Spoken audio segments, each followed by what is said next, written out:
from Wrigley. And Sunday, it's the series finale from the North Side in HD. It's all on Comcast Sportsnet, fans' best friend.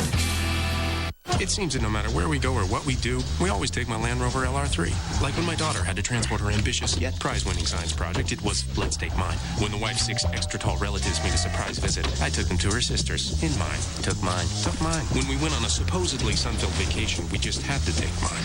And when the clouds finally parted, I'm glad we had mine. LandRoverIllinois.com, proud sponsor and official pace car of the 2007 Why Me Race to Empower.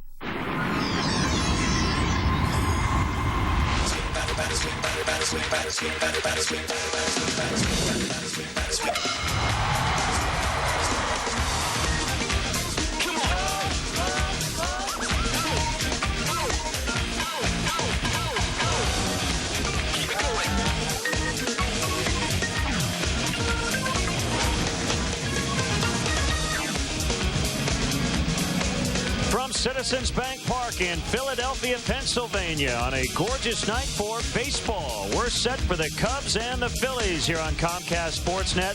Cubs beginning a big stretch. 13 of their next 16 will be away from Wrigley Field, but they played well on the road. 8-5 so far in 2007. Welcome to Cubs baseball tonight. We begin a Mother's Day weekend of baseball. Bob Brenly and Len Casper with you. The Cubs are coming off a 4-2 homestand, and hitters love this ballpark, Citizens Bank Park. In fact, they had to move the fence in a little bit last year in left field, and Ramos Ramirez hopefully will find the seats in left. Well, we'd like to see Ramos find the seats in left field a few times. He's had great success in this ballpark in the past. He's had great success against the Phillies in the past after getting off to a red-hot start to the season in April. He's cooled off a little bit in May, although the home run ball has still been there. 2 bombs in his last 5 games. It might be difficult to hit home runs or to get base hits tonight because a couple of young left-handers who have been outstanding. Well, I'll tell you, barring any kind of an injury, these 2 lefties are going to be hooked up in some classic battles over the next number of years. Rich Hill, we know what he's done for the Cubs. He has been outstanding. Cole Hamels, one of the bright young pitchers in all of baseball. 52 strikeouts in 47 2/3 innings of work. So Rich Hill against Cole Hamels. And Alfonso Soriano with the longest active hitting streak in the majors, 18 games and counting. He'll lead the Cubs against the Phillies next. Chevy. With 8 models that get an EPA estimated 30 miles per gallon highway or better. And we're so confident of our quality, everyone is backed by something no one else has. The best coverage in America, including the GM 100,000-mile warranty. Get a 2007 Chevy Cobalt Sedan LS starting at $13,590 after cash back. That's an 07 Cobalt Sedan LS starting at $13,590 after cash back. Visit your neighbors at Blackhawk State Bank. Blackhawk State Bank is locally owned and operated.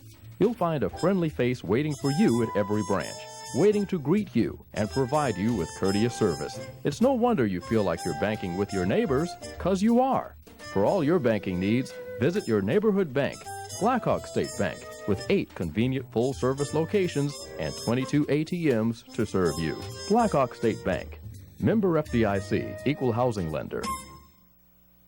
All month long, That is a lot. you can see a bona fide outer space alien in a brand new episode of an out-of-this-world Cartoon Network original show. Starting with Foster's Home for Imaginary Friends.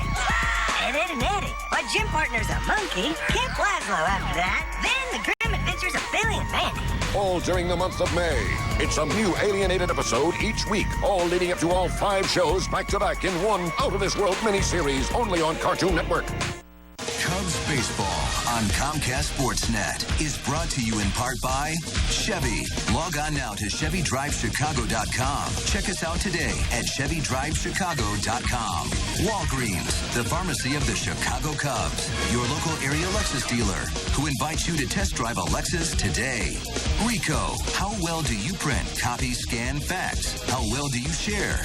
Blue Cross and Blue Shield of Illinois, shining through. Cadillac, Life, Liberty, and the Pursuit. And by Southwest Airlines. With more flights to more places than ever before, Southwest is taking low fares farther. Visit Southwest.com. Welcome back to Philadelphia, Citizens Bank Park. The Cubs have struggled against the Phillies lately. They've dropped 7 of their last 9. and have not won a series against the Phillies here in Philadelphia since 2001 when they were playing at the Vet. Cubs are 3-6 in this ballpark. Try to change things up tonight against Charlie Manuel's Phillies. The Cubs come in at 500. In second place in the Central, 7 games back of Milwaukee. The Phillies also 7 out in their division, but they're in 4th. And they're 4 games under 500. Now Lou Pinella's Cubs Southwest starting lineup against the left-hander Cole Hamels. Soriano, Terrio, and Lee all hitting over 300. Ramirez at third. Michael Barrett back in the lineup behind the plate. He hit a pinch hit home run yesterday. Burton, DeRosa, Angel Pagan with his second straight start since the call-up. And Rich Hill batting 9th. Take a look at the Phillies defensively. Pat Burrell in left field. Former White Sox Aaron Rowand in center. Shane Victorino over in right field. Abraham Nunez at third base. Jimmy Rollins at shortstop. Chase Utley at second base. Strong up the middle are the Phillies. Wes Helms over at first base tonight. Rod Barajas will be doing the catching tonight for left-hander Cole Hamels. See his numbers on the season. This guy has an opportunity, as I mentioned in the open, to be one of the bright, shining pitchers in the National League for a long time to come. First year professionally was 0-3. Got off to a great start in the minor leagues with the Phillies. 9 of his 13 starts that year, he pitched shutout baseball. Very impressive for a youngster. Now, the Cubs did not see him at his best last year. In a start at Wrigley Field, got hammered. Later, found out he had a cut on his left index finger. More on that later. Beautiful weather, 83 degrees, a little sticky. But it's not August in Philadelphia, so we can handle it. And here we go as Soriano takes ball 1. Longest active hitting streak in the majors at 18 games and counting. 2-0 the count. Torrey Hunter had his 23-game hitting streak end yesterday. So the top 2 guys right now, Soriano and Derek Lee. Foul tipped into the glove, and that's the first strike of the night. 2-1.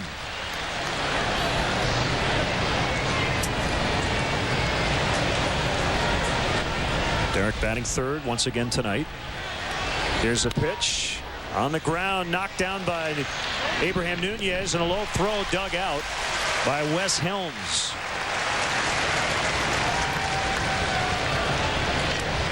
I mentioned the Phillies are strong up the middle of the field with Rollins and Utley as the double play combination. Nunez at third base has made 3 errors this year. Wes Helms over at first has made 6 errors, although Helms has played a lot of ball games over at third this season.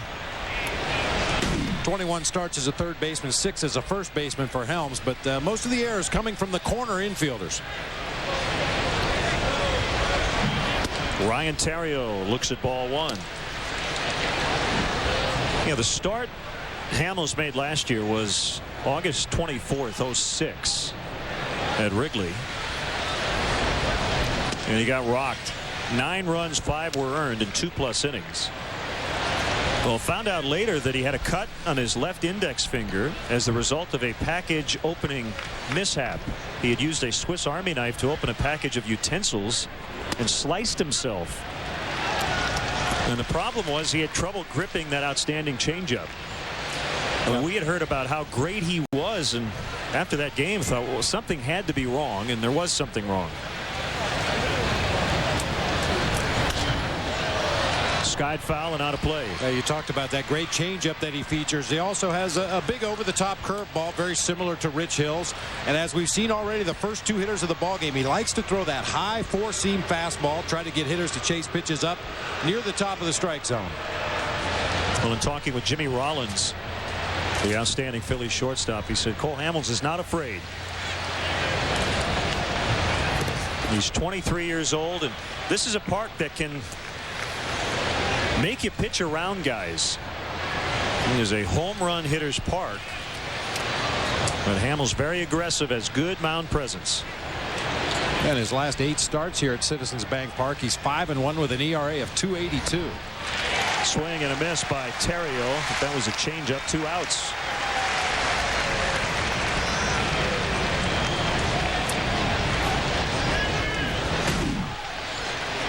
You can see the grip on the changeup, the circle change. Basically on a circle change, what happens is rather than throw the ball with his index finger and his middle finger, he'll throw it with his middle finger and his ring finger and make the OK sign with the index finger and the thumb.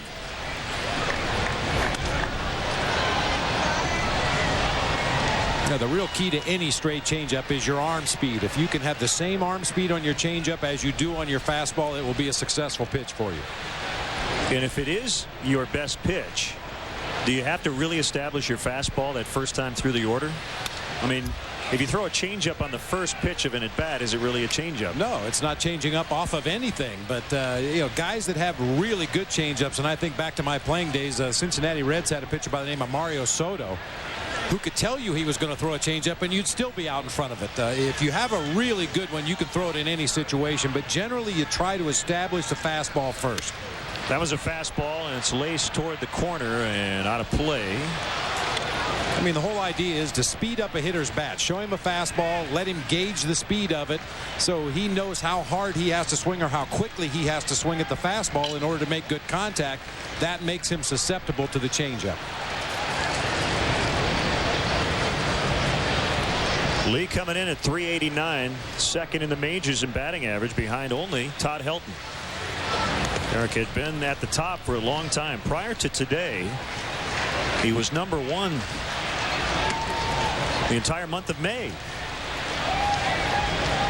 Todd Helton going into action tonight at .393. 1 ball, 2 strikes. The 6'3" lefty deals again. Lofted into center for Aaron Rowan. And an easy 1-2-3 start for Cole Hamels. We'll see how left-hander Rich Hill fares when we come back.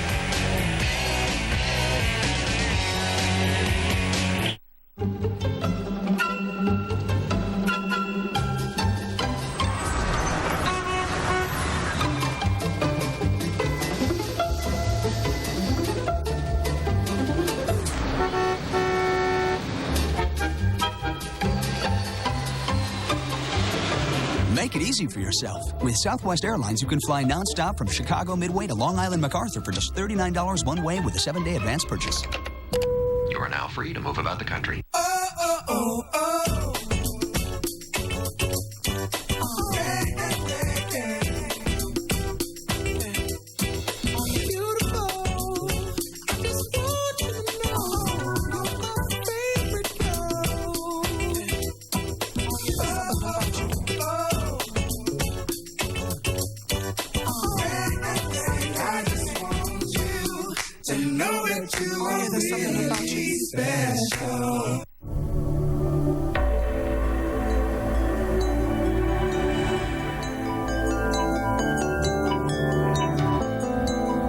Every texture, every line, every nuance. Created with one thing in mind. The ES from Lexus. At your Chicago area and Northwest Indiana Lexus dealer. Starting Tuesday night, experience 6 straight days of baseball excitement on Comcast Sportsnet. Tuesday, the Cubs take on the Mets, and the Sox clash with the Yankees in HD. Wednesday, the Cubs and Mets meet again in the Big Apple. Thursday, the Sox wrap up their series with the Yankees in high def. Friday, the Crosstown Classic returns as the Cubs and Sox square off in HD. Saturday, catch Crosstown Classic postgame live with reaction from Wrigley. And Sunday, it's the series finale from the North Side in HD. It's all on Comcast Sportsnet, fans' best friend. Well, the Phillies can score. They're third in the league in runs. They're second in stolen bases, first in on-base percentage. Their Southwest starting lineup. Switch hitters at the top, and they both can run. Rollins and Victorino. Aaron Rowan is in center. Chase Utley at second base. Pat Burrell at left. No Ryan Howard in their lineup. That quad injury still bothering him, so Wes Helms at first. Nunez, Barajas, and Hamels, 7 through 9. Take a look at the Cubs defensively, brought to you by Rico. Move your ideas forward with Rico dependability. Soriano, Pagana, and Merton across the outfield. Ramirez, Terrio, DeRosa, and Lee across the infield. Michael Barrett behind the plate for the big left-hander Rich Hill. All right-handed hitting lineup tonight with the exception of Rich Hill, and he doesn't even count. And a good start, a strike on Jimmy Rollins. How about the power? 9 home runs in the first month.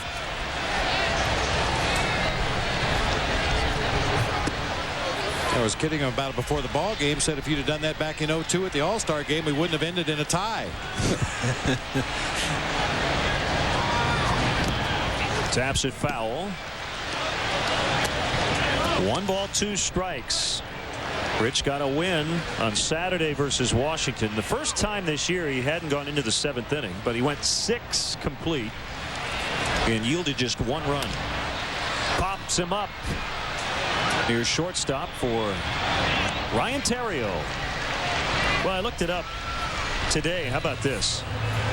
To show you how good Marquis, Hill, and Lilly have been in the base runners per 9 innings department. They're 1, 2, and 3 in the National League. In fact, Jason Marquis leads the major leagues in that category. So if you want to know how to keep other teams from scoring, you don't let them get on base. Yeah, it's pretty tough to score when you can't get on base. Victorino showed bunt and looked at a strike. And when you look at the ERA leaderboard, you have 2 of the top 5, and we'll see John Maine in New York next week. How about Brad Penny at 139? Jason Marquis coming off a complete game 3 hitter, and Rich Hill right behind him. He's been really good on the road, 2-0 with a 1.23 ERA in 3 starts. Pretty good giveaway that Victorino's a switch hitter. He has the double ear flaps. Not all switch hitters do that. They'll have 2 different helmets.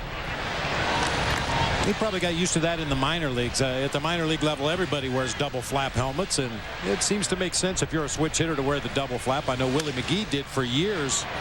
When most guys would go back to the bench and change to the other helmet, it was easy just to move to the other batter's box.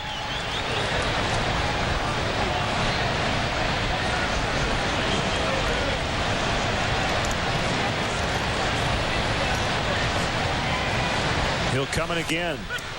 Called strike 3 on that beautiful curveball.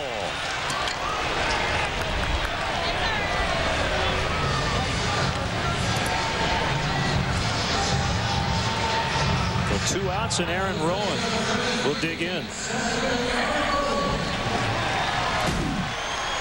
Big overhand curve. I think Victorino thought this pitch was perhaps high, but a lot of movement at the end, and home plate umpire Larry Poncino has a reputation for calling the high strike, which should work to the benefit of both starting pitchers in this game.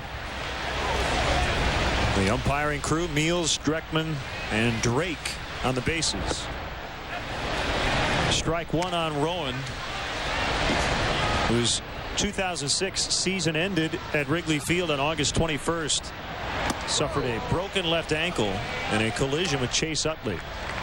That was it for the 06 season. 4th in the National League in batting average at .360.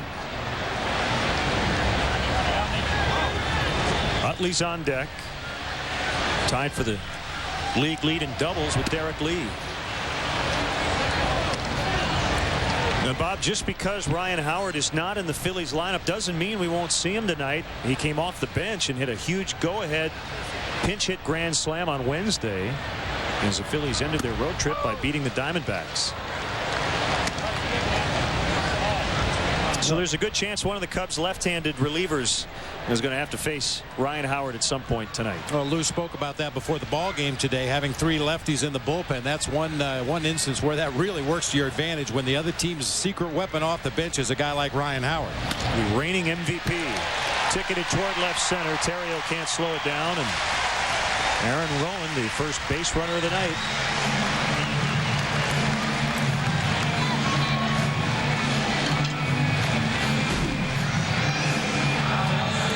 Just fights off a inside fastball. Looked like a little cut fastball. Just didn't get it past Ryan Theriot and on into center field for a base hit. Well, you talk about Victorino and Rollins at the top of the order. Both guys very capable of stealing bases. Not much speed in the lineup other than those 2 guys. This is a very patient Phillies team. They've taken the most walks in the majors, 151, but that's something this Phillies team has done a lot over the last half decade or so, particularly with Bobby Abreu in their lineup. Well, he's not with them anymore, but they still take their walks. Their biggest problem is they haven't hit with men in scoring position. They're 23rd in the majors. And as I was looking up that number, I took a gander at where the Cubs are. They're 4th. The Cubs are 4th in the National League with men in scoring position.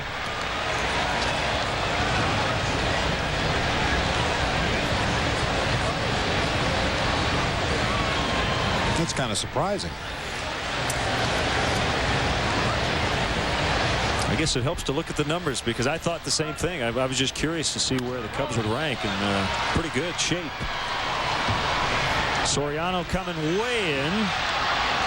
And he makes a catch. So the Phillies leave one. Quiet start for the offenses. Not a big surprise.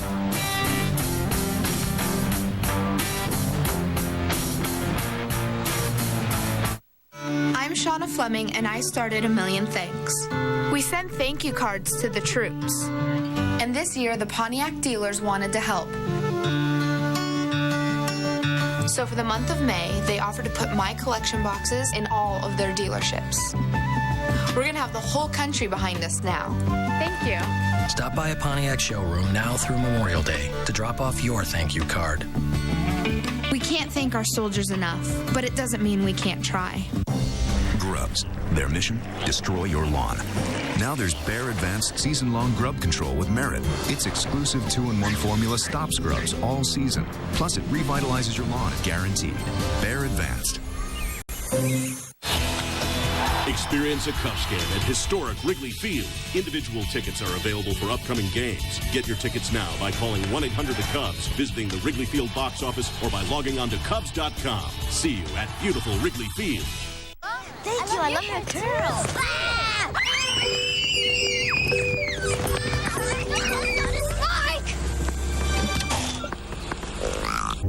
Who's counting on your brakes today?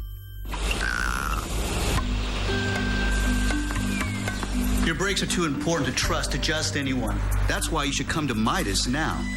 At Midas, brake pads or shoes are just $89.95 per axle installed. Be safe.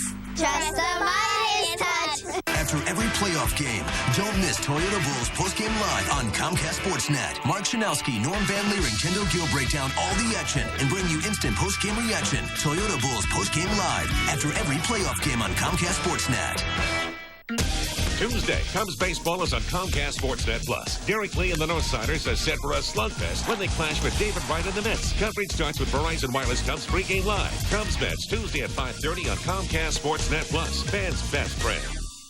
Where's a fan's best friend online? ComcastSportsNet.com. It's the place to read analysis from Comcast Sportsnet experts that you can't find anywhere else. Get up to the second news headlines. See the day's programming lineup. Check out talent bios and watch video clips featuring the latest info on your teams.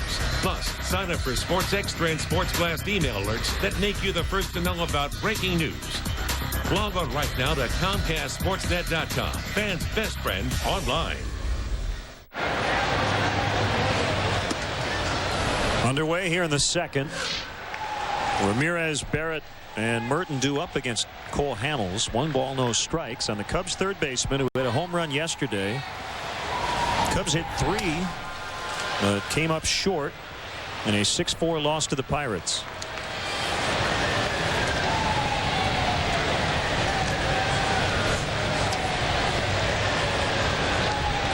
Cubs looking to avoid dropping consecutive games for the first time since a 3-game skid April 22nd through the 24th. They've won 9 of their last 12. And they're at 500 for the 6th time this year.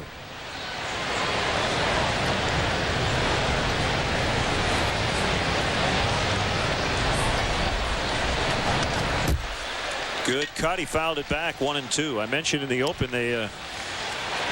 they moved in or moved out the left field wall. They pushed it back 5 feet. They also raised it 2.5 feet.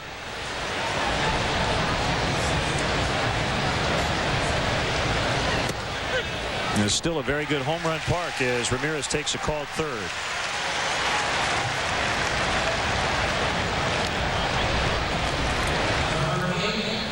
Let's check in on the Panasonic replay.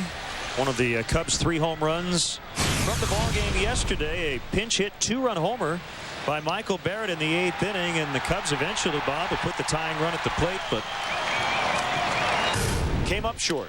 Yeah, gave him life. That was Michael Barrett's 5th home run of the season. He's going to ground out here on the first pitch he sees.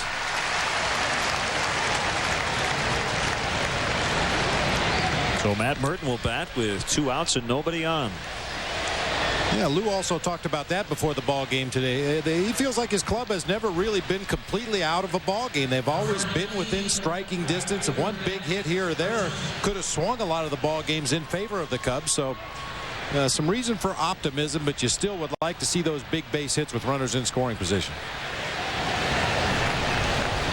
Matt Merton had a rough day yesterday as he went 0 for 4 and made an error in right, leading to 2 unearned runs in the 3rd inning. Just one of those plays that you hope you don't see again. I mean, he got there, he got his glove on it, just couldn't squeeze it. He didn't make any excuses about it. Well, it was a fairly routine play. He had a long way to go to get to the ball, and he was looking up into the sun, but he's in pretty good shape right there, just backpedaling a little too casual, trying to make that one-handed catch. The ball hit off the fingertips of his glove and fell right down on the warning track.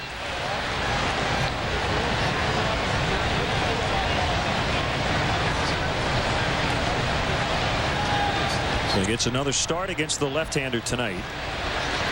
Right-handers the rest of this series.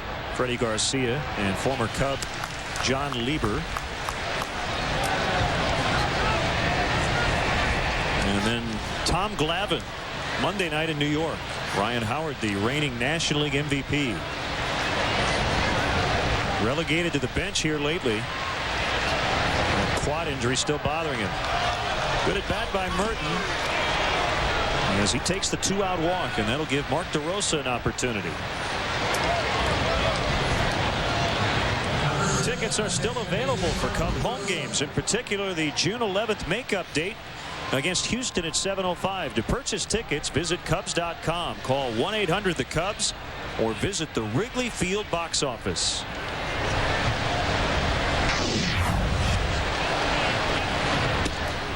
Strike 1 on DeRosa. Yeah, that'll start a homestand. 3 teams in 1 week. Houston on June 11th, Seattle for 3, and then the San Diego Padres.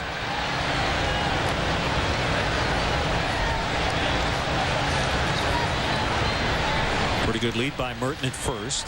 Hamels to the plate and a drive deep to left field, but Pat Burrell will make the catch. Inning and a half in the books. 0-0. They're the teams you live for, the players you cheer for, and the events that make you stop everything. Whatever side you're on, whatever captures your interest most, there's one common bond that unites us all. We all share a passion for Chicago sports. That's why fans like you need a television home devoted solely to you. The games, the news, the analysis, and everything else you desire. It's all right here on Comcast Sportsnet, fans' best friend. Sit, watch. Let's go. Here it is, home of the $20 cover charge. $20. This is unbelievable. Don't mind us. See, this beer is about helping people live the high life. It's a good, honest beer at a tasty price. It's simple. You know, there's no cover charge for the high life. I got a shotgun. That's what you get for messing with the high life. I gotta go. We all know life changes, and yet when you get a calling plan from most wireless companies, they make you sign a 2-year contract that you can't change. But what if you need less minutes or more? That's why at US Cellular, you can change your calling plan at any time without signing a new contract. Because we understand life changes. Best BB ever. US Cellular is wireless where you matter most. US Cellular connects with you. Want to win a special Cubs collectible? Well, here's your chance. Comcast Sportsnet and the Cubs want to give you this limited edition iPod. To enter, tune into Sports Night. And every Thursday at 6:30, watch for the weekly iPod Cubs trivia question. Then log on to ComcastSportsNet.com and correctly answer the question to be automatically entered to win this limited edition iPod Nano. It's that easy. Watch Sports Night and win only on Comcast Sportsnet, fans' best friend. Cubs baseball is brought to you in part by Aflac. Ask about it at work. And by Nissan, who invites you to shift the way you move through the world. The 6th annual Meet the Team Have a Ball is coming up Tuesday, May 29th at 2:30. This is your chance to walk on the outfield grass at Wrigley Field and to meet the 2007 Chicago Cubs. Tickets are $300 each. All proceeds benefit Cubs Care. To purchase tickets, visit Cubs.com or call 773-404-CUBS. How about the stretch for Phillies left fielder Pat Burrell? He is 2 for his last 37, but he's walked 15 times. And he dunks one into right to lead off the 2nd inning.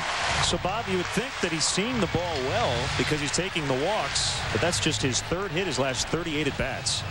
And only 1 home run on the season, a guy they were really counting on some power numbers from this year. Talked to Pat Burrell before the ball game. He said he's just trying to stay more up the middle of the field. He felt he got into a lot of bad habits, struck out an awful lot trying to pull the ball into the bleachers in left field. So you're damned if you do, damned if you don't. You know, he's trying to make more contact, hit for a higher average, get that on-base percentage up there. And, of course, when you do that, the home run numbers suffer somewhat. Yeah, his on-base is over 400, but he's only slugging .330. And that's well off his career mark. Now Wes Helms playing first base tonight. Coming off a really good year with Florida. He hit .385 in the 2nd half. And that led all major league players after the All-Star break. He's still looking for his first home run of the season. 22 RBIs combined between Burrell and Helms.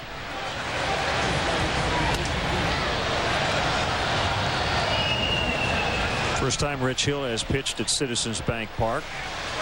Lost to the Phillies last year on August 21st. Gave up 5 runs, only 2 were earned in 6 innings. Looking for his 5th victory of 2007. Slide step in the pitch, got him, and Helms knew it. How about the slide step curveball? Well, that's something Rich Hill needed to work on. Early in the season, teams were taking advantage, stealing bases. The high leg kick, especially when he threw that big, slow curveball. So he's worked on that slide step in his side sessions, and he uses it on all of his pitches. We've seen him throw the slide step changeup, that time a slide step curveball. So 2 strikeouts, both on curveballs, and both of the looking variety. He's going to throw to first, bad throw, and Lee able to get it.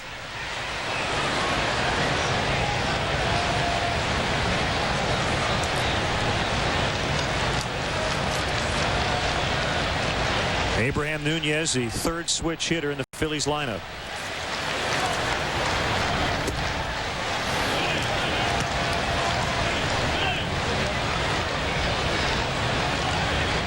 He's 12 for his last 28. Phillies had the day off yesterday. They completed a 4-6 road trip, and they're starting a 10-game homestand.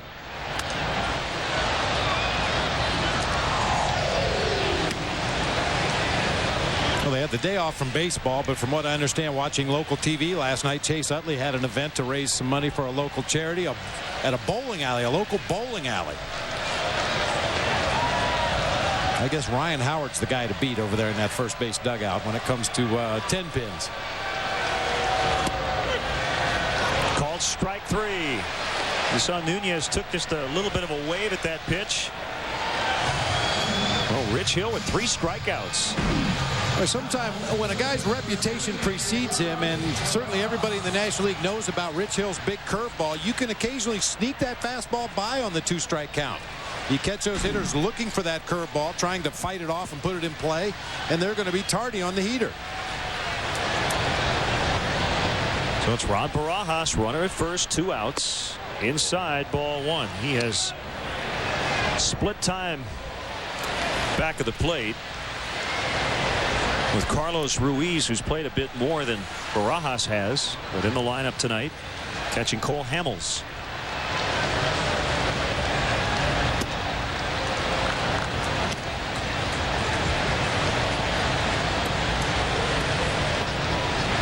I don't have to tell you what Barajas did in the World Series. A single and a home run in his first World Series at bats in Game 5. And didn't even know he was playing until about 15 minutes before game time. Damian Miller came down with a strained calf muscle, and it was just a last-minute thing. Strap it on, Rod. You're in there. He also threw out Alfonso Soriano at second base. Good catch and throw guy. Occasional power when he makes contact. And he lines out to Ramirez. Good thing, because I didn't have to say what happened later in that game. But you won the World Series. No score. Thank you.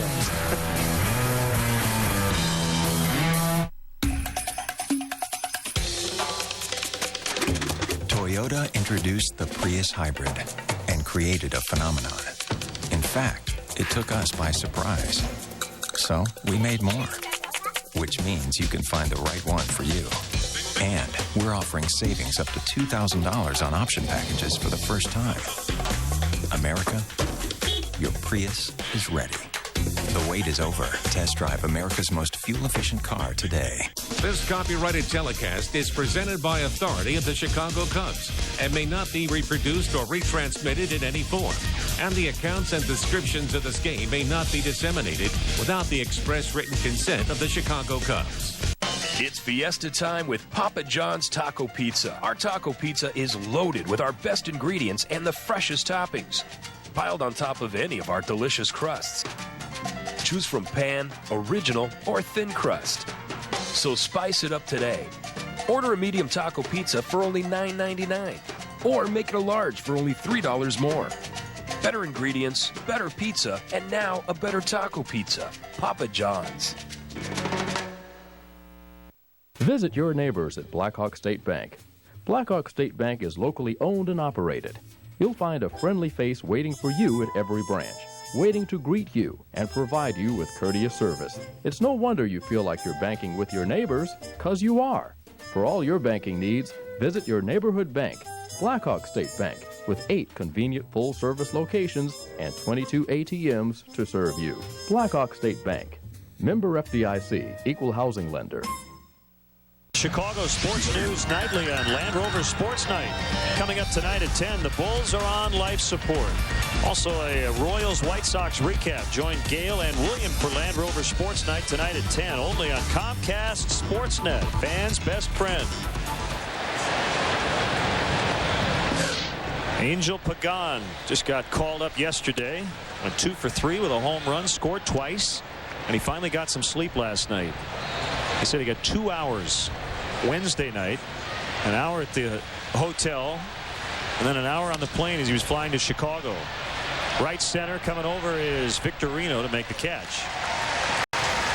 You can go on fumes, though, when you get that big league call-up. You got that right. Sleep is overrated when you get that call to the major leagues. It'll be Rich Hill to bat. Get this out of the way here. I guess the Food Network has, this is not for us. Citizens Bank Park was awarded this for the best ballpark eats. Really? So I'm told they're going to bring some food in here that we can sample. We'll be the judge of that. Yeah. You want to try this? I wouldn't. You break your teeth on that, I think. Yeah. That looks like something I would bake.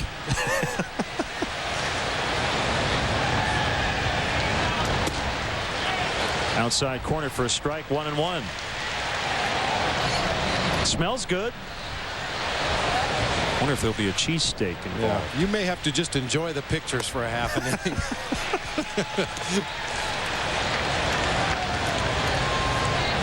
Some Rick's Steaks.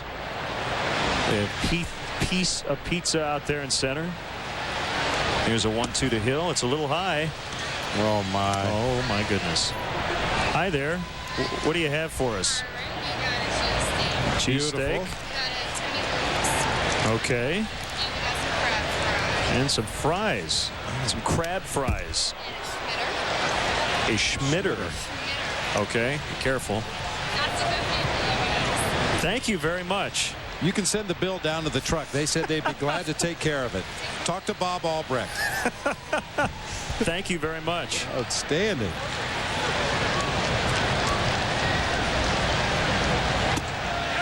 And Hill went too far. That's a strikeout.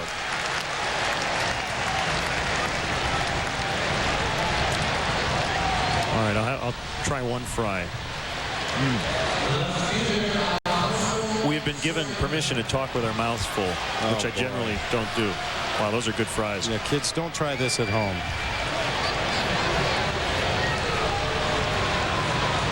Good stuff. Back with more right after this. Here's Soriano with 2 outs. Ball 1.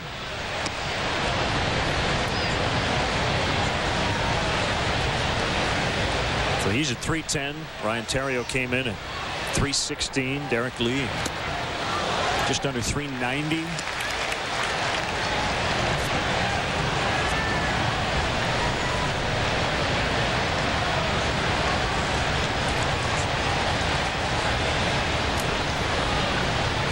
So 8 for his last 14 on the road.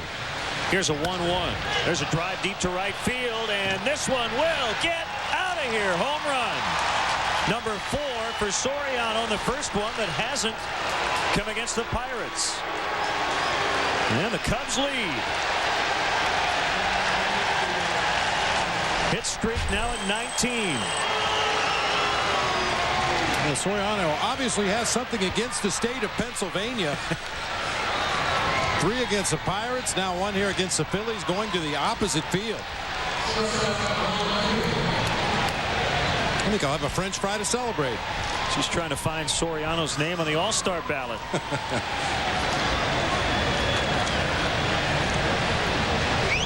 A 2-out home run. And a strike on Ryan Theriot. Well, it's a 3rd home run and 4th career hit against Cole Hamels for Soriano. Theriot shoots this one to right. Victorino knocks it down. Theriot trying to get to second. Here comes a throw. And he's safe. Double number 6 for Theriot. Back-to-back extra base hits with 2 outs. Take another look at the Soriano homer. Pitch was right over the heart of the plate, middle of the thighs. Doesn't try to pull it, just hits it hard to the opposite field. This is a ballpark you do not need to pull the ball to hit home runs. Got great carry, hit that well up into the bleachers in right center field.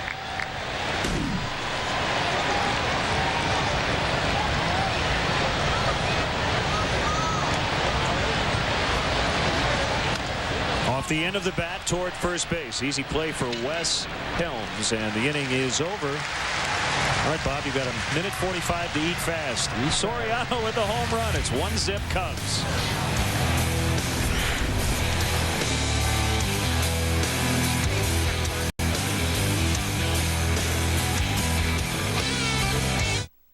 The 2007 Chevy Impala has something Toyota and Honda don't.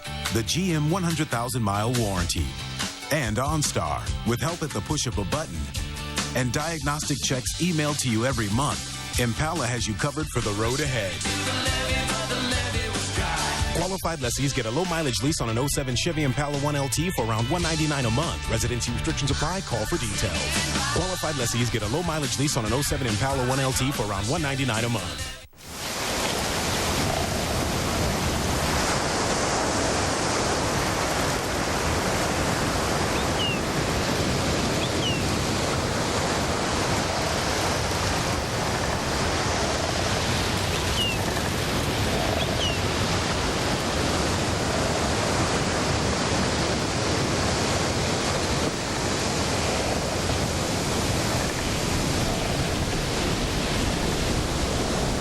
Now that the days are longer and the weather's getting warmer, my husband and I were talking about everything we need to do this weekend. He said we should thatch the lawn, clean the barn, fix the fence, and put new belts on the mower. So I said, great. What should we do on Sunday? Time to dig in and get the job done at Tractor Supply. Through May 20th, save 15% on groundwork seed, sprayers, hose, sprinklers, and garden tools. And this 24-horsepower Husqvarna, just $19.99. The stuff you need out here is in here. Tractor Supply. Hello there, fellow Chicago sports fan. It's me, Steve Dahl from Free FM 105.9 WCKG. Please tune in every afternoon for the Comcast Sportsnet Sports Report featuring a Comcast Sportsnet sports anchor, because they're good and they know what they're talking about. This year, Discover Wisconsin is celebrating our 20th year of bringing you to amazing destinations throughout the state. Each week, you're bound to find a great place to vacation, witness the unusual, or learn something new about Wisconsin. And to celebrate, we're giving away a monthly 20th anniversary Drive to Destination prize at discoverwisconsin.com. Right now, register to win a $1,000 getaway to the Wausau area. Discover Wisconsin this Saturday morning at 10 o'clock right here on Comcast Sportsnet. Cubs leading 1-0 on the Alfonso Soriano opposite field home run, and Rich Hill back to work.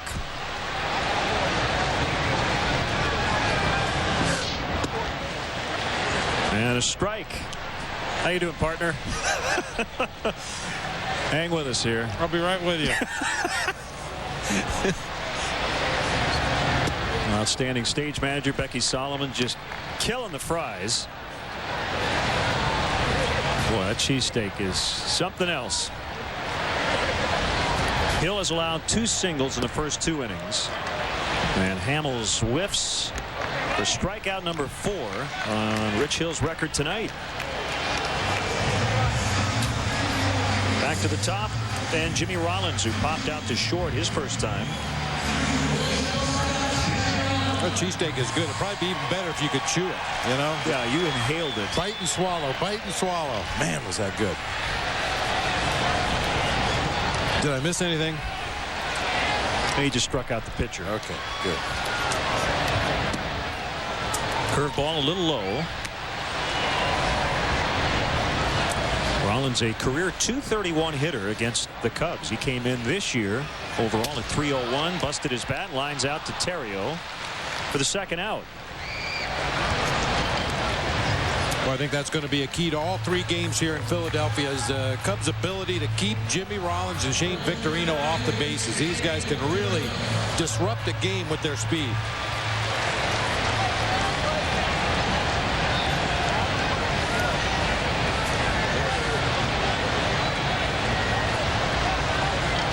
Well, Victorino recently spent a couple of games on the bench in Atlanta. It's a high fly deep to left. Soriano is not even on the dirt. Makes a catch. Now, he came back and had 10 hits in a 4-game series in San Francisco. But he is 0 for 2 tonight. And the Cubs lead 1-0. 20 bags of grass seed. 15 gallons of weed killer. 48,000 feet of lime. You probably don't need all that for your lawn, but you do need Tractor Supply. Play ball! Tomorrow, the Sox are on Comcast Sportsnet. The series concludes at U.S. Cellular Field when the Southsiders battle the Royals in HD. Coverage starts with Coco White Sox pregame live. Sox Royals tomorrow at 12:30 on Comcast Sportsnet. Fans' best friend.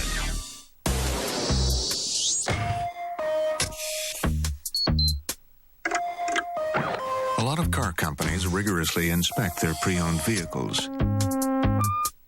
But no matter how hard they look, the one thing they'll never find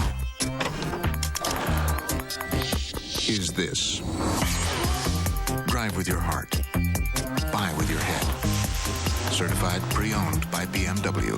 Only at your authorized BMW center. After every playoff game, don't miss Toyota Bulls postgame live on Comcast Sportsnet. Mark Chanowski, Norm Van Leering, Kendall Gill break down all the action and bring you instant postgame reaction. Toyota Bulls postgame live after every playoff game on Comcast Sportsnet.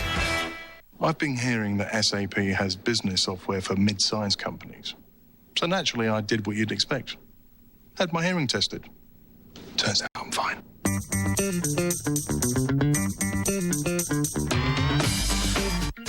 Tuesday, Cubs baseball is on Comcast Sportsnet Plus. Derek Lee and the Northsiders are set for a slugfest when they clash with David Wright and the Mets. Coverage starts with Verizon Wireless Cubs pregame live. Cubs Mets Tuesday at 5:30 on Comcast Sportsnet Plus. Fans' best friend.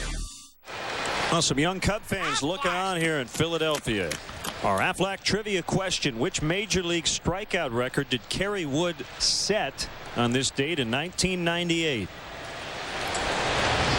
Well, it's been 9 years already. Ramirez high and deep to left field. Pat Burrell's going to watch it go. He crushed it. Aflac Duck got into it. Number 8 for Ramirez, and the Cubs now bringing out the thump. 3 home runs yesterday, 2 early on tonight.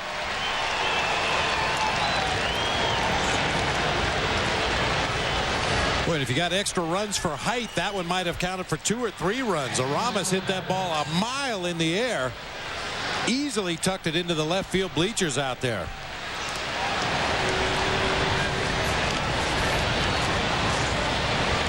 Yeah, we said he liked to hit in this ballpark.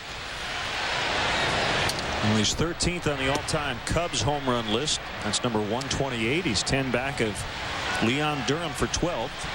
And all the home run stuff started when the food was brought to the booth. Coincidence? I think not.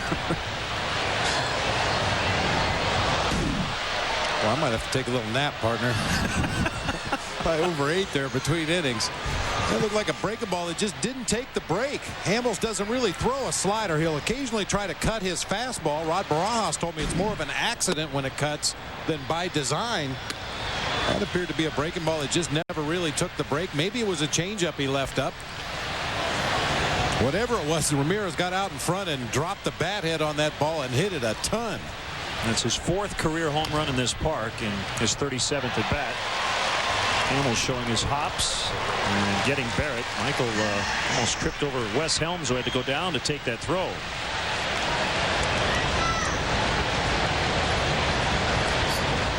I mentioned Helms is more comfortable on the other side of the infield. He's played a lot more third base than first base, and he's a little casual trying to get out of the way of Michael Barrett right there. That could have been a disaster.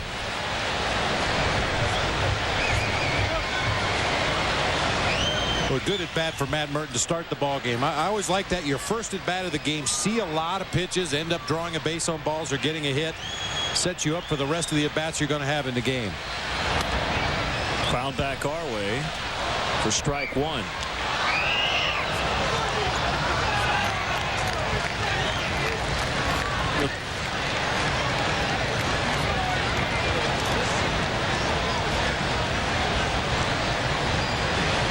Hamels has a sign he wants from his catcher Barajas. The kick and the pitch a little too high.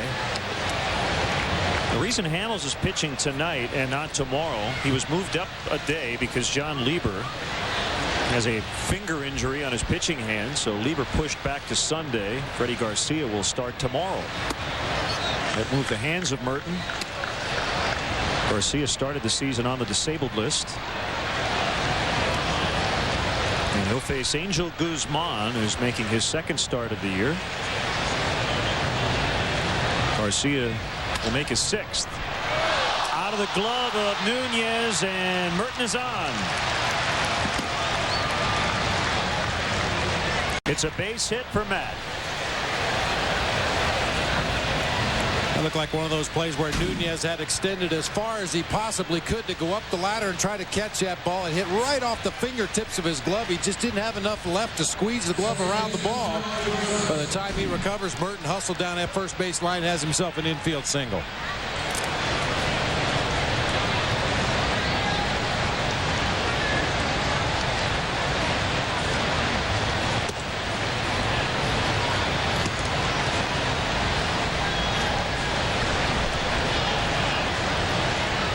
Two to nothing on a couple of solo home runs. 2 outshot by Soriano in the 3rd. A leadoff blast by Ramirez here in the 4th.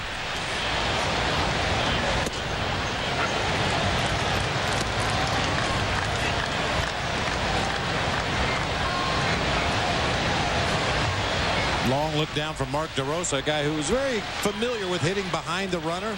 At one point was projected as the Cubs' number 2 hitter this year.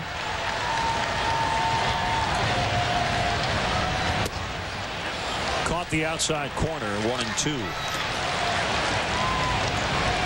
Including tonight, the Cubs' last 7 runs over their last 3 games have all come via the home run.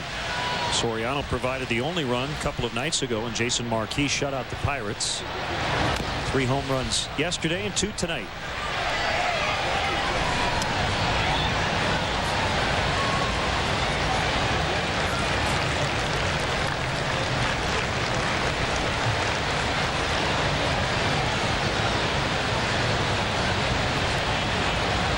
One and 2 on DeRosa. Here's a pitch. Fouled away.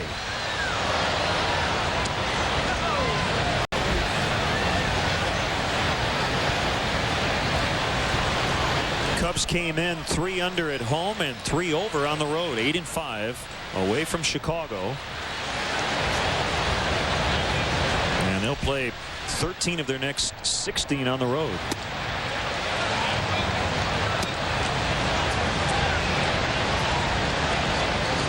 Saw that location on the last fastball to Mark DeRosa, up and out over the plate, about letter high, just off of the outside corner. And when you face a left-handed pitcher with a good curveball, sometimes that fastball is meant to set up the next pitch, usually a curve. Driven deep to right center. Victorino made a quick turn, made the catch. He's going to fire it back to first, and Helms had to come way off the base. Well, we've been forewarned about Victorino's throwing arm out there in right field. He has a cannon, and he loves to throw. Changes directions out there in right field. Decides to take a shot at doubling off Matt Merton at first base. The throw very nearly gets over everybody. I almost wonder if he did that on purpose to get a good angle to throw the ball back to first and maybe try to deke that runner. Yeah, because usually the runner at first base will come off the bag and keep moving as the outfielder is moving. When the outfielder camps under the ball, the runner usually stops. And then when the catch is made, you go back to first base. But Victorino kept moving after the ball. He kind of rounded it off, as you said, to get into a position to make a throw, and didn't hesitate at all to come up firing to first base. Well, the 3 guys in their starting outfield tonight have combined for 11 outfield assists. Runner was moving, and it was line foul by Pagan. And Matt just found out it was hit foul. He's saying, nobody told me.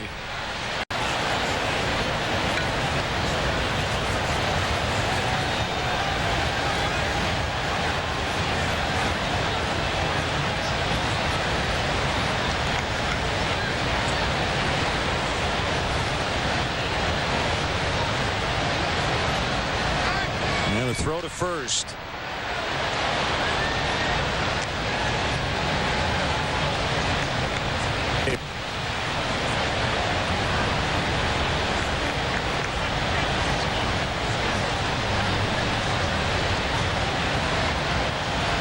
Another throw.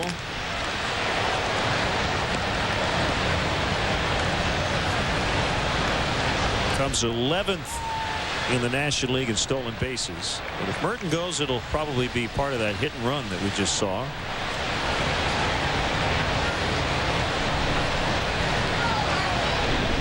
Well, we were talking with Tim McCarver, who will work the game tomorrow before the ball game, and he talked about base running.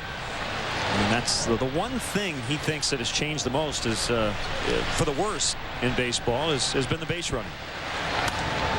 Another one hooked foul. And so many instances, so many little things that have changed over the years. He was specifically talking about a base hit to left field. The guy runs down to first base, maybe takes a couple of steps around the bag, and he's content to have a single. And he said, have you ever seen a left fielder throw behind a guy at first base, take a big aggressive turn, and if the guy bobbles the ball or mishandles it or the throw's offline, you may have an opportunity to advance to the next base. I think more than anything else, it's a mindset. Good base running is a mindset. You anticipate before the ball's put into play. You run aggressively until somebody makes you stop.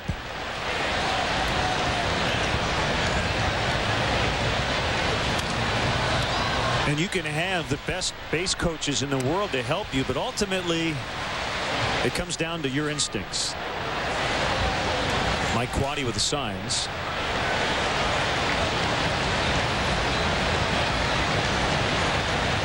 We used to tell base runners all the time, think 90 feet ahead. If you get a clean base hit into left field, you know it's going to be a single, but think double until they make you stop.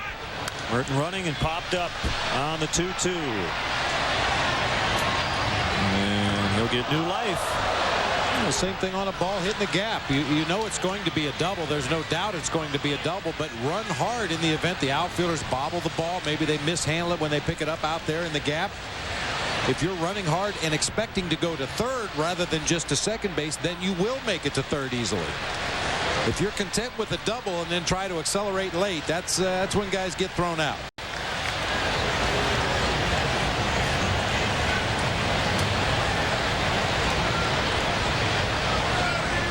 Long sequence here between Hamels and Pagan. He reached out and popped it up, and another one toward the seats.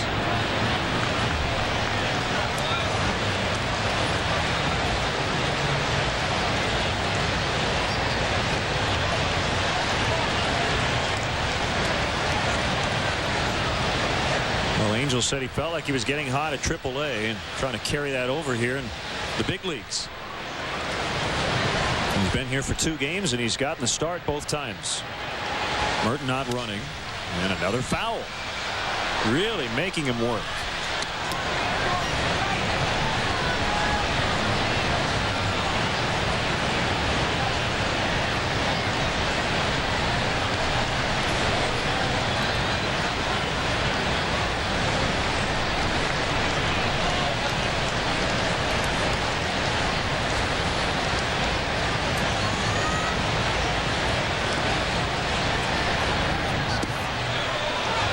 It's full, and Merton will go on a 3-2.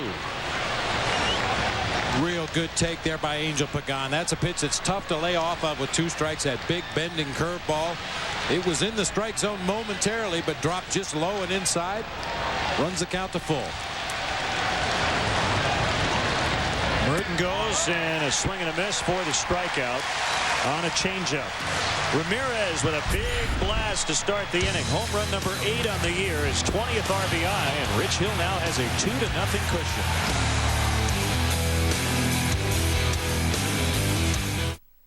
Hey, boss, do we have Aflac? Yeah, we have something else. But if you're hurt and miss work, does it pay cash like Aflac does? Nah. Or let you spend it any way you want, like for gas and groceries? Nah. Or help with everyday bills like Aflac does? Nah. There's only one Aflac. Ask about it at work. Nah. Aflac!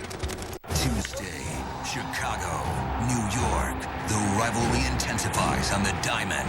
At 5:30 on Comcast Sportsnet Plus, Derek Lee and the Cubs look to rock the Big Apple when they collide with David Wright and the Mets. And at 7 on Comcast Sportsnet, Paul Konerko and the White Sox welcome A-Rod and the Yankees to the South Side for a showdown in HD.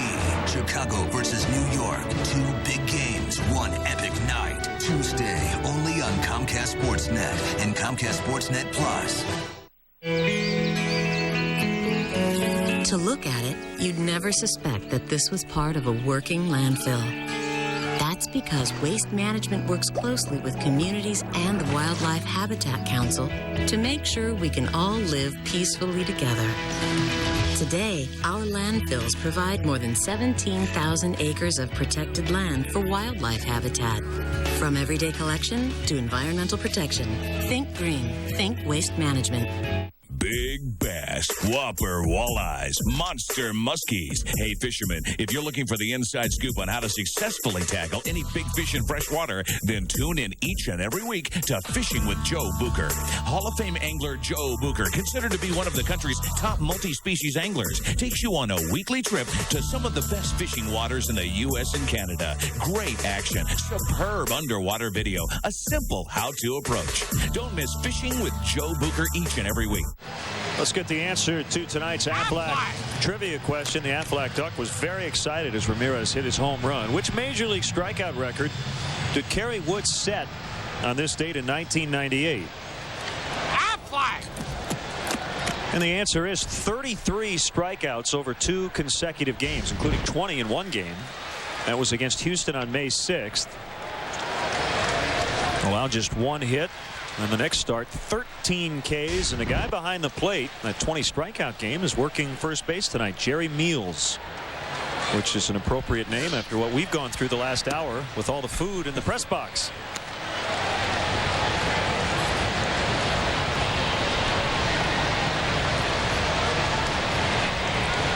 A 1-0 from Hill to Rowan. Missed again. Hey, you kids, don't try this at home. We're professionals. We're used to eating in 2 minutes. Yeah, take your time.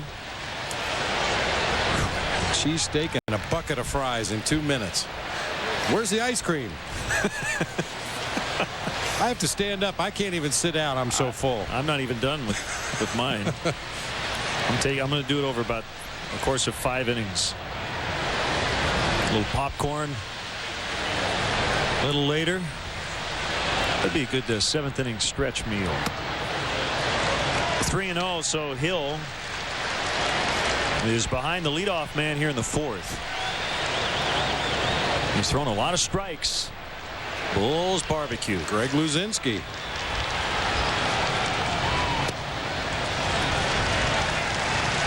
So Rich Hill, who had been firing strikes, not this time against Aaron Rowan.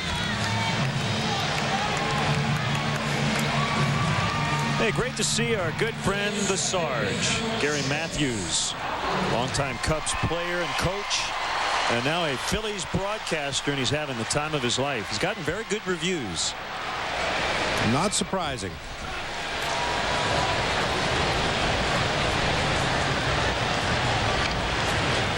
Gets to work with Chris Wheeler and the Hall of Famer Harry Callis.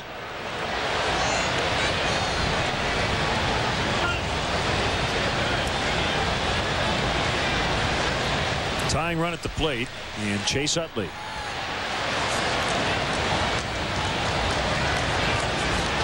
There goes Rowan. He got a great jump and a strike on Utley. Rowan with his 3rd steal of the year. Number 31 for the Phillies. First time they've put a runner in scoring position. I've talked a lot about Rollins and Victorino at the top. They are by far the fastest runners on this Phillies team, but Rowan capable of stealing a base, as is Chase Utley. Pat Burrell, if you don't pay attention, can steal a base. Abraham Nunez, a little bit above average speed. So even though the 2 guys at the top are the ones you have to worry about when they get on base, you do have to pay attention to the rest of this lineup as well.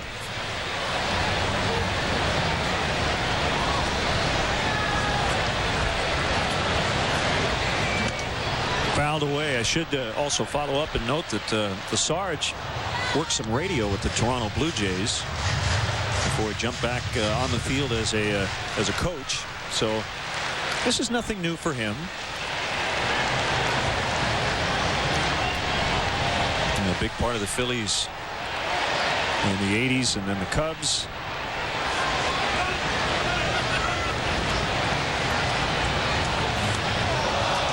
Hit Utley, and they had the first 2 on. Without a hit, a walk, a steal, and a hit batter. And I think Lou Pinella's going to head out. And here it comes. Well, this would be a good test for Rich Hill here. We've talked a lot this year about his mental approach. As you get a look at that breaking ball that just never took the break, catches Utley on the back of the right shoulder. Rich talking about more about the mental approach to pitching, not so much the mechanical, physical part of it, but just being able to get back in a groove when things get away from you a little bit. Concentrate on what you have to do on the next pitch. Don't worry about what happened on the last pitch. And this is a situation right here where Rich will get an opportunity to test his mental prowess.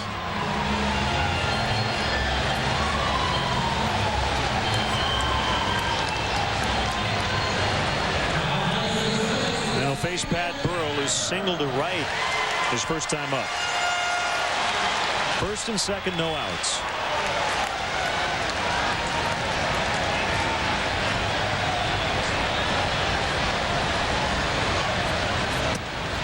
Curveball, strike.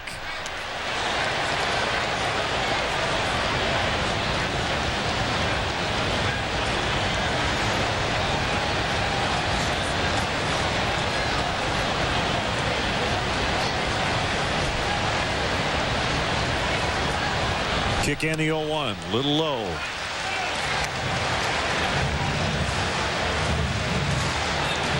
Starting play tonight, the Cubs 4th in the National League in earned run average.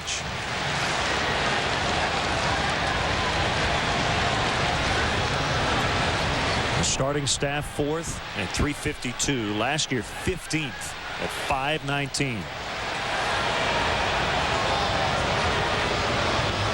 Rich with a bluff back to second base to chase Rowan back to the bag. You see 45 pitches in the ball game, twice as many strikes as balls so far. Rich is very deliberate to the plate, especially with the runner at second base. He doesn't use the slide step as much with the runner at second. Rowan really edging off the bag out there. Another strike. He's gotten that curve over a couple of times against Burrow.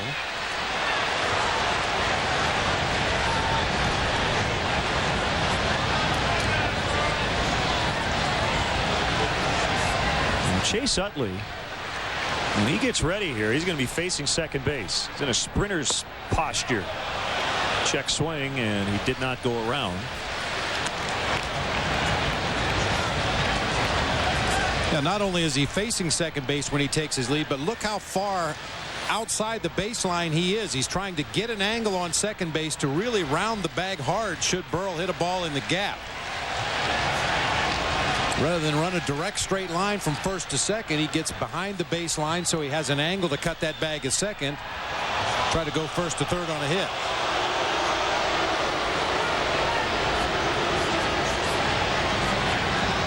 You see a lot of runners do that at second base, but not as often at first.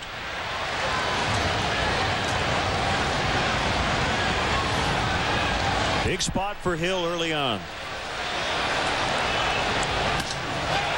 That one's crushed. And a 3-run homer for Pat Burrell. Only his second homer of the year. Just massacred that ball, and it's 3-2 Phillies.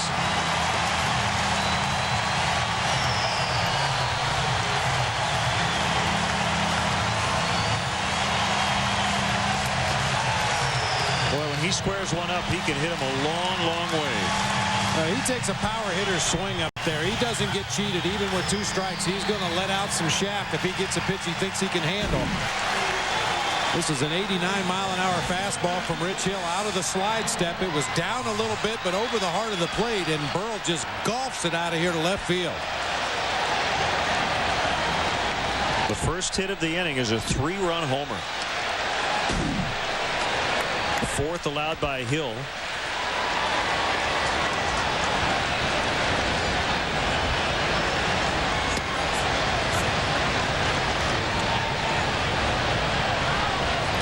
It's interesting to me, Bob, how this inning unfolded.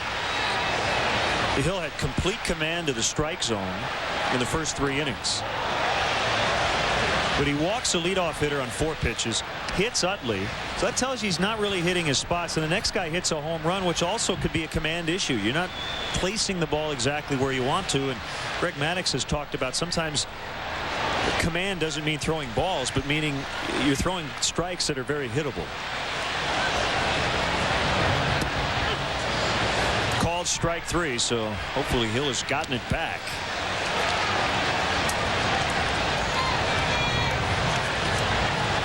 And I was asked the other day about why is it that walks sometimes lead to big innings. That might be why. Because then when you throw strikes, they're not, quote, good strikes. Not quality strikes like that one right there. A fastball at the knees on the outside corner. Pretty much typical of Rich Hill right there. 5 fly ball outs, 5 strikeouts, no ground balls so far in the ball game.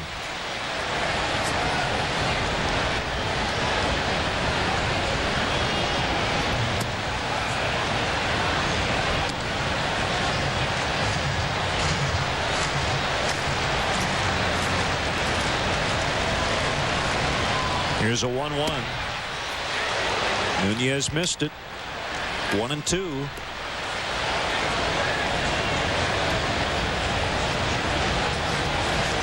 Well, a big part of becoming one of the elite guys in baseball is to battle adversity, and Hill will get a fly ball out here. 2 down. And Rich certainly has faced adversity at the big league level. Took him a long time to get his first major league win. We've documented his struggles in his first couple of stints up here. But since he came back for the last time, he has been almost untouchable.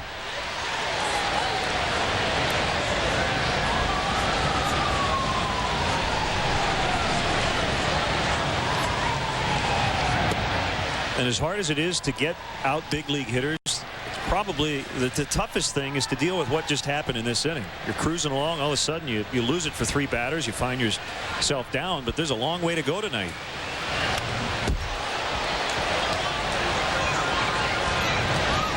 Well, once again, Rich Hill's been paying attention. His Cubs offense starting to come around. Guys are starting to hit the long ball with more regularity, something that Lou's been looking forward to since the team left Arizona. So you just stop the damage right there, get out of this inning, get your team back in the dugout, let them swing the bats again.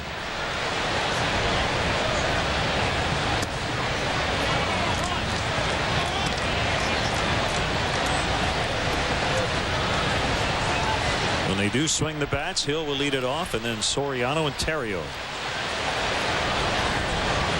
All the runs tonight for both teams coming on home runs. Ground ball to third on a 2-hopper. So Hill comes back and gets the next 3 after the Burrell 3-run homer. On this swing, the Phillies take the lead. It's 3-2.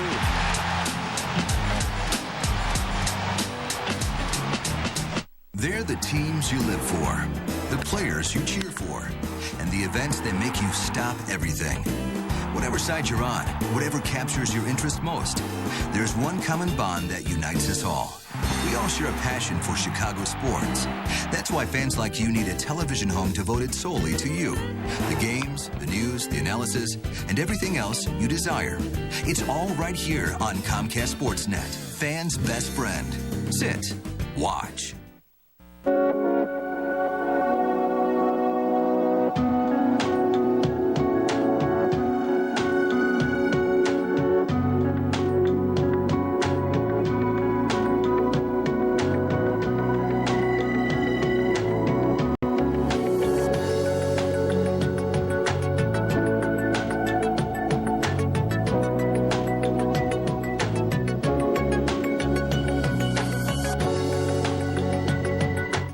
Make cleaning a breeze with quality cleaning products from Menards. All Eureka vacuums are on sale. The 12-amp Ultima features a 15-inch cleaning path, self-cleaning duster that telescopes up to 3 feet, bagless system, and the Power Paw Turbo that lets you clean in more places. $79.99. When tackling big cleaning jobs, messes seem smaller with Libman. Choose from a large angle broom or a roller mop, $3.99 after $4 mail-in rebate. Helping you improve the quality of your home. Menards. Save big money at Menards. Blackhawks, Cubs, and White Sox. Comcast Sportsnet. Cubs baseball is brought to you in part by Midas. Visit Midas for brakes, expert auto maintenance, and tires. And by the all-new full-size 2007 Toyota Tundra. Whether you've never been to Wrigley Field or been 1,000 times, a guided tour of the friendly confines has something for everyone. Each 90-minute tour includes a visit to the press box, clubhouses, dugouts, and much more. Tours are sponsored by Bank of America and available on select dates throughout the season. Tickets are $25, and proceeds benefit Cubs Care. For more information or to purchase tickets, visit Cubs.com. Pat the Bat Burrell with a 3-run homer. Came in struggling, but he has 2 hits tonight. Popped up on the bunt by Rich Hill, and it's caught by Utley. You may have noticed when we took that shot of Pat Burrell out there in left field, he was pointing up toward the sky, letting Jimmy Rollins at shortstop know that it's a tough time of day here in Philadelphia, that kind of gray sky. It's not quite nighttime yet, but tough to pick the ball up off the bat, so he was asking his infielders to help him out on balls hit in the air. Well, just a great night for baseball. Soriano homered in the 3rd inning. Upstairs, ball 1. 19-game hitting streak. His on-base streak now 27.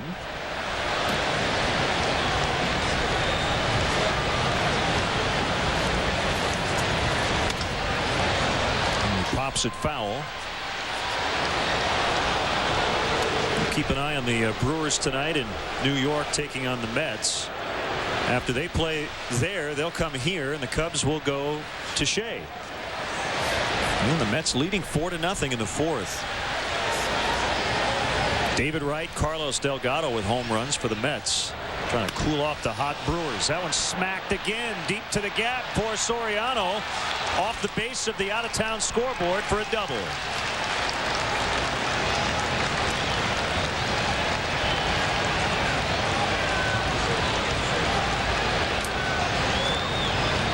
Another great approach by Alfonso Soriano, taking what Hamels gives him. That time a fastball on the outer third of the plate, just goes with it to the gap in right center. Hits about a third of the way up the wall out there in right center for an easy double.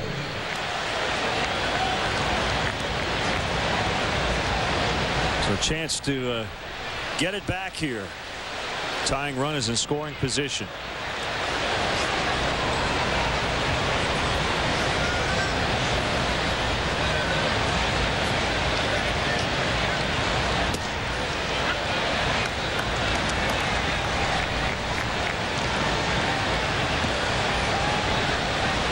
Chase Utley is almost behind second base, but as the pitch is being delivered, he's running over toward his position. He's sneaking in now. A fake by Hamels. If Utley were to stay where he is, well, if Ryan Theriot could push a bunt past the pitcher, it'd be an easy single. You have Helms playing back.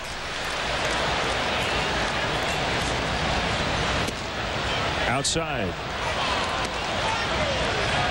A lot of times the determining factor whether a right-hander will try to push a bunt to that side is, does the pitcher come straight off the mound or does he fall off to the third base side?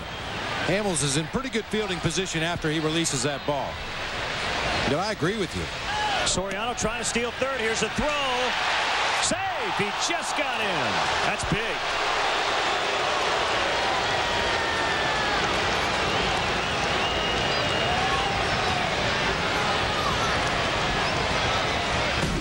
That play happened so quickly, but it looked with the naked eye like Abraham Nunez caught that throw from Rod Barajas way up in front of the bag at third. By the time he got the tag back on Soriano, he was able to get the hand in underneath. We'll get another look at it here. Oh, another foot block out there. I'm not so sure Soriano got his hand on that base. So Theriot chased a very bad pitch, something we rarely see from him. And that's the second out. Another look at that stolen base at third. Nunez has that left foot planted. Alfonso Soriano's left hand went right into the side of his shoe. You see the third base umpire is a little blocked by the play. He doesn't really have a good look at when Soriano's hand actually gets on the base. Even with a replay, tough to tell whether he blew right through the foot and got his hand on the bag before the tag was made.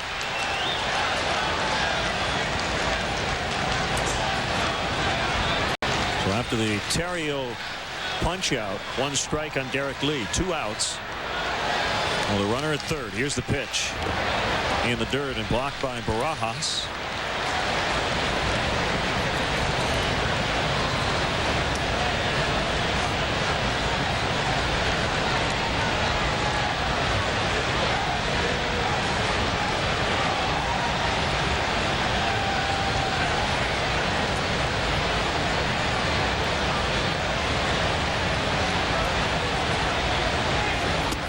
One and two now.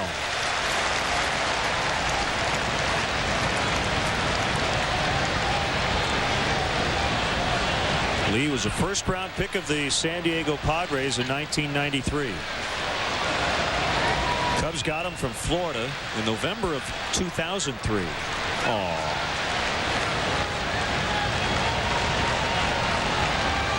He was a first-round pick of the Phillies in 2025.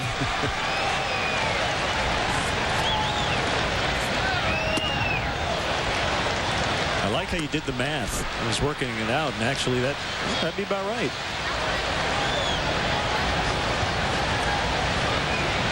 Unless he decides to go to a JC or a 4-year school. I was just assuming he'd get drafted out of high school. Right. 2-2 to Lee. Ground ball right to Nunez. The Cubs leave Soriano 90 feet away. Halfway home, 3-2 Phillies.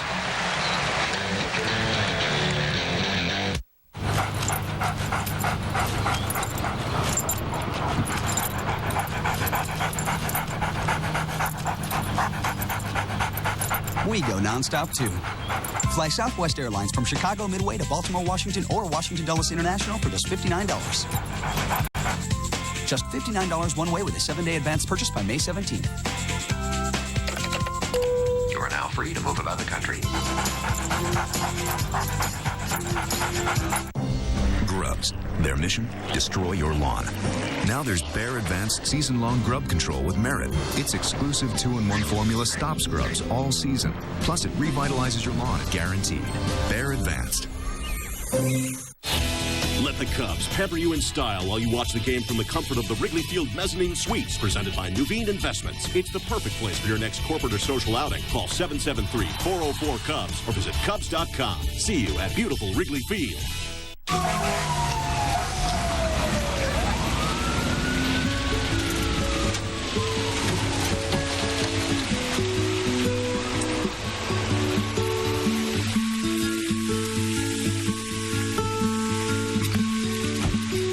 The safest accident is the one that never happens. The 2008 Lexus RX with 14 actively safe features.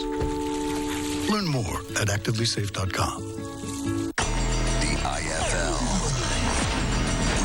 Mixed martial arts only team fighting competition. The International Fight League. This week, the Seattle Tiger Sharks look to bring the pain as they clash with the Chicago Red Bears. Tonight.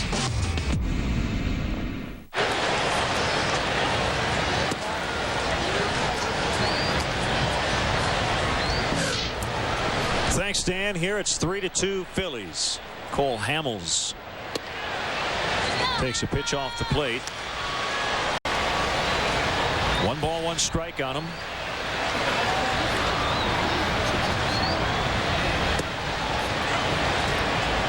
There's a second strike, 1-2.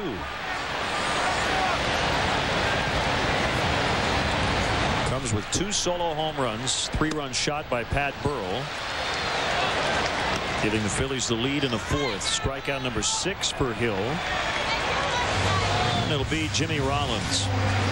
Well, baseball lost a great friend in March when former big league infielder and later a Cubs coach and manager and longtime Phillies coach John Vukovich passed away. He had been battling complications from a brain tumor. He died at age 59. Vuk was just a great baseball man, a wonderful person to be around. He managed the Cubs for 1 day in 2 games. It was a doubleheader in 1986 in between Jim Fry and Gene Michael, and the Phillies for 9 games in 1988. And he almost became the Cubs permanent manager in 88, but he resigned after general manager Dallas Green quit. And Bob, I know you knew Vuk, and just a great guy to talk baseball around the batting cage. Oh, he was baseball. I mean, we saw him up here in the press box, and it might have been the first time I'd ever seen him out of uniform. I almost didn't recognize the guy. He looked so at home on the field, felt so at home on the field, and baseball surely will miss him. He coached with the Phillies longer than any coach in team history, and as a player was a member of the 1980 World Series championship team. Rollins grounds out to Terrio, 2 outs. So Vuk will be sorely missed. And as you saw, the Phillies honoring him with Vuk on their right sleeves this year.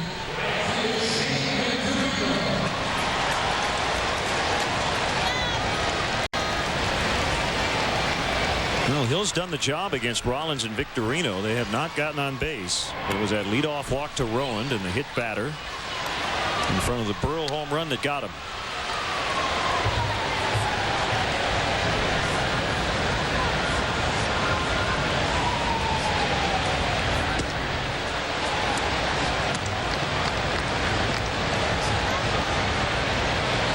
Well, the other thing about John Vukovich is he had surgery and I guess was ill for some time, but he never let anybody know.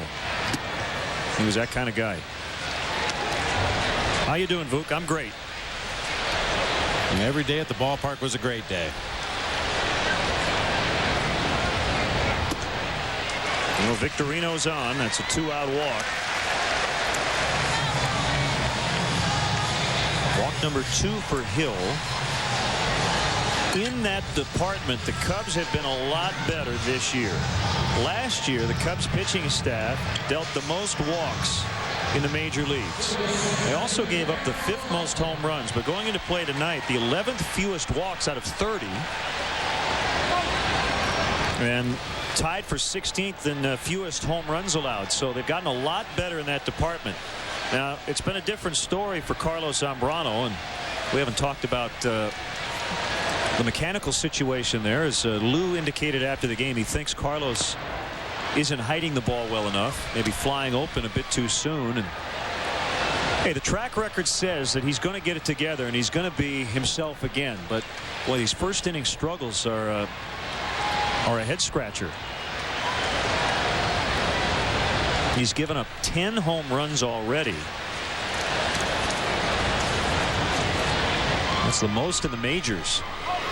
And Lou was talking about Carlos maybe trying to hide the ball a little bit better from the opposing hitters. And Rich Hill is a perfect example of what Lou would like to see Carlos do more of. Rich really gives the hitter a lot of knee caps and elbows and glove and front shoulder flying at him, but they don't pick up the ball out of his hand very quickly. Keeps that front side closed until the very last instant when he explodes into his delivery. I mean, Rich's stride, if anything, to home plate, he's a little bit closed. He pitches from that far third base side of the rubber, and his stride to home plate is right about in the middle, which would indicate that, he's closed up a little bit right up until the moment of release.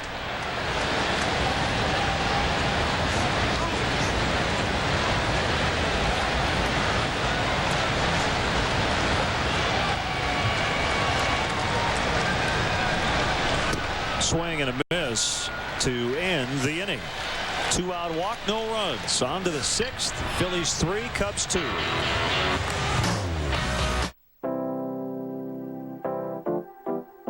Shining is showing someone the way. At Blue Cross and Blue Shield of Illinois, we want to help you live a healthy life. By providing wellness programs and initiatives, we keep you focused on staying well and living well. Because we believe sharing a commitment to a healthy way of living can inspire someone for life. Lean on me. Blue Cross Blue Shield of Illinois, shining through. Ozzy's Place. Time to do a little redecorating. No cover charge, free pool every Thursday night, and a good honest beer at a tasty price. This man got a good establishment going here. Hey, Ozzy. You are definitely supporting the high life, man, and these days, that's a good thing. Come on with me. Like the sign up. Wow. That's what I'm talking about. That's proof the world hasn't gone completely crazy. The high life is on. They're the teams you live for, the players you cheer for, and the events that make you stop everything. Whatever side you're on, whatever captures your interest most, there's one common bond that unites us all. We all share a passion for Chicago sports. That's why fans like you need a television home devoted solely to you. The games, the news, the analysis, and everything else you desire. It's all right here on Comcast Sportsnet, fans' best friend. Sit, watch. Every morning, start your day the right way with McDonald's Sports Rise on Comcast Sportsnet. Wake up to the latest Chicago sports news with 30 full minutes devoted to the teams you care about. McDonald's Sports Rise, every morning on Comcast Sportsnet. Fans' best friend. This is not an event for the weak. It's a test of strength, endurance, and just plain toughness. 8 Cowboys for the first time ever in 3 head-to-head rides, fighting each week for the chance to be crowned the toughest cowboy. Monday. Hey, Sunday, as soon as Game 4 between the Bulls and Pistons is over, switch to Comcast Sportsnet for Toyota Bulls postgame live on Comcast Sportsnet. Mark Shanowski, Norm Van Leer, and Kendall Gill have highlights, analysis, and all the postgame press conferences. Toyota Bulls postgame live Sunday immediately following Game 4 right here on Comcast Sportsnet, fans' best friend. So right around 5 o'clock, depending on how long the game goes. Let's just hope it's a Bulls win. Got to the hotel last night. The Bulls were up, I think, 13 or 14 when I turned the game on, and that quickly evaporated.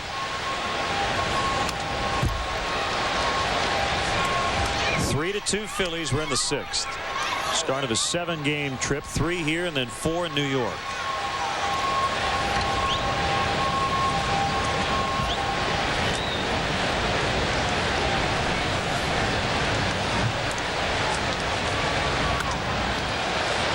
Blue Jays lead the Devil Rays 2-1. They're in the top of the 5th. The Jays have lost 9 in a row. They've lost their closer for the year. Ligament replacement surgery on his elbow. Now they find out Roy Halladay is going to miss a month to a month and a half because of appendicitis. Now that is rough. You lose B.J. Ryan and Roy Halladay, and you've lost 9 in a row. You're 10.5 out in the American League East. Ouch. You lose your ace and your closer in 1 week.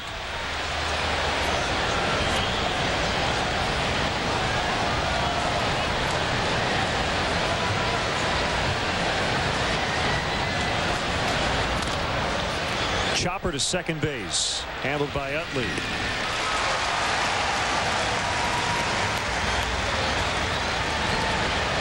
Yeah, didn't they lose their starting catcher as well? Greg Zahn spent some time on the DL, I believe. Yep. Been a rough go for the Blue Jays. Well, it was a very rough start for these Phillies. They began the year 3-10, and since then they're 12-9.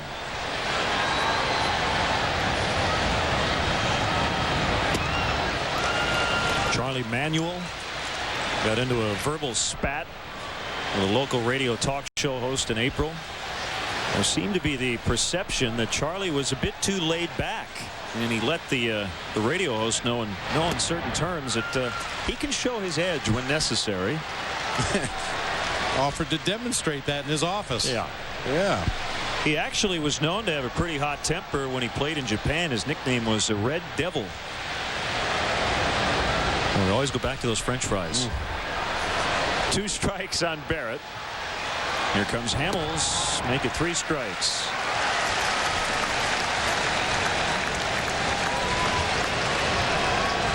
Well, if I'm not mistaken, that was 3 consecutive changeups to Michael Barrett.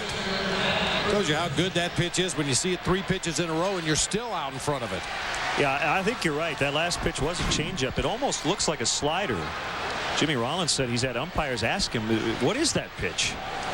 That's a changeup. Merton with a base hit. He's 2 for 2. He's been on 3 times. Well, we thought Matt Merton would be the biggest beneficiary of seeing 3 lefties in a row just to get some consistent at-bats against live game pitching, and he's responded very well tonight. You can only simulate so much in the batting cage. You need to get in there against a pitcher who's trying to get you out. And 3rd day in a row facing a lefty, Matt Merton starting to get it wired in.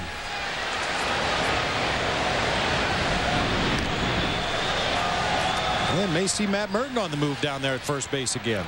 Cubs trailing by a run. Like to get him into scoring position here with 2 outs for DeRosa. You hear of guys sitting on a guy's fastball, maybe a curveball early in the count. What about a changeup? Is that a pitch that guys can sit on or think about, okay, first pitch, I'm going to go after it? Maybe a really good hitter. I could never do that. I mean, the thing is, you, like I told you earlier, you see that arm speed and everything your eyes tell you the fastball. The arm speed tells you fastball. The location tells you fastball, and it's hard to fight the instinct to swing at what you think is a fastball. Yeah, I'm sure there are hitters out there who could go to the plate and look change up the entire at bat, but it was tough for me to do. I was afraid to take a fastball for a called strike. That was the whole thing.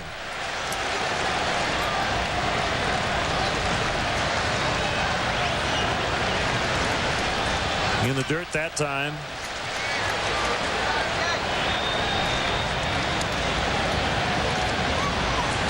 And some hitters, we saw Ramos Ramirez do it earlier in the ballgame on his home run. They have the ability to elongate their swing when they're slightly fooled by an off-speed pitch.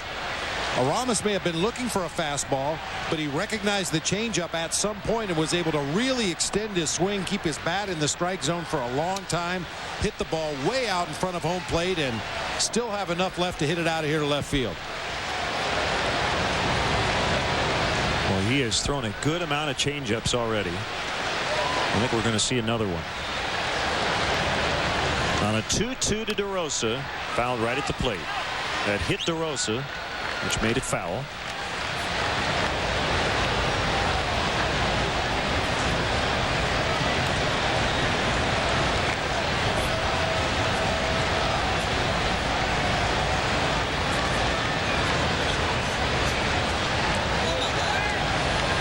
Interesting look.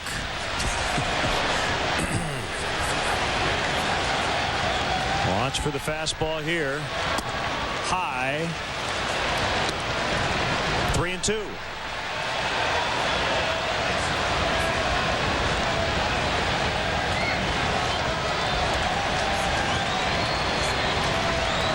Two-out single by Merton, keeping the inning alive.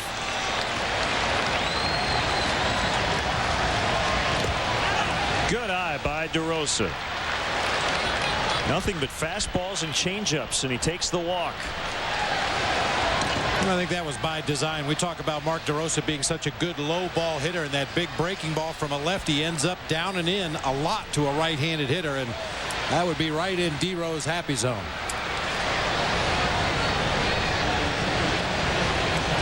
Michael Wirtz is going to get up.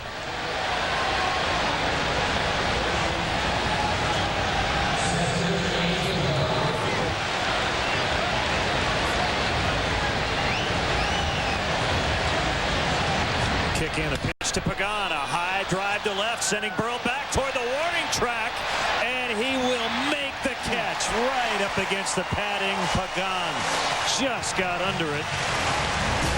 Just missed, but would have been his second home run in 2 games. Still 3-2.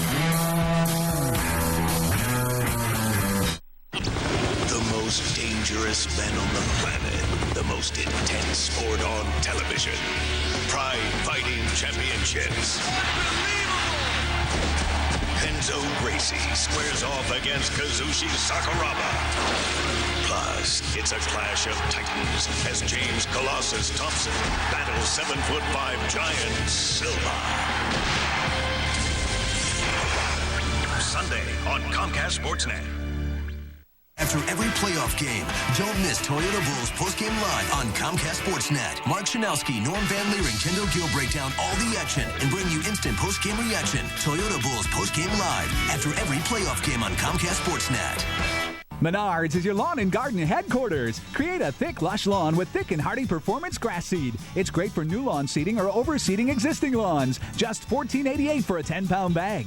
Keep your lawn looking great with a mower from MTD. This high-wheel model features a powerful 173cc engine with a 21-inch wide cutting path, height adjusters, rear bag, mulch, and side discharge, only $189. Quality products for low prices. Menards. Save big money at Menards.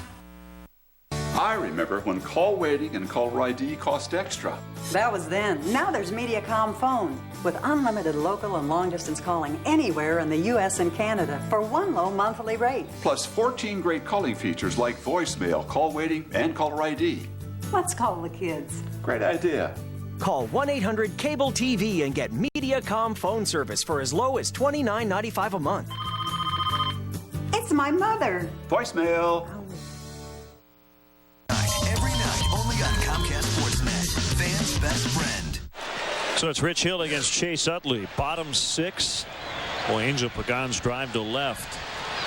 Thought it was going to go. If it would have gone, it would have been a 3-run shot to give the Cubs the lead again. It had been a home run last year. As you said, they moved the fences back and up a little bit. Chase Burrell right to the base of the wall out there in left field.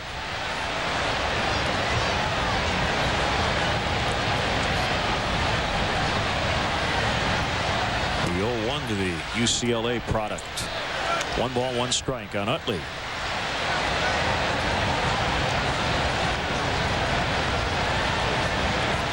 Well, Evidently coming into play tonight was batting .333 against left-handed pitching this year, including 11 for his last 28. Now Rich Hill got him to pop up to left field his first at bat, so make that 11 for 29, his last 29. Pretty laid-back guy off the field, but he plays all out all the time when he's in uniform.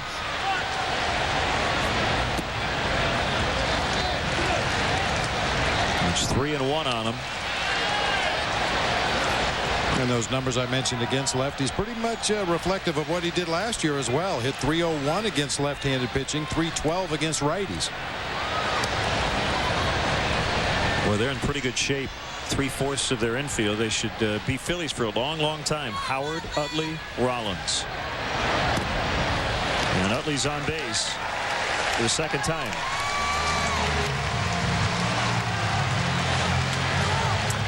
Let's check in on our Kawasaki Let the Good Times Roll. A Friday night, 2 days before Mother's Day in Philadelphia. Oh, yeah.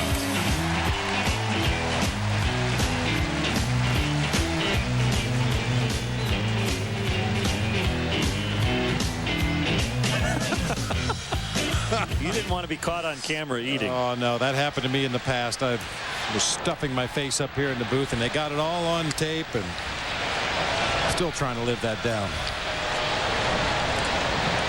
Tasted just as good with my back turned.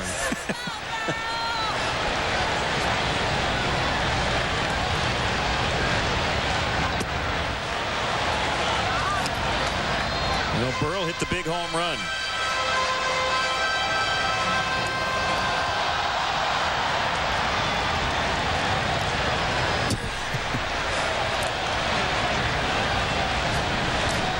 He's taking it out on his younger brother there.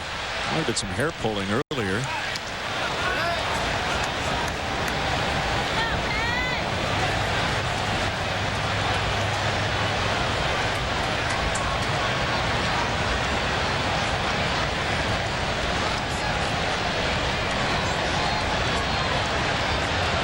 Here's a pitch to Burrell, swing and a miss.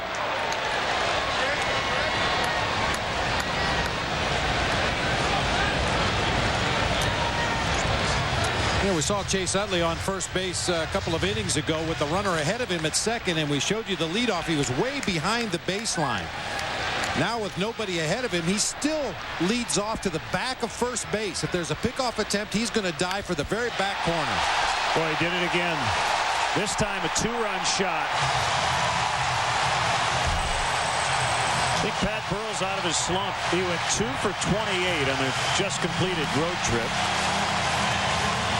Was 2 for his last 37 coming in. He's 3 for 3 with 2 homers and 5 RBIs. 191 career home runs.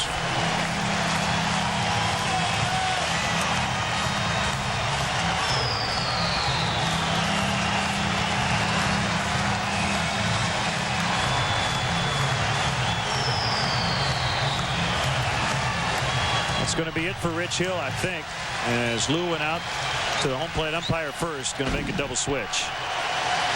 Well, you come into a series, there's certain hitters on the other team you don't want to let beat you, but you have to make an adjustment in that scouting report. And right now, Pat Burrell is the guy in this Phillies lineup you don't want to let beat you. It may be too late. So Rich Hill exits trailing 5-2. We'll get the other guys coming in when we come back. All new mowers look good, but Saturday morning is no time to find out your new mower won't start. You have things to do. A lawnmower is only as good as the engine that powers it. Hey, mister. If you don't have a Briggs & Stratton, you don't know what you have. Briggs & Stratton, the power within.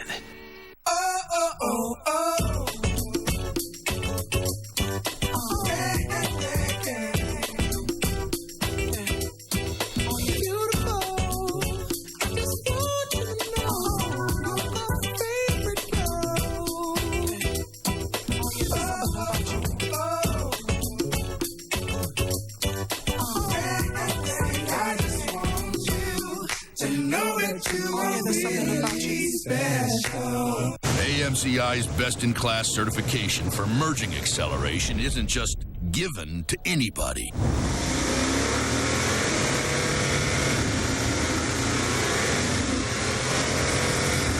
You earn it. Get 3.9 APR financing on the all-new full-size 2007 Toyota Tundra. The truck that's changing it all. Now at your Toyota dealer. Hi, I'm Dan Jiggins. Monday on Chicago Tribune Live, we'll have a complete breakdown of the Bulls' Game 4 matchup with the Pistons. Plus, Dan Plesac stops by to talk about both Chicago ball clubs. All that and more starts Monday at 5:30. Cesar Izturis comes in to play shortstop, and Michael Wirtz will now do the pitching. So Izturis will hit 9th and lead off the 7th, and Wirtz will slot in where Mark DeRosa was in the 7th spot.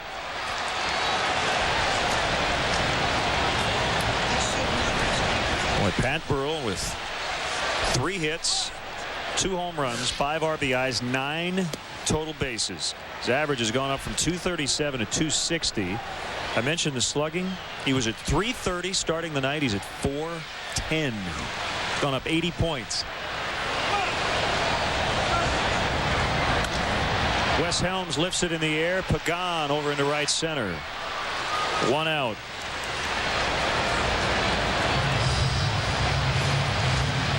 Yeah, I was talking about those advanced scouting reports. You come into a series and you look at this Phillies ball club right now coming into this series, and you'd say, well, Jimmy Rollins, we want to make sure to keep him off base. He's a hot hitter. He's hitting home runs.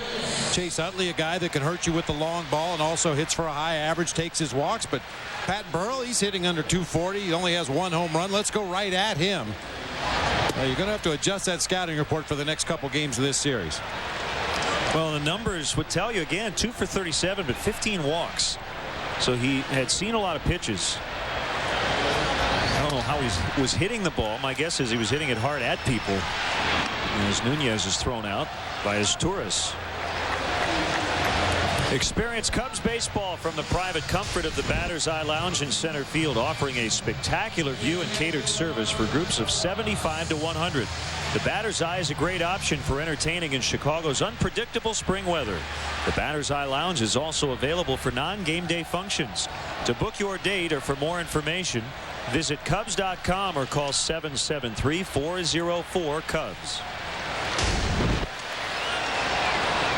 Well, nobody's manufactured anything tonight.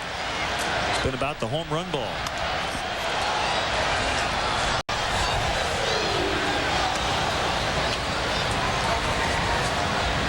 And while this is an intimate setting for baseball as far as home runs are concerned, Pat Burrell's 2 shots would have gone out anywhere. Monster home runs. Lee drifting into foul ground. A lot of room over there, especially in a new ballpark. And Michael Wirtz comes in and retires all 3. But Burrell with a 2-run shot. It's 5-2 after 6.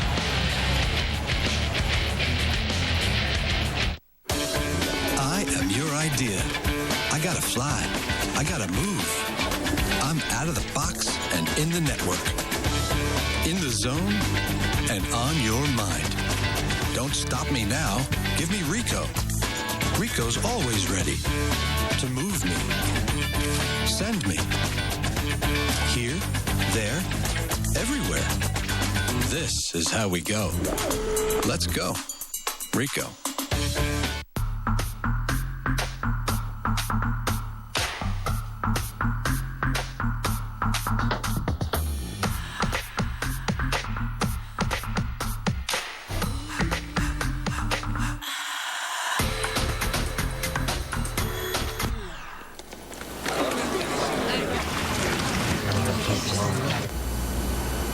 Tonight, do the mojito with the refreshingly cool taste of the Bacardi Mojito.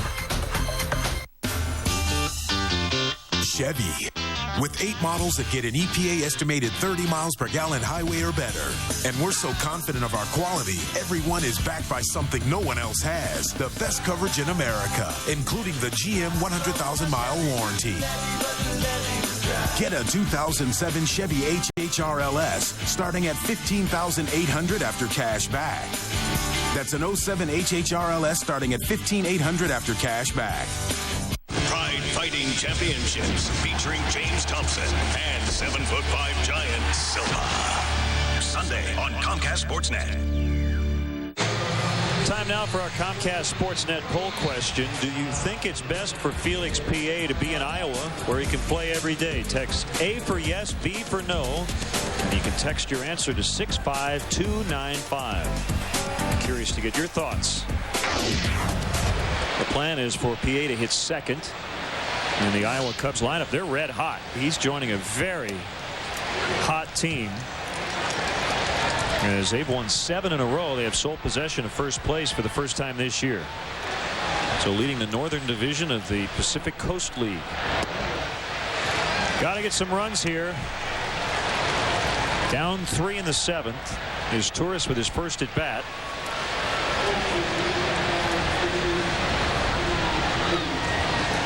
So the shortest outing for Rich Hill this year. Bouncer up the middle, base hit.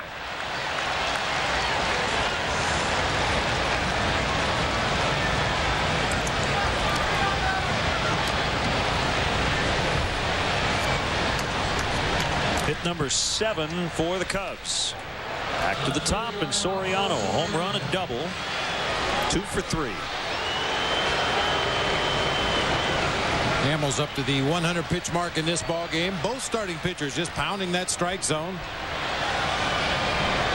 Unfortunately for Rich Hill, 3 walks in the ball game. 2 of those came around to score. Jeff Geary was up in their bullpen. They've had some issues in their pen. Injuries have been the problem lately. Their closer, former Cub Tom Gordon, on the shelf with a right rotator cuff sprain. Ryan Madsen with an oblique sprain. They had so many problems early on with their bullpen. Charlie Manuel moved Brett Myers, his opening day starter, into a setup role. Myers now their closer, and he has been lights out.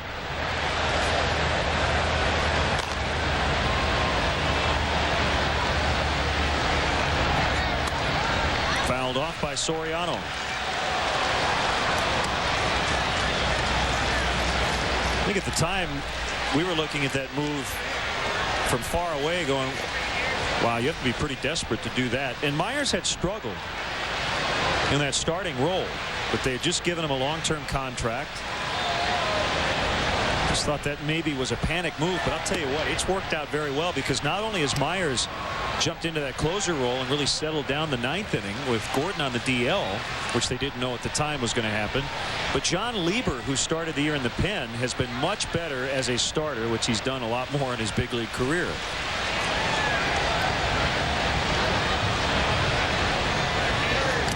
Yeah, it may have put Myers in an unfamiliar situation, but perhaps a way to get him back on track again. And as you said, John Lieber, a guy who has done a great job throughout his career as a starting pitcher, an inning eater, a guy that keeps you in a ball game.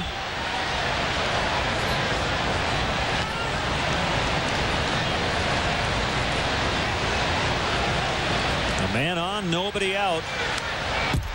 And still 1-2 on Alfonso Soriano. Brewers coming back. In New York, it's 4-2. Jenkins and Fielder with home runs for the Brewers. So they're in the middle of the 7th at Shea.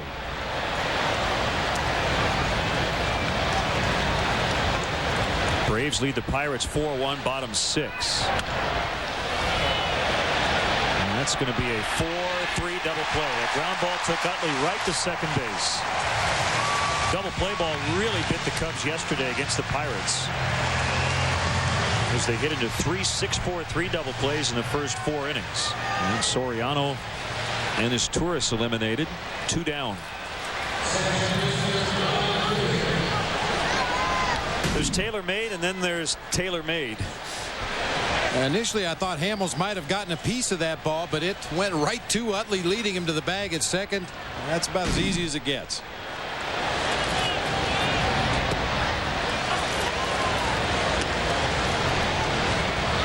Well, we didn't see the real Cole Hamels last year, but he's been really good tonight.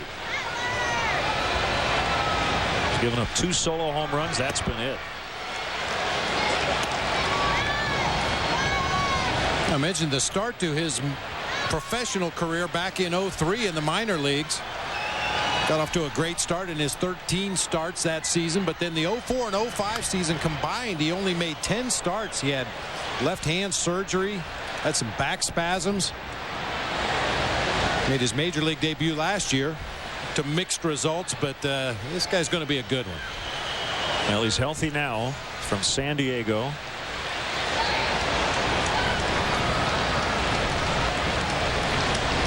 And he can learn from Jamie Moyer. Swing and a miss to end the inning. So 7th inning stretch time from Citizens Bank Park. 5-2 Phillies.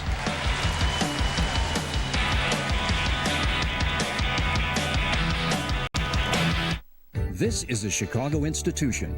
And this is a Chicago institution. Chicago institution. Chicago institution. Since 1959, it's Danley for the finest custom-built garages. Now you can own a Danley and get a garage door opener free with 2 remote controls. Call 773-GARAGES and get a free garage door opener with a Danley of your choice. Chicago institution. Chicago institution. Danley's Garage World, Danley. Depend on Danley. Stop up! Where should we sit? Right at first base. Wait, how about along the third baseline? Wow, this is great. Just like having season tickets. Looking for great seats? Buy tickets from other fans. Have extra tickets? Sell them to other fans. Go to StubHub.com today for tickets to the hottest sports, concert, and theater events, even if they're sold out. Peanuts. Hey, there's still tickets right behind home plate. Let's go for it. StubHub, your choice, your ticket, your experience. StubHub! They're the teams you live for, the players you cheer for, and the events that make you stop everything. Whatever side you're on, whatever captures your interest most, there's one common bond that unites us all. We all share a passion for Chicago sports. That's why fans like you need a television home devoted solely to you. The games, the news, the analysis, and everything else you desire. It's all right here on Comcast Sportsnet, fans' best friend. Sit, watch. Sign up for a subscription to Vineline, the official monthly magazine of the Chicago Cubs. Vineline offers exclusive player features, team analysis, Wrigley Field news, and Cubs minor league coverage. Subscriptions start at just $24.95. Call 1-800-248-9467 or visit Cubs.com to order Vineline today. So Michael Wirtz was ready to go. In the bottom of the 7th, he's going to face a pinch hitter, Greg Dobbs, and Lou comes out. He's going to take the baseball. We'll be back. 5-2 Phillies. Imagine a car with the same fuel economy as Camry, but with a lot more power. The Pontiac G6. Or cross over to Touring. More power than Escape. With the same gas mileage. The new Pontiac, designed for action. Every 2007 G6 comes with the best coverage in America and a great starting at price too. For more information, visit PontiacDrive.com. Lloyd, get Vince on the phone. Maybe we just go without an agent. Drama did that for 10 years. Boom, boom, boom.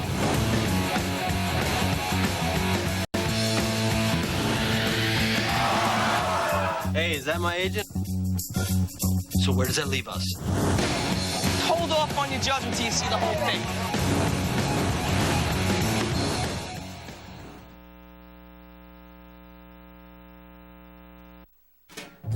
When you visit your neighborhood Blackhawk State Bank location, you'll feel like you're walking through your neighborhood.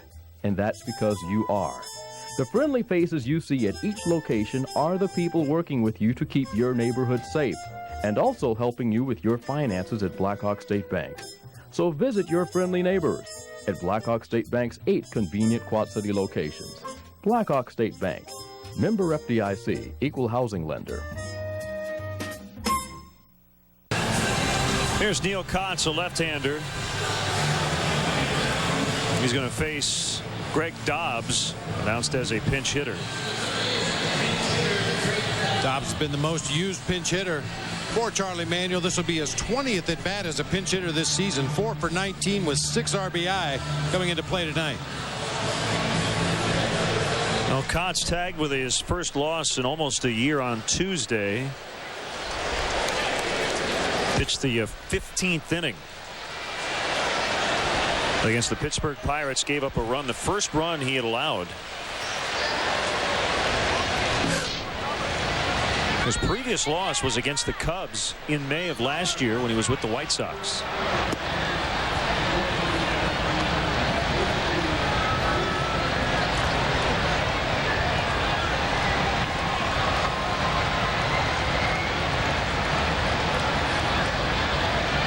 The 0-1 pitch is a strike, 0-2 on Dobbs.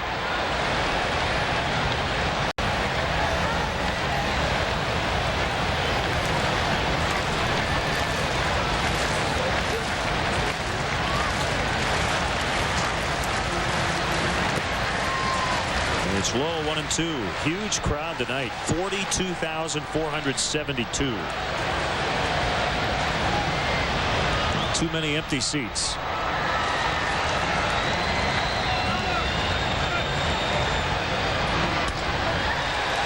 That gets past the diving is Torres. Pinch hit single for Dobbs.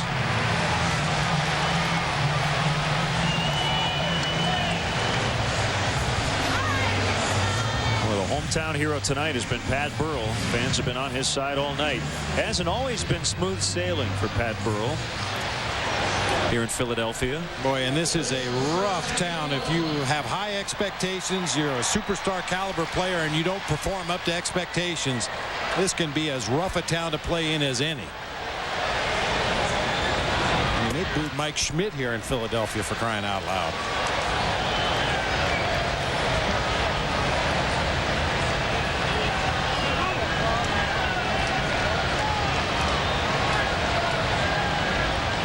One strike on Rollins. The pitch off the plate inside. Rollins came in first in the league in total bases with 89. 18 multi-hit games, 153 at bats, so he's right at the top of the National League in those categories. Lines it in, a little slip by Soriano, but he recovers in time. Rollins is 0 for 4.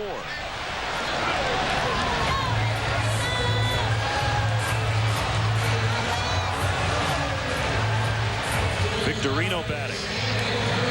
When you don't see a team as often as you do the teams in your own division, obviously, but you know, a lot of numbers kind of jump out at you. Jimmy Rollins in the 04, 05, and 06 seasons scored the second most runs in all of baseball. Albert Pujols was first over that time period with 381 runs.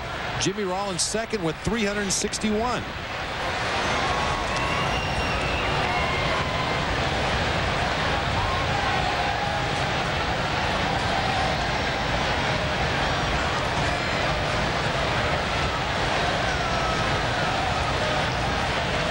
Is going to throw to first. Of course, when you hit leadoff for a lineup that has the National League MVP down there in the 3 or 4 spot, you're going to score a lot of runs. Yeah, the aforementioned Bobby Abreu hit behind Rollins for a long time. Chase Utley.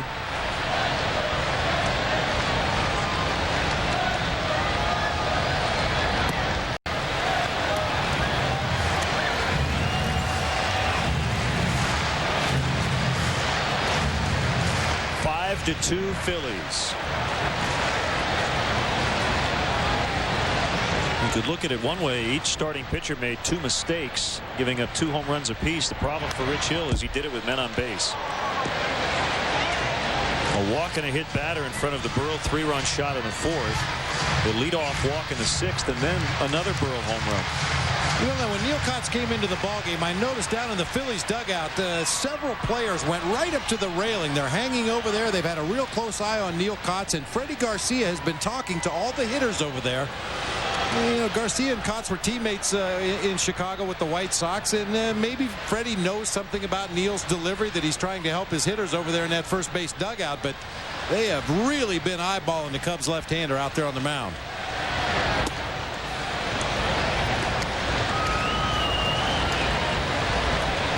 Sometimes it can be the smallest of things in a guy's delivery or the way he places the ball in his glove, where he sets with his hands, whatever it may happen to be. It might be so subtle that unless you really, really are looking for it, you'd never notice it. And some players really have a knack for finding those things. We used to spend a lot of time looking at videotape trying to find something in a guy's delivery that would tip his pitches or tip when he was going to pick the first as opposed to throw home. And some players really have a knack for spotting those kinds of things. Base hit through the hole on the left side. 2 men on.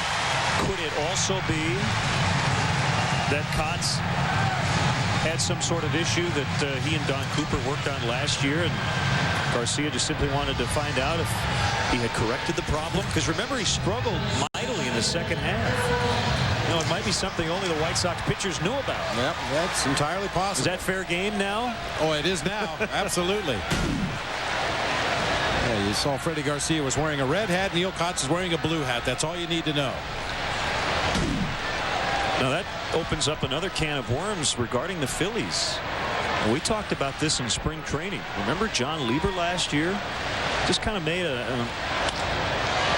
casual remark to a writer in the offseason about his season turning around after he got knocked around late in July by the Florida Marlins, managed by his former Cubs battery mate Joe Girardi. And after that start, Girardi talked to Lieber on the phone and told him that your pitches were flat. It's not like he told him something that I'm sure that the Phillies didn't already know, but that turned Lieber's season around, and he pitched well against the Marlins later in the year. And some people thought that that conversation should not have taken place between two members of competing organizations. And I would imagine that some of those people that felt it shouldn't have taken place were the Marlins hitters when they faced Lieber later in the season. That's a very fine line between friendship and professionalism, but the reality is those guys wearing the different colored hats are trying to beat your brains in right now. I mean, it's very common when you see a team going to the postseason to get scouting reports from teams in the other league. If you have friends that are on the coaching staff or friends that play for teams in the other league, to call and give you a heads up on certain players, but you don't usually see it happen during the regular season, especially when you're going to face a pitcher or a team again. Well, it was interesting. Both teams at the time were on the fringes of the wild card. But then later, both played better, and Lieber beat the Marlins twice in September. Kotz in some trouble, 3-1 against Aaron Rowan.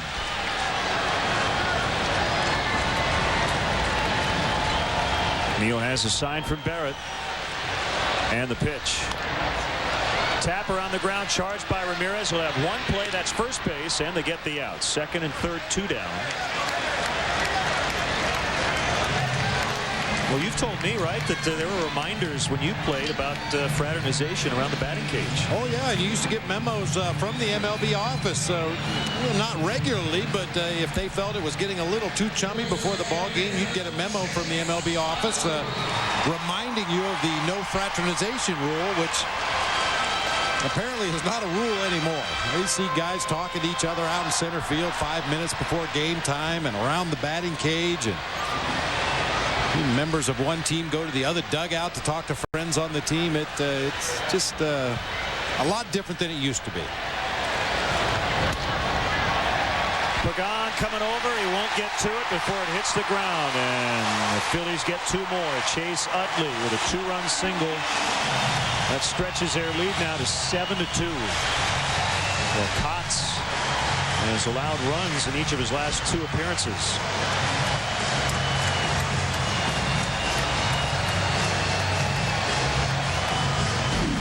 Talked about Utley hitting .333 against left-handed pitching coming into the game tonight. Fights off a breaking ball from Neil Kotz. Didn't hit it particularly hard, but hit it in a good location and soft enough to score both runs. So without the National League MVP in their lineup, and Howard had been struggling, but the Phillies with 7 runs with Howard on the bench. Standing ovation for Pat Burrell.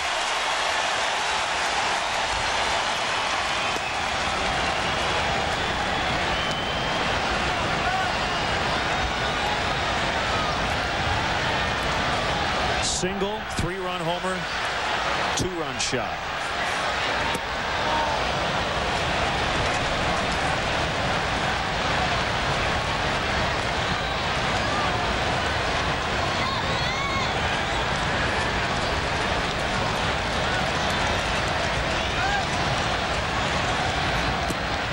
One and two.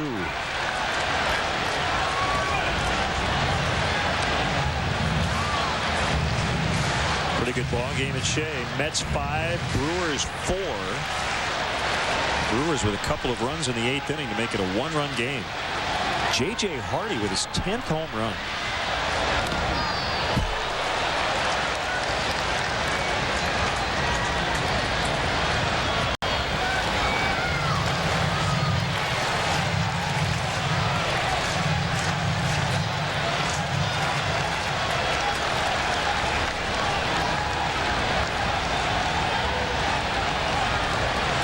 There goes a runner, Utley, in the air to center. Everybody excited, and that ball will be caught by Angel Pagan. Fans are trying to push that one over the fence. Utley with a 2-run single, and it's now 7-2. Welcome to California. We cruise. We fly. We run. We go with the flow. We let go. And we believe one simple thing. That every day in California is your lucky day. Is your lucky day. So there's just one thing you have to ask yourself. How fast can you get here? Find yourself in California. Hurry, we've extended our internet sale. Fly Southwest Airlines from Chicago Midway to cities in California for just $129. You are now free to move about the country. After every playoff game, don't miss Toyota Bulls postgame live on Comcast Sportsnet. Mark Chanowski, Norm Van Leer, and Kendall Gill break down all the action and bring you instant postgame reaction. Toyota Bulls postgame live after every playoff game on Comcast Sportsnet. SAP is affordable solutions for companies like ours. I have a sneaky feeling the world of high-precision electronic gas pressure gauges is about to change.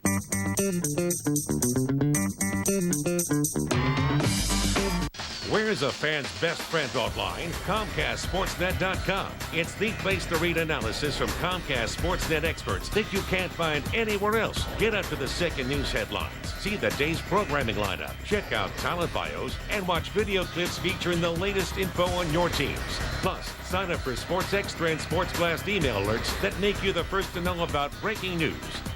Log on right now to ComcastSportsNet.com. Fans' best friend online. Well, the results of our Comcast Sportsnet poll question. Do you think it's best for Felix PA to be in Iowa where he can play every day? 7 out of 10 said yes. Well, you hope there's not an injury in the outfield. If there is, he'll be right back here and playing every day. You know, I would agree with that at this point in the season. If we were in August and the Cubs were in a pennant race, I would go completely the other way. And my attitude has always been if there's a guy that can help you in any one aspect of the game, and certainly as you get a look at the new left fielder, Felix PA can help you as a pinch runner. He can help you as a defensive replacement late in the ball game. You can use him as part of a double switch. And we've talked about Darrell Ward as a pinch hitter. When he does get on base, you like to take him down for a pinch runner. So team in a pennant race late in the season, if a guy has value to the ball club, I say keep him on the ball club. And I think he will be here when we get to that point. Jeff Geary is the new pitcher. And he deals a strike to Derek Lee. So Michael Bourne is in left and Geary on the mound. 7-2 Phillies. Another strike.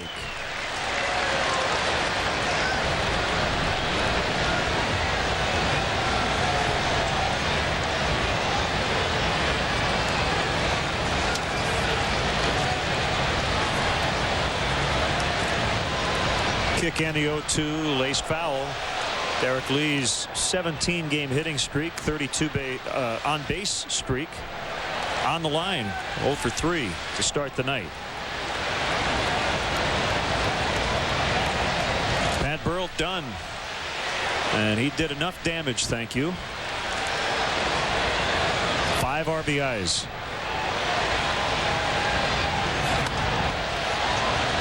I I just don't know why Charlie Manuel didn't take Pat Burrell out for defense in the second inning. Cubs would be ahead. We would like that. And the guy that came in defensively, Michael Bourne in left field, very similar in a way to Felix P.A. This is a guy that has appeared in 24 games this season, all either a defensive replacement or a pinch runner. Had as many as 57 stolen bases in the minor leagues, 163 stolen bases in his minor league career. Strictly used as a defensive replacement and a pinch runner, at least up to this point of the season. And when you have an outfielder like Pat Burrell, who at times can be shaky defensively, Bourne has a value to this ball club.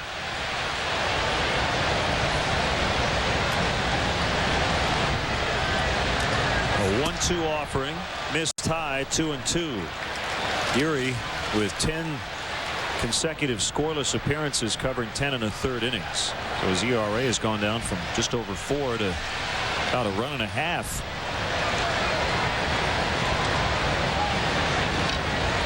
He's used to pitching with runners on base. He's come in with a major league leading 20 inherited runners on, and he has stranded 18 of them.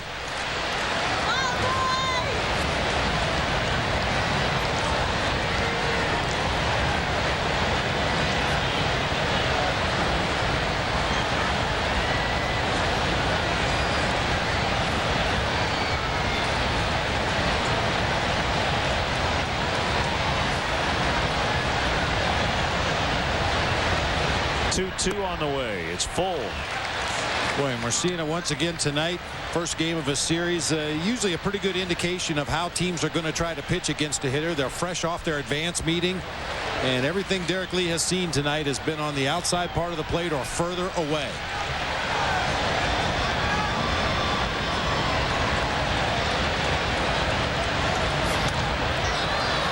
High in the air, down the right field line, and Victorino in foul ground, and Derek is 0 for 4. We hope he gets another chance tonight. If not, it'll be the first time all year that he won't have reached base.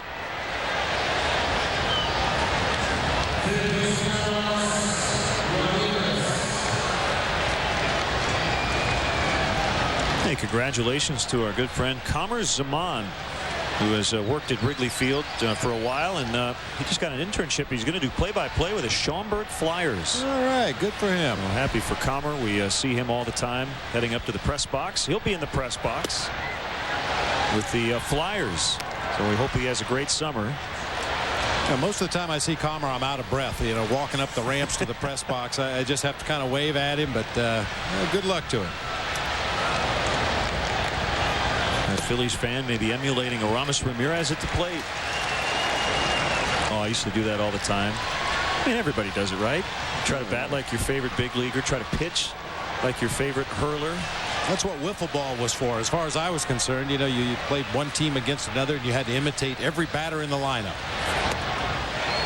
And if they were a left-handed hitter, you had to bat left-handed. You had to stand the way they did, do the things they did.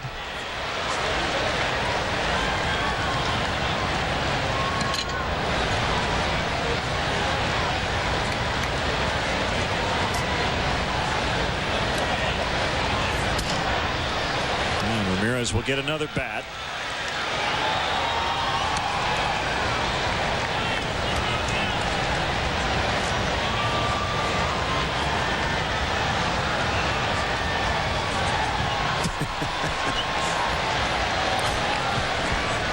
Sounded like he was getting a little too close, maybe a little too loud. She's saying, well, somebody please hit me a foul ball. It's getting late. Yeah, she's going to have to fight for one tonight. Big crowd here on a Friday night in Philadelphia, over 42,000 people.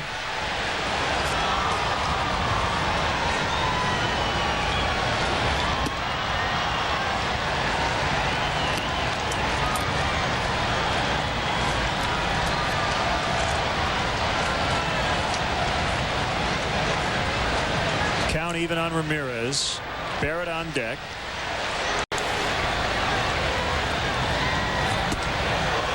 Now it's full. The Phillies broadcast engineer Dave Rydstrom wants to wish his mother, Mary Lou, in Rockford, a happy early Mother's Day. That's a good reminder for all of us. It's coming up in 2 days. And since it's about 8:20 or so Central Time on a Friday night, tomorrow's your last chance. Although I'm sure the flower shops stay open late this weekend.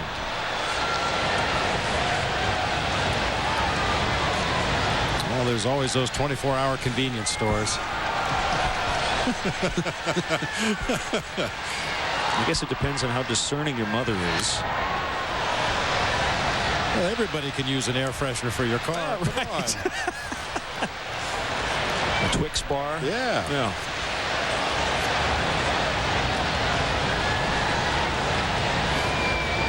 Happy Mother's Day, Mom. Here's a diet soda. 32 ounces. I got you a big gulp.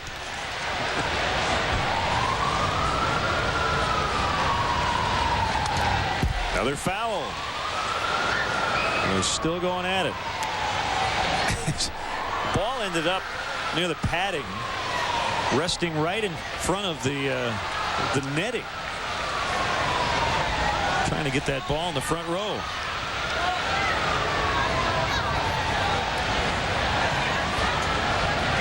Be careful, don't break it.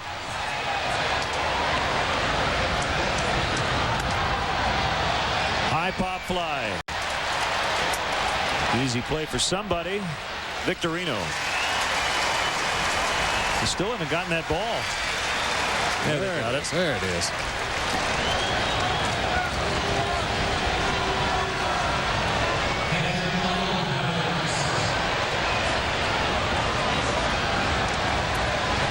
Michael Barrett with 2 outs. The only offense for the Cubs tonight. 2 solo home runs. Soriano in the 3rd, Ramirez in the 4th. Cole Hamels went 7 strong innings, 2 runs, 2 walks, 7 strikeouts, 110 pitches.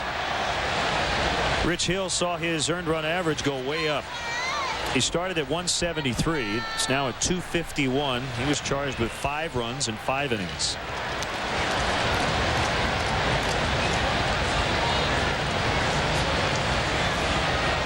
Yeah, Rich only gave up 4 base hits in the ball game. Unfortunately, 2 of them are home runs to Pat Burrell following walks. Victorino chasing, and it's going to be over his head. Almost a home run right off the top of the scoreboard out there. And boy, it keeps Michael to a single. He was maybe 3 feet away from a home run, and he ends up with a single. You actually have to get it over that little fence above the scoreboard to get it out. Fastball up and out over the plate. Nice piece of hitting by Michael Barrett. We talked about Victorino's arm earlier in the ball game. Mishandles it briefly, but then just fires a rocket on a hop right on the bag at second base. Good thing Michael decided to stop it first. I just wrote down double after I watched that ball go off the wall. Well, that's such a rarity in the game nowadays. It's fun to watch outfielders who throw well. Like Vladimir Guerrero, Shane Victorino, Jeff Francoeur down in Atlanta. There are a few, but that's kind of a lost art, those outfielders that have those rocket arms like Andre Dawson used to in right field for the Cubs.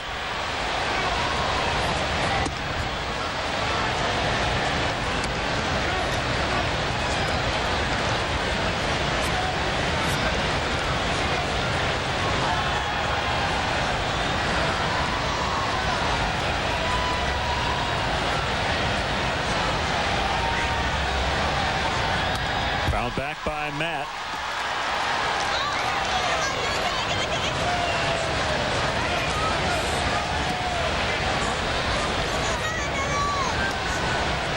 Ellis Valentine, right? Yeah, there's another one. Yeah, had a cannon. I don't really remember him, but I've been told he had a great arm. Dave Parker was a guy that threw very well for most of his career. Driven in the air deep to center. Aaron Rowan never taking his eyes off the ball. Hauls it in about 392 feet away from home plate. Well, it's been all Phillies tonight, 7-2.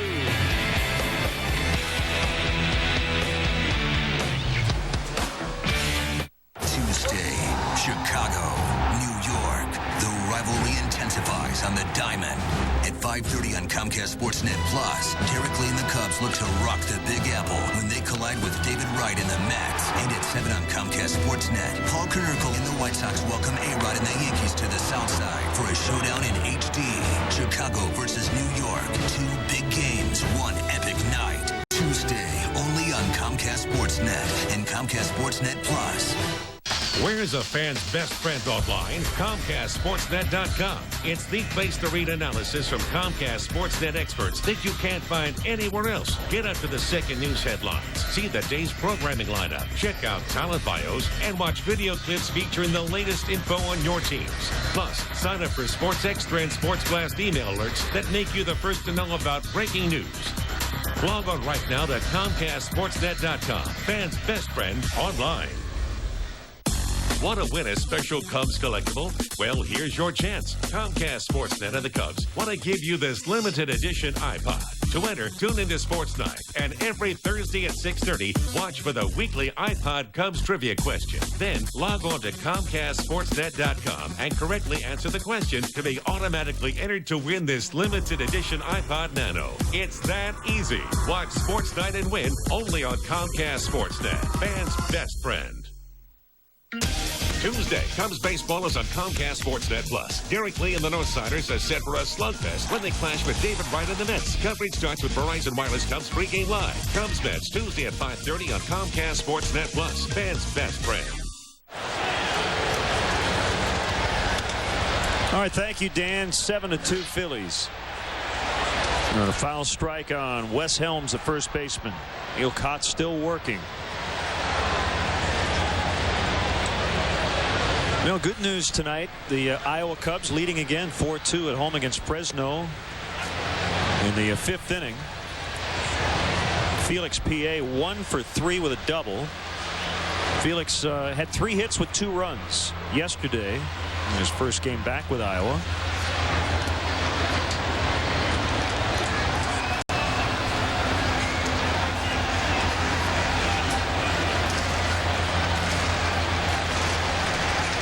There's always a good chance every day, at least one team winning in any organization, with all the minor league teams playing. As Kotz can't get to it, Izturis does. And the dig by D. Lee. Nicely done at both ends.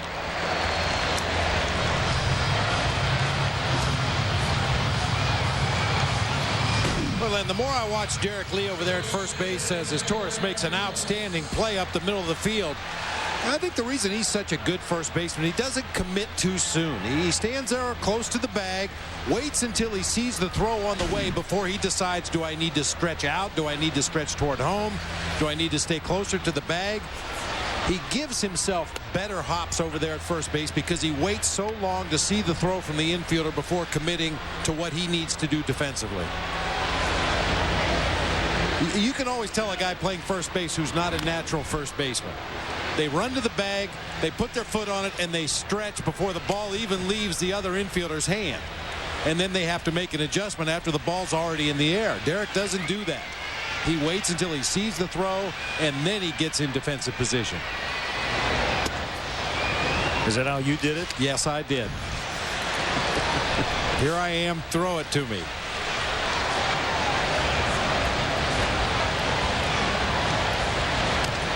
Right out in front of the plate. Barrett got out very quickly. Bad throw, and Lee came off the bag.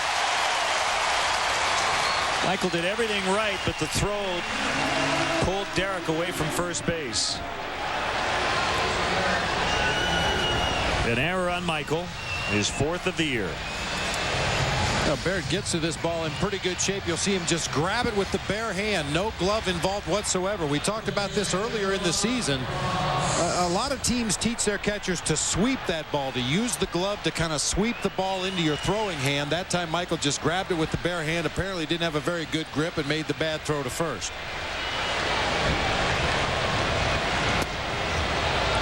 Almost had to move out of the way. It was good to see Donnie Veal put up a good stat line for Tennessee. Got a no decision yesterday. Gave up 2 runs in 6 innings. His ERA still just over 6 as he makes that adjustment to Double-A. Jeff Samardzija went 3 innings, gave up 3 runs, 1 earned for Daytona. Has a .348 earned run average.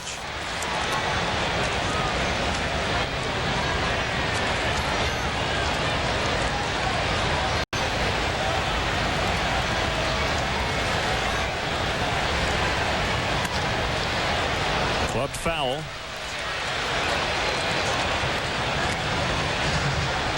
Mark Holloman off to a great start at Double-A.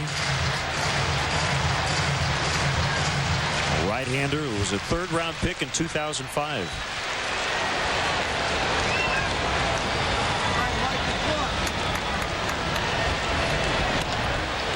Another one pulled foul.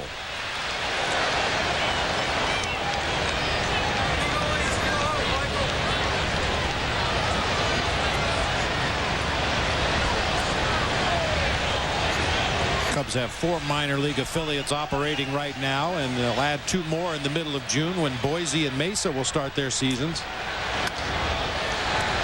Ramirez gets it to Terrio, and the relay in time. They go around the horn, 5-4-3. So here comes the 9th. Cubs need a lot of offense to hang in there. They're the teams you live for, the players you cheer for, and the events that make you stop everything. Whatever side you're on, whatever captures your interest most, there's one common bond that unites us all. We all share a passion for Chicago sports. That's why fans like you need a television home devoted solely to you. The games, the news, the analysis, and everything else you desire. It's all right here on Comcast Sportsnet, fans' best friend. Sit, watch. Every night, there's just one place to be. The best damn sports show, period. Come on in and be our guest for Sports Television's nightly party. The world's greatest late-night sports show is just getting started. The best damn sports show, period. Weeknights on Comcast Sportsnet. The IFL brings you mixed martial arts only team fighting competition. The International Fight League. This week, the Seattle Tiger Sharks look to bring the pain as they clash with the Chicago Red Bears. Tonight. Every morning, start your day the right way with McDonald's Sports Rise on Comcast Sportsnet. Wake up to the latest Chicago sports news with 30 full minutes devoted to the teams you care about. McDonald's Sports Rise, every morning on Comcast Sportsnet. Fans' best friend. Stick around for Cubs post-game live after the game. Josh Mora and Dan Plesac will have all the highlights and post-game analysis right here from Philadelphia. Dan's a cult hero here in Philly. So stick with us after the ball game right here on Comcast Sportsnet. Former Cub Antonio Alfonseca got off to a great start. His first 11 appearances, he had a 0.75 ERA, but he has scuffled lately. 8 earned runs over his last 5 appearances. When he comes in with a 5-run lead, and he's going to face Darrell Ward, who will pinch hit to start the 9th.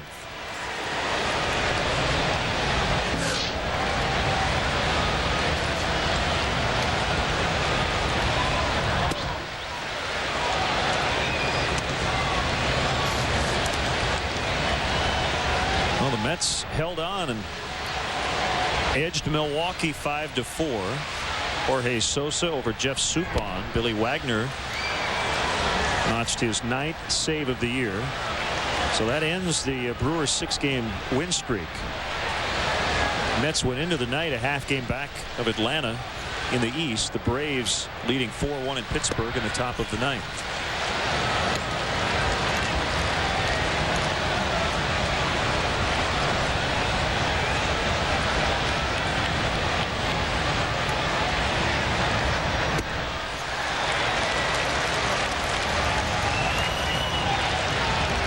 2-2 the count on Ward. Francisco Rosario is up with Clay Condrey just in case. A roller to third. Handled by Nunez. 1 out.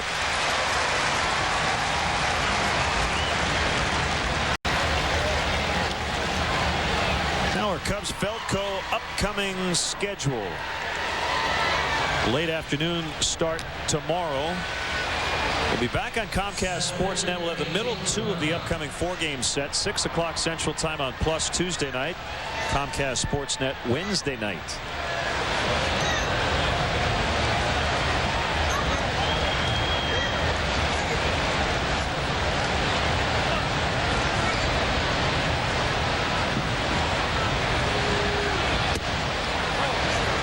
Strike 1 on Angel Pagan, batting left-handed.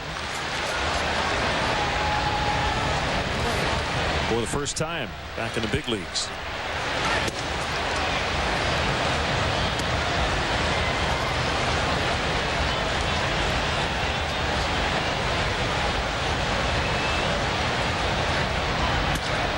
Driven into right.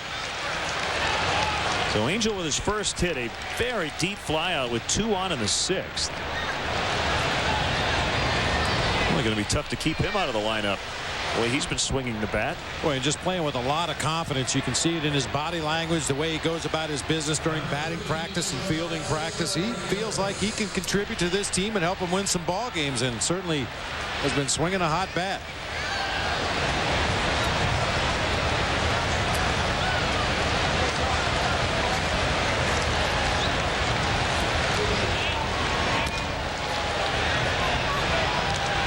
Utley over to Helms for the second out.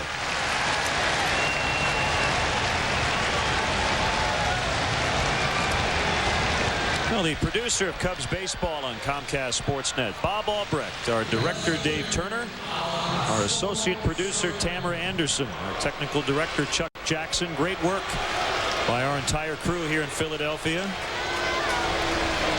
Our executive producer Jim Corno Jr.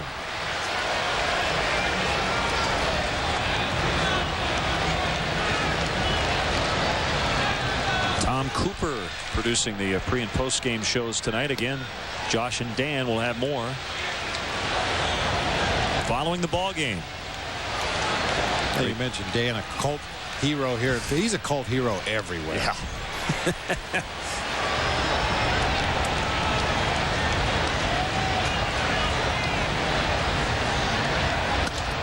Ground ball right at Chase Utley, and the Phillies take game 1.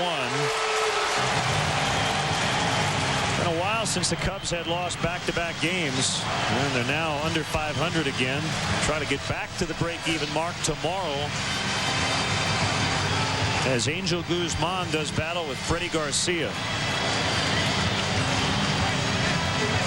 Well, Pat Burrell did a lot of damage tonight. 5 RBIs, hit 2 big home runs off Rich Hill, and the Phillies win the opener of this series. 2 hours, 32 minutes. Nissan drives of the game. Pat Burrell gave the Phillies the lead with a 3-run shot in the 4th inning. And then they would tack on 2 innings later.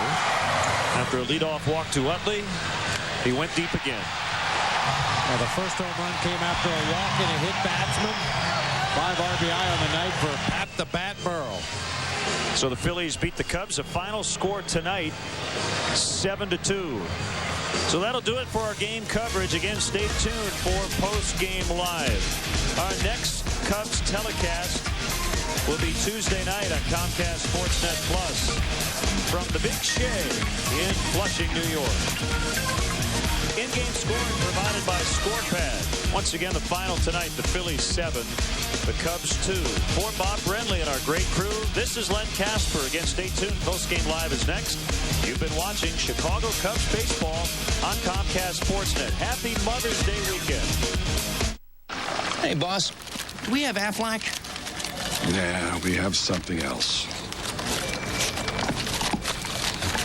But if you're hurt and miss work, does it pay cash like Aflac does? Nah. Or let you spend it any way you want, like for gas and groceries? Nah. Or help with everyday bills like Aflac does? Nah. There's only one Aflac. Ask about it at work. Nice try, boss. Nah. Introducing the all-new Chevy Silverado half-ton crew cab, a standard stability control system, and the safety and security of OnStar. No other pickup delivers both. No wonder it's the 2007 Motor Trend Truck of the Year. The all-new Chevy Silverado. Just announced. Get 0% APR financing or $1,500 total cash back on 2007 Silverado half-ton models. That's 0% APR financing for qualified buyers or $1,500 total cash back on 07 Silverado half-ton models. Cubs baseball on Comcast Sportsnet is brought to you in part by LoJack, the only stolen vehicle recovery system operated by the police. Bacardi Rum. If you're going to drink, be responsible. And by Pontiac, 9 performance machines, all designed for action.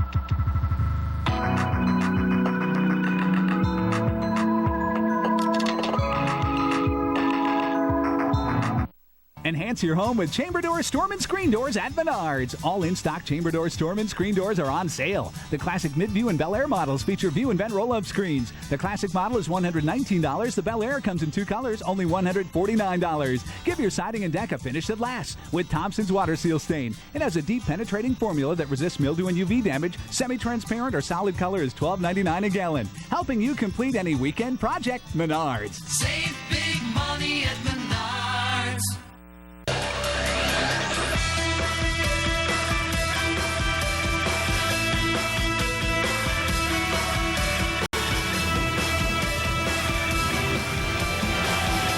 Just the 3rd time this season, the Cubs lose a game by more than 3 runs, 7-2 here at Citizens Bank Park in Philadelphia. Well, welcome everybody to Chicago Cubs Verizon Wireless post-game live. Josh Mora along with Dan Plesac in Philadelphia. Boy, a very aggravating loss for the Cubs. It seemed a lot closer than the score, but as you talked about in the pregame, Dan, the Phillies had one real dangerous hitter in their lineup. He had not been dangerous thus far this season, and the Cubs sure brought out the best in Pat Burrell. Well, Pat Burrell is really, right now, the bread and butter of this team offensively with Ryan Howard being down. He's gotten off to a miserable start. 1 home run going into tonight's ball game, and unfortunately he connected 2 times off of Rich Hill. The first one here, I'm not sure if this was a changeup that cut down and in, that he just got the head of the bat to and drove it off. The second one was a fastball, an elevated fastball off of a couple of off-speed pitches. You'll take a look at it right here. A fastball elevated inner third of the plate, and Pat Burrell just got the barrel of the bat to it, and he really made the Cubs pay. He woke up in a big way tonight, unfortunately for the Cubs. Yeah, he tripled his previous home run total. About 50% more RBIs. Now he goes up to 11 with a career high 5, ties his career high. He's now at 16 on the season. Let's take a look at the Feldco pitching matchup from tonight's game. A couple of good left-handers. Both had their good stuff early.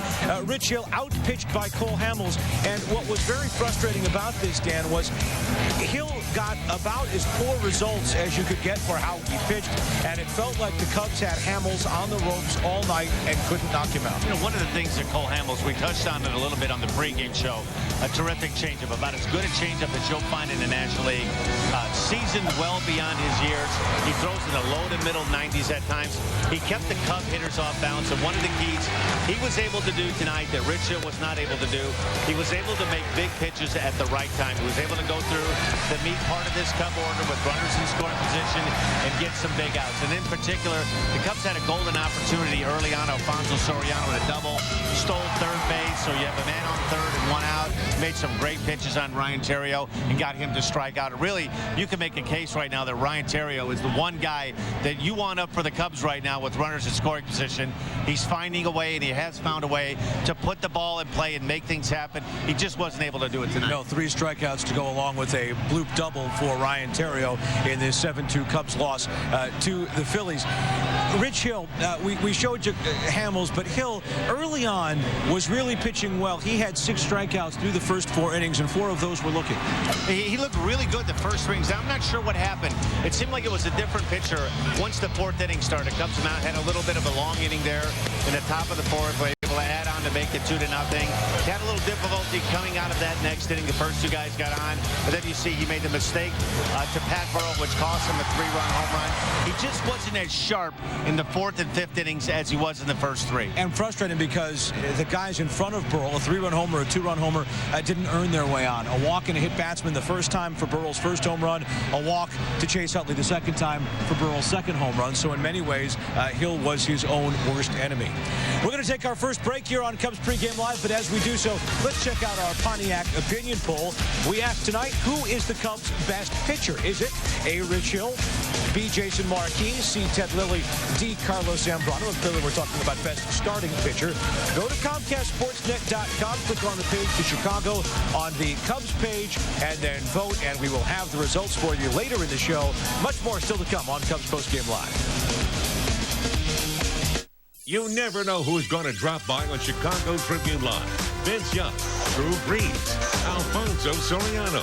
I picked this team because I want to win. Evander Holyfield, Gale Sayers, Steve Dahl. I'm kind of glad that the Sox won the World Series. It takes some pressure off of me as being one of the highlights. Adrian McCoy, Don King. I count it down. Chicago in. Chicago Tribune Live, presented by your Chicagoland and Northwest Indiana Chevy dealers. Weeknights at 5:30 on Comcast Sportsnet. Starting Tuesday night, experience 6 straight days of baseball excitement on Comcast Sportsnet. Tuesday, the Cubs take on the Mets, and the Sox clash with the Yankees in HD. Wednesday, the Cubs and Mets meet again in the Big Apple. Thursday, the Sox wrap up their series with the Yankees in high def. Friday, the Crosstown Classic returns as the Cubs and Sox square off in HD. Saturday, catch Crosstown Classic postgame live with reaction from Wrigley. And Sunday, it's the series finale from the North Side in HD. It's all on Comcast Sportsnet, fans' best friend. Hey, hockey parents, give your kids a summertime hockey blast with Chicago Blackhawks Youth Hockey Dream Camps. We provide comprehensive summertime hockey instruction for kids. Directors Randy Jordan and Ray Fabar are joined by Hawk heroes like Troy Murray, Steve Conroy, and Murray Bannerman. Don't forget, round-trip door-to-door bus services are available for your convenience. Great coaches make the difference, and we've got them. Call 312-226-0002 or visit ChicagoBlackhawks.com. Chicago Blackhawks Youth Hockey Dream Camps are presented by Athletico. It's been said, nothing you do for children is ever wasted. Since 1911, the Infant Welfare Society of Chicago has provided pediatric, prenatal, dental, and mental health services for Chicago's disadvantaged children and women. But less than 1% of all the patients this not-for-profit organization treats are covered by private insurance. To make a contribution, please visit us on the web or donate your gently used clothing or small household items at our resale shop. The Infant Welfare Society of Chicago, providing quality health care for Chicago's less fortunate children and women.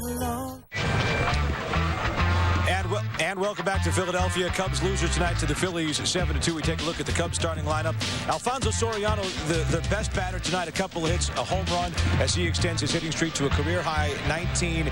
Derek Lee, his hitting streak comes to an end, 0 for 4. And nonetheless, 9 hits tonight for the Cubs. And they should have been able to put together more than 2 runs. Well, you have to give credit. They were facing a very good pitcher in Cole Hamels. He's one of the top left-handers in the National League, 23 years old. He's really one of the up-and-coming pitchers. But it's kind of been the same story. This team has had a difficulty bunching some things together, particularly in the 7th, 8th, and 9th inning. Until they start doing a better job of that, they're going to be in a lot of close games. And unfortunately, they're going to come out on the short end of the stick if they don't start getting some of these add-on runs and some big hits, not only when they're winning, to start opening up some daylight with some other teams. A lot of these games have been close games. They haven't been able to find that big hit, and they're really going to have to start doing a better job of that. 3 games in a row, too. All of the Cubs' runs have been scored via the home run.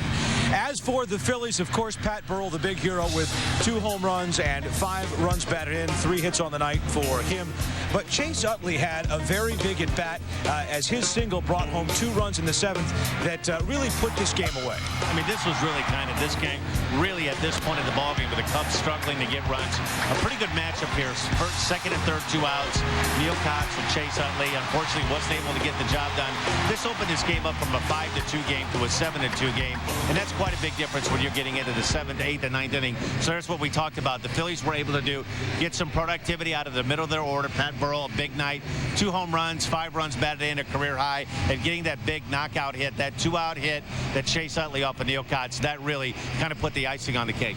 It sure did, and you want to get into that Phillies bullpen. The Cubs were unable to do that when the game was still within reach.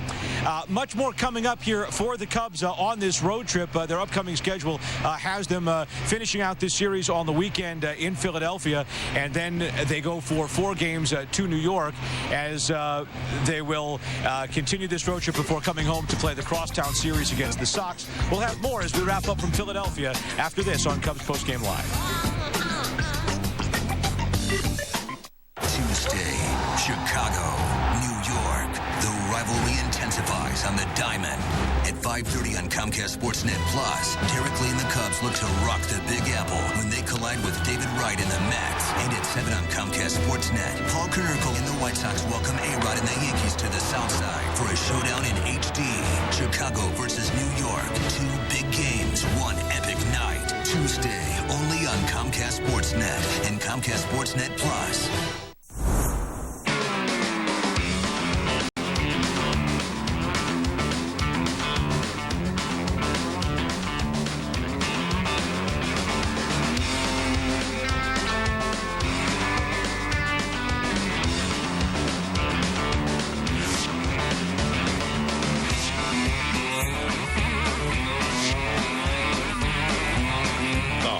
Poker Tour, Sunday at 9 on Comcast Sportsnet. After every playoff game, don't miss Toyota Bulls postgame live on Comcast Sportsnet. Mark Shanowski, Norm Van Leer, and Kendall Gill break down all the action and bring you instant postgame reaction. Toyota Bulls postgame live after every playoff game on Comcast Sportsnet. Tuesday, Cubs baseball is on Comcast Sportsnet Plus. Derek Lee and the Northsiders are set for a slugfest when they clash with David Wright and the Mets. Coverage starts with Verizon Wireless Cubs pregame live. Cubs Mets Tuesday at 5:30 on Comcast Sportsnet Plus. Fans' best friend. And welcome back to Cubs postgame live from Philadelphia. Here's that StubHub upcoming schedule as they finish out the series against the Phillies, and then they head off to New York to see the first 3 of the 4 games. The last 2 will be on Comcast Sportsnet Plus on Tuesday. Dan Plesac and Mitch Robinson will be at Shea Stadium, and then Wednesday back on the main channel. In that first game tomorrow afternoon, as the Cubs once again are here to take on the Phillies, an interesting pitching matchup, but one that on its surface would not seem to favor the Cubs, Dan. It's Angel Guzman going in his second start of the season for the Cubs against Freddie Garcia. Let's talk about what Guzman did right in his first start against the Nationals, even though he did not get the win. Well, he didn't pitch particularly well out of spring training in a couple of starts when he was down in Iowa, but he threw the ball very well. I think this is a guy you're just going to have to be a little bit patient with. He's learning his craft on the job right now. He's got a great arm. One of the many Cub prospects down in the minor league system. Throws a low to mid-90s fastball. This, as you talk, this matchup kind of looks like on paper it favors the Philadelphia Phillies. But Freddie Garcia is not the same Freddie Garcia. The velocity on his fastball has been down. Talked to a couple of people in the Phillies organization. They've been really surprised. He's been, pitching at the 84 to 86 mile an hour range for the most part. So it's not the same Freddie Garcia. So I think he could be had tomorrow. A lot of wear on his arm, over 200 innings and over 30 starts in each of the last 6 seasons. However, he is 4-0 all time against the Cubs. Let's once again check out our Pontiac opinion poll. Want to show you the results. We asked you who is the Cubs' best pitcher, talking about the starters. Interesting, only 5% went for Rich Hill. I suppose that's a little bit of a reflection of him not getting out of the 6th inning tonight. Jason Marquis on the heels of his 3-hit performance over the Pirates on Wednesday night, the runaway winner at 75%. Who would have thought at the beginning of the year, Dan, Carlos Zambrano would only have 5%, although certainly the way he has pitched so far in 2007, that's a number he deserves. Well, I'll tell you what, one of the things that really has to get picked up here really soon, as this offense is going to have to start doing some damage. They've gotten some good starting pitching. I won't say they've wasted some good starting pitching, but this is a team tonight that they played the Philadelphia Phillies. This is a team that really was ripe to be beaten through their best pitcher out, no question about that, in Cole Hamels. But without Ryan Howard in that lineup tonight, this was a team that you hopefully would be able to contain and maybe outslug. They weren't able to do that, but they're going to really need to have to step up this offensive production. And Howard may not play tomorrow. He's day-to-day with a quad strain. It'll be Guzman against Garcia as the Cubs try to get even in this series. They lose this one to the Phillies tonight, 7-2.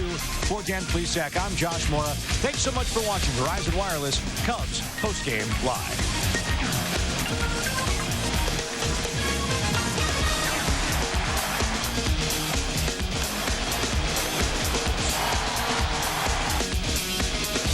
Schedule is brought to you by StubHub, where fans buy and sell tickets.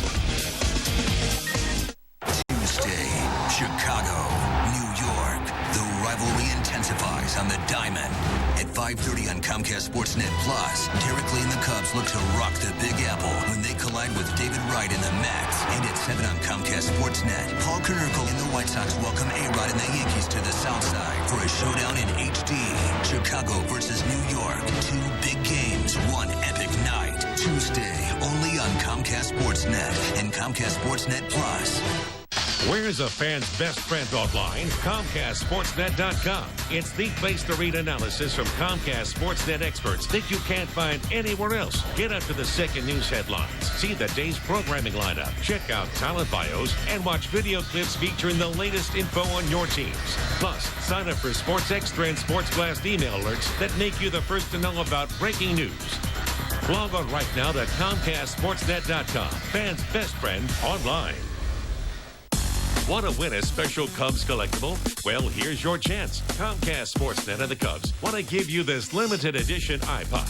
To enter, tune into Sports Night. And every Thursday at 6:30, watch for the weekly iPod Cubs trivia question. Then log on to ComcastSportsNet.com and correctly answer the question to be automatically entered to win this limited edition iPod Nano. It's that easy. Watch Sports Night and win only on Comcast Sportsnet. Fans' best friend.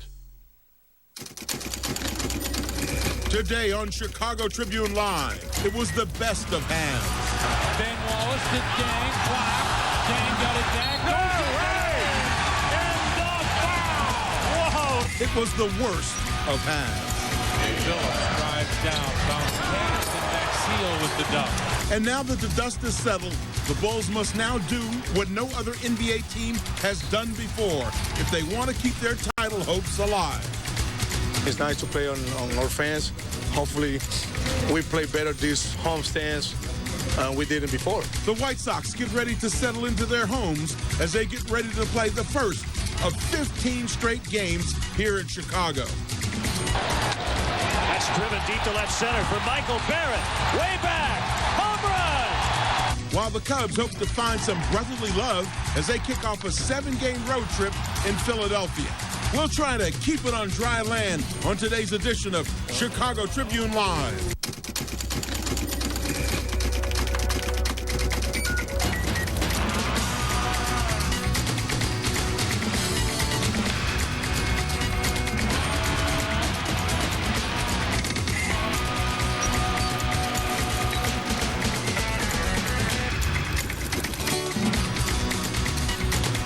Hi, I'm Dan Jiggers. Welcome to this Friday edition of Chicago Tribune Live, presented by your Chicagoland and Northwest Indiana Chevy dealers. Joining us today from the Chicago Tribune on the White Sox beat and fresh off an extensive West Coast road trip, Mark Gonzo Gonzalez. Alongside bringing us the personal stories from the sporting world, Melissa Isaacson. And back to talk a little hoops from Sports Illustrated, that is, Marty Burns. And he came in on his day off, and that's a dangerous thing to do because we put him to work. Our Bulls pre- and post-game analysis comes courtesy of former Bull Stormer Norm Van Leer. Now, coming up on today's show, we're going to have a great lineup for you. First of all, we'll talk about the Bulls being on the season of the brink, if you will, or the brink of their season. And we'll hit the road, talk a little bit about the Cubs and their activities in Philadelphia for this weekend. And then we'll also talk about the White Sox taking on the Royals at home over on the south side a little bit later on. All right, let's get things rolling with the Bulls, who last night decided in Game 3 of their Eastern Conference semifinals matchup with Detroit to play a great half and then go home. After blowing a 19-point lead, they lost the game 81-74. We got one game. We got to try to win one game and keep it going and understand, that we've dug ourselves a big hole, but you win one game, then you go and you try to win the next one. We just ran out of gas, man. They made plays when we didn't. You think their zone defense is bothering you, Ben? It didn't bother us the first half. Second half we just, we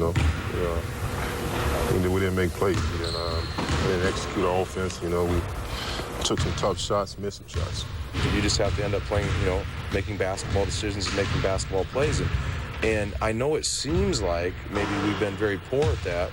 But again, we go up there today and we see just open shots, openings, balls at the basket, like I just said. I mean, we have to try to find a way to finish. Now, the old expression of a tale of two halves was certainly the case for the Bulls. They ran the Pistons ragged in the first half and led 44-28 at the break, and then the Pistons made some serious adjustments and crushed our guys. And let's talk a little bit about those adjustments. First of all, defensively, we always talk about championships and coming down to defense, and Norm, last night was a clear case of it. Well, no doubt. They went into this, the zone. At least Flip Saunders said it was a zone. And the Bulls did not adjust to that, I thought. They start the way they got their points in the first half was penetrating to the hoop, passing the ball off, and getting some good, clean shots. And when they didn't hit the shots, they got second and third opportunities. They tried the same thing in the second half. It didn't work. Balls were deflected. They were going in there, getting shots blocked, getting knocked down. Then after a while, nobody wanted to take a jump shot. They're supposed to be an outside shooting team. They did not, in my opinion, look for a jump shot or make the adjustments to do something about that zone that was played against them. And it was a zone. And Marty, it seems to me, though, that if you have a successful first half against a team like Detroit with a lot of experienced players, that you could expect some changes to be coming your way the second half, and maybe you move and mold and readjust to make sure that second half goes just like the first half did. Well, that's right. I think their length, Detroit's length underneath, really bothered the Bulls. Every time they try to drive to the basket, attack the rim, which is what they try to do all season, that's kind of their philosophy. But against Detroit, those guys are too long in there, and they didn't really adjust. I think they will now for the next game. But now Flip Saunders will adjust back, and it'll be interesting to see if he comes out in the zone in the first half of the next game. He may go back to man-to-man just to kind of keep the Bulls off balance. Why do you think it is that they didn't play as much zone in the first half as they did in the second half? Was it just the fact that maybe he wanted to see how they would look in a man situation, then come back out the second half, even being down as far as they were, to come and work back into this thing? Well, don't forget the first game. They came out the first three plays, if you remember, up in Detroit. Mm-hmm. They knocked the Bulls backwards. They physically went after the Bulls, and the Bulls went backwards. They didn't have that aggressive feedback that I think a team should have in the playoffs, or come back and just say, we'll go right back at you with our physical play or just aggressive play. They knocked them, and they say, hey, well, we got a man-to-man. Why should we play zone? Mm-hmm. We had you back, and we beat you by 20-something points in both games. You're not shooting well. And that was the key right there. I think the physical play, the Bulls did not return physical play to this basketball team. That was simple as that. Now they get here with our crowd, and we get pumped up, we get ready to go, and we took it to them. And when I say we, the Chicago Bulls, they laid layups, and hey, now it's time to make adjustments. We're down 19-8, 16 points. They made the adjustments, and the Bulls didn't counter with that. This team also have many, many weapons they can go to, and I think that was a big issue right there. Well, it seems to me that the Bulls got a few weapons too, and we certainly saw them in that first half, but you look at it and you go, I mean, it was, I hate to say it, almost predictable, but at the half, weren't you a little nervous when they were up that far? You're going, wait a minute, this is too good to be true. No, I didn't get nervous. I was trying to count how many more games I got. Look at the difference in the numbers from the first to the second half, and it kind of tells the story. Turnovers, number one. 4 in the first half, 10 in the second half. Points in the paint, they had 18 in the first, 10 in the second. And look at the rebounding totals. Actually went up. That's because they're missing so many shots, maybe. But the whole idea was the field goal percentage went down, and, of course, the point production wasn't there in that second half like it was in the first. Why did you guys think that he stuck? I mean, Skiles explained himself after. He said he stuck with his 5-7 guys because, I want to see my top 7 against their top 7. Do you think Tyrese Thomas or Cephalosha could have offered a little spark? I mean, not to say they would have made a difference, but were you surprised that he was stubborn like that? Yeah, well, no, not really, actually. I think with Thomas, when he's in the game, you can see that he's still a little jittery out there, I think. And if you're the head coach, I mean, you've got to, if you do one thing and it doesn't work, then you look worse than if you go the other way. I think he's going with his main guys, his veteran guys, because it's the playoffs, and you're better to lose with those guys than you are with a rookie, I think. And most coaches, and I can go back to the history of playing in the 70s, most coaches narrow it down when it comes to substitution in the playoffs. You know, we were strong because we had one of the best benches in the 70s, and with the Rolling Garretts and Garfield Hurds and Dennis Autry's and all these guys coming in and out during the regular season. But as soon as the playoffs started, Dick Monty narrowed that down to maybe 6 or 7 guys. We had Rick Adelman, Matty Gukas. That's how deep our bench was back then. But he wouldn't play them.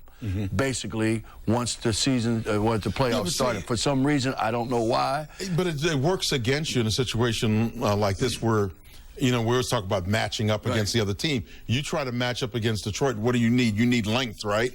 And that's what he certainly supplies, and energy, which is something else. That's a big point right there. Energy, and Thomas brings that to the table.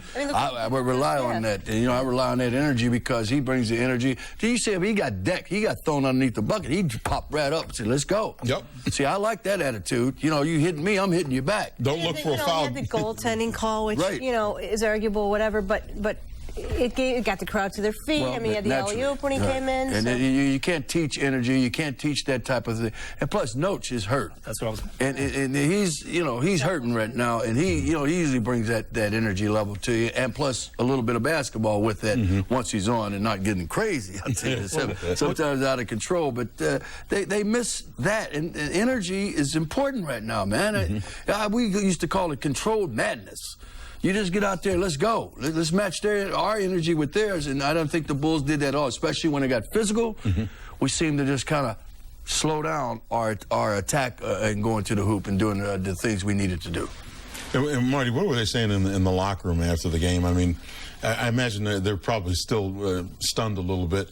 And after game 1 and game 2, I don't know why they'd be stunned like that, but you know, it certainly had to have a negative effect on them. I think their confidence is down a little bit. I mean, they said all the right things, you know, the things you'd expect them to say, but I think they know, even going into the game 3, I mean, you could sense that there was some doubt a little bit in their heads about what had happened in Detroit, and this team just has all the answers for them right now, and I think they know it. And, you know, I think they'll come out and play a good game in Game 4 and give it a good effort, but I think they know the series is over and they're just trying to win one game now. Put something in perspective for me, because we talked all during the season about how, you know, the Western Conference was all that and a bag of chips, and the Eastern Conference was basically one team or two teams, and that was it. Put in perspective for me now the Bulls win over Miami, and now the destruction at the hands of the Pistons, because I'm trying to figure out, was it just that Miami was done? Certainly didn't appear that way when they rolled to the championship last year. Now all of a sudden everything has changed for them. They're a really terrible basketball team, or what?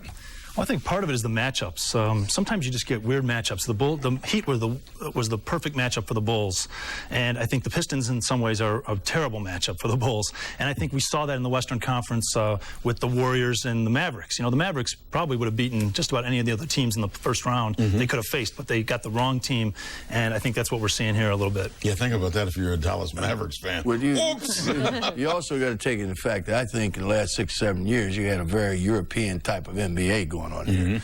You know, the big guys, 7-foot shooting jump shots and all that. All of a sudden, the last couple of years, speed has taken over. The Nashes, the Golden State type ball playing, the Jason Kidds type, they have taken the game back to speed up and down the court. So they get it, let's run, let's do it.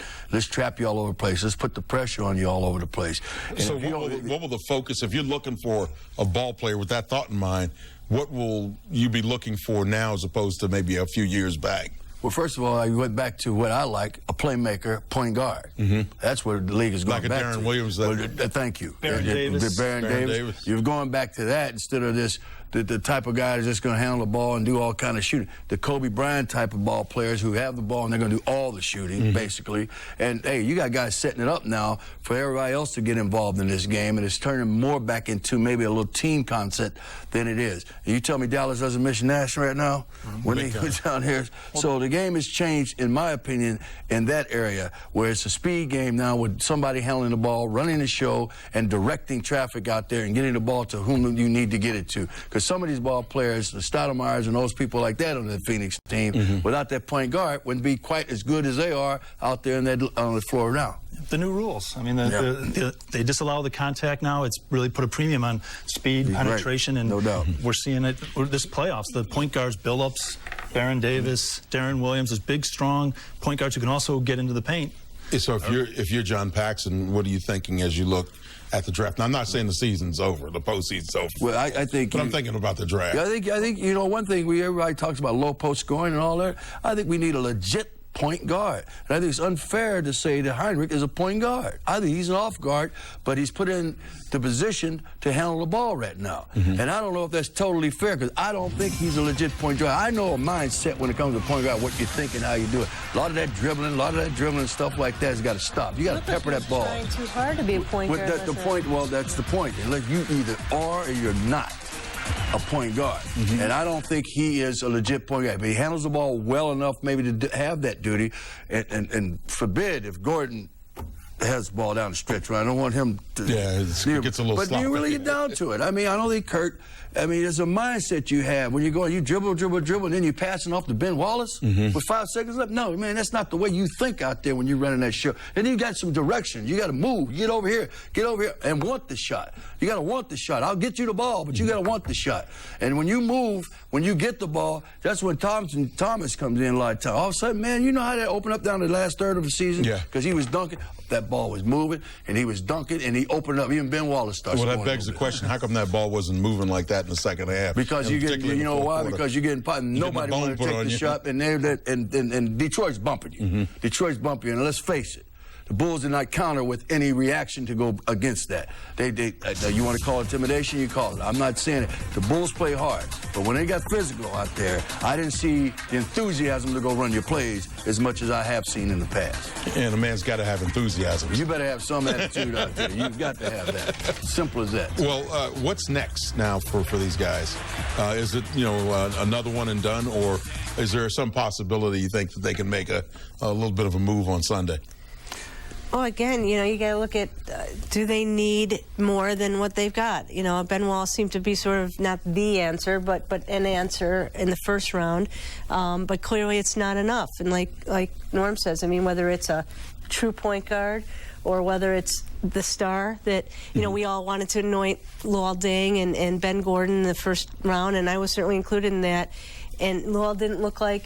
didn't look like the all-star in this round. Does that mean he can't be? Not necessarily. Is it because, though, of what else is going on, too? I mean, the nature of what he does, a lot of times you're waiting for the ball. And, again, we talked about the offense and getting the basketball moved around. If that basketball's not moving, chances are he has a little bit more of a difficult time, and particularly going to the basket, with a zone defense. Well, I still say this, in all fairness to this ball club, I still think they're a year ahead of at least what I expected them to go and be at this time. And I give them that, because the growing pains, it's tough to be as young as they are collectively and do what they're doing. I mean, this is a learning experience. First time in the second round, all that. And then you go back to talking about Miami. Miami's legs were gone. But they couldn't, in speed, they couldn't keep up with what Bulls should have beat them last year, to be honest with you. But still, isn't it a huge thing to get past that first round? Because it clearly expended a lot of their emotional and physical sort of energy in doing it. I mean, you've got to prove you can do it. It's almost like now they really started playing basketball. They really started playing NBA playoff basketball. And I think this thing came at them like a left hook. Because that first round, they think, hey, get past Miami. Yeah. Oh, man, here we go. Maybe to the conference finals. And you know what? Detroit did it from day one, from the first minute of the first game. They hit them right in the chops, and they haven't let up basically until that first half of last night. The first 3 plays, you would go back, look at that tape. First 3 plays, bam, bam. We're letting you know this is not the 3 games you beat us during the regular season. This is playoff basketball. This is why we're really here. Yeah, and let's get down to business. And you counter with that. Either you react to it or you don't. Now, I can just tell by defense when they're running their plays and moving without the ball as well as Detroit does, because they know they're going to get it, and you're not getting in the way, stopping them from getting that layup or getting in a position where you can shoot that basketball, then that told me that the physical play worked. And it didn't back up. Do what he should have done. He's just part of the puzzle. He's just part of the puzzle. He can't go in and do it all himself and stuff. And then, don't forget, they counter. They have so many weapons. What are they going to do? Last time, they just opened up You had the old man came out of his grave up there shooting jump shot. He wears number 84, and that's his age. But he scores 25 points, I think it was in game 2. And because it's so wide open, everybody else is hitting jump shots and stuff. And then, like last night, when they came back, they posted Wallace down low, boom, 3 in a row. Then he goes outside. And then nobody finds the answer for Tayshaun Prince. You know what? And then they cleared it out on the side, and we kind of fell asleep looking at what was going on. And he goes to work. Hamilton did a little bit early, but then you didn't hear from him after. And then Chauncey said, my turn. Yeah, launched some threes. Norm, Marty, thanks very much. We greatly appreciate it, you guys. Norm, see, it's always dangerous to come in on your day off, my friend. Well, that's all right, man. For you, Jiggs, everything's cool. Well, I appreciate it, buddy. Doc Holliday time. I'm not going to ask what that is.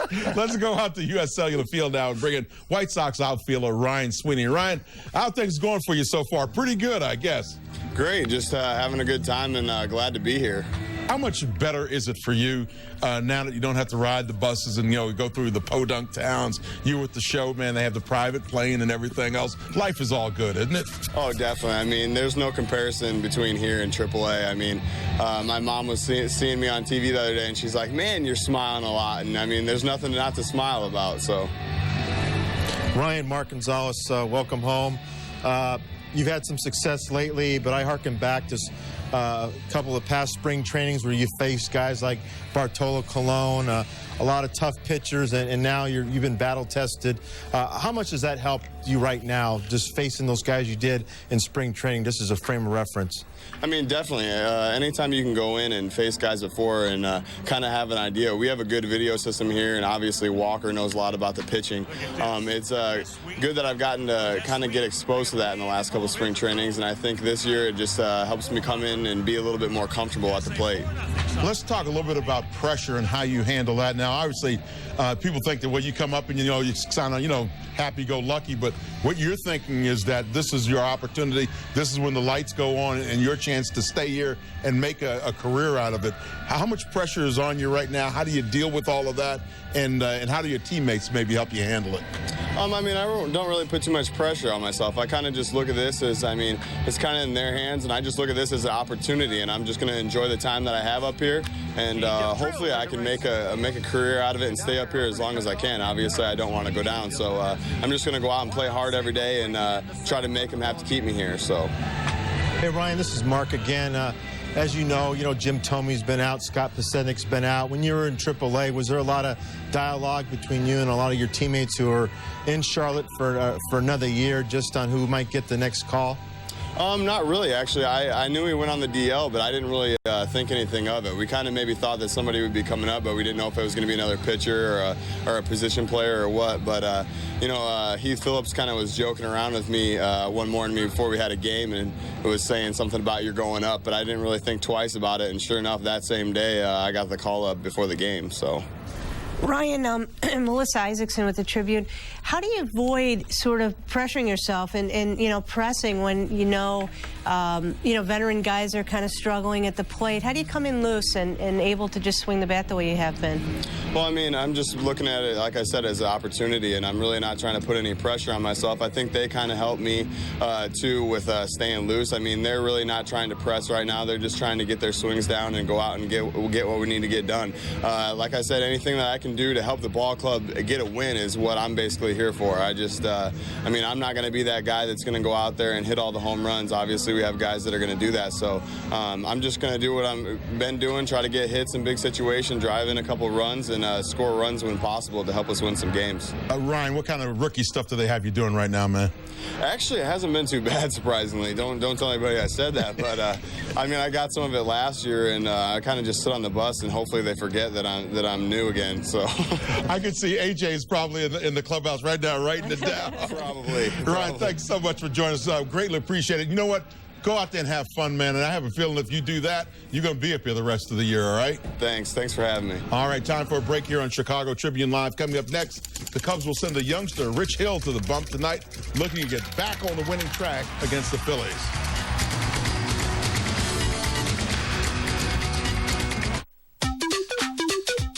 Sports news the way you want it, when you want it. The Chicago Tribune. What's in it for you? Call 1-800-TRIBUNE to subscribe. Hey, hockey parents, give your kids a summertime hockey blast with Chicago Blackhawks Youth Hockey Dream Camps. We provide comprehensive summertime hockey instruction for kids. Directors Randy Jordan and Ray Fabar are joined by Hawk heroes like Troy Murray, Steve Conroy, and Murray Bannerman. Don't forget, round-trip door-to-door bus services are available for your convenience. Great coaches make the difference, and we've got them. Call 312-226-0002 or visit ChicagoBlackhawks.com. Chicago Blackhawks Youth Hockey Dream Camps are presented by Atletico. They're the teams you live for, the players you cheer for, and the events that make you stop everything. Whatever side you're on, whatever captures your interest most, there's one common bond that unites us all. We all share a passion for Chicago sports. That's why fans like you need a television home devoted solely to you. The games, the news, the analysis, and everything else you desire. It's all right here on Comcast Sportsnet, fans' best friend. Sit, watch. Tomorrow, the Sox are on Comcast Sportsnet. The series concludes at U.S. Cellular Field when the Southsiders battle the Royals in HD. Coverage starts with Coco White Sox pregame live. Sox-Royals tomorrow at 12:30 on Comcast Sportsnet. Fans' best friend.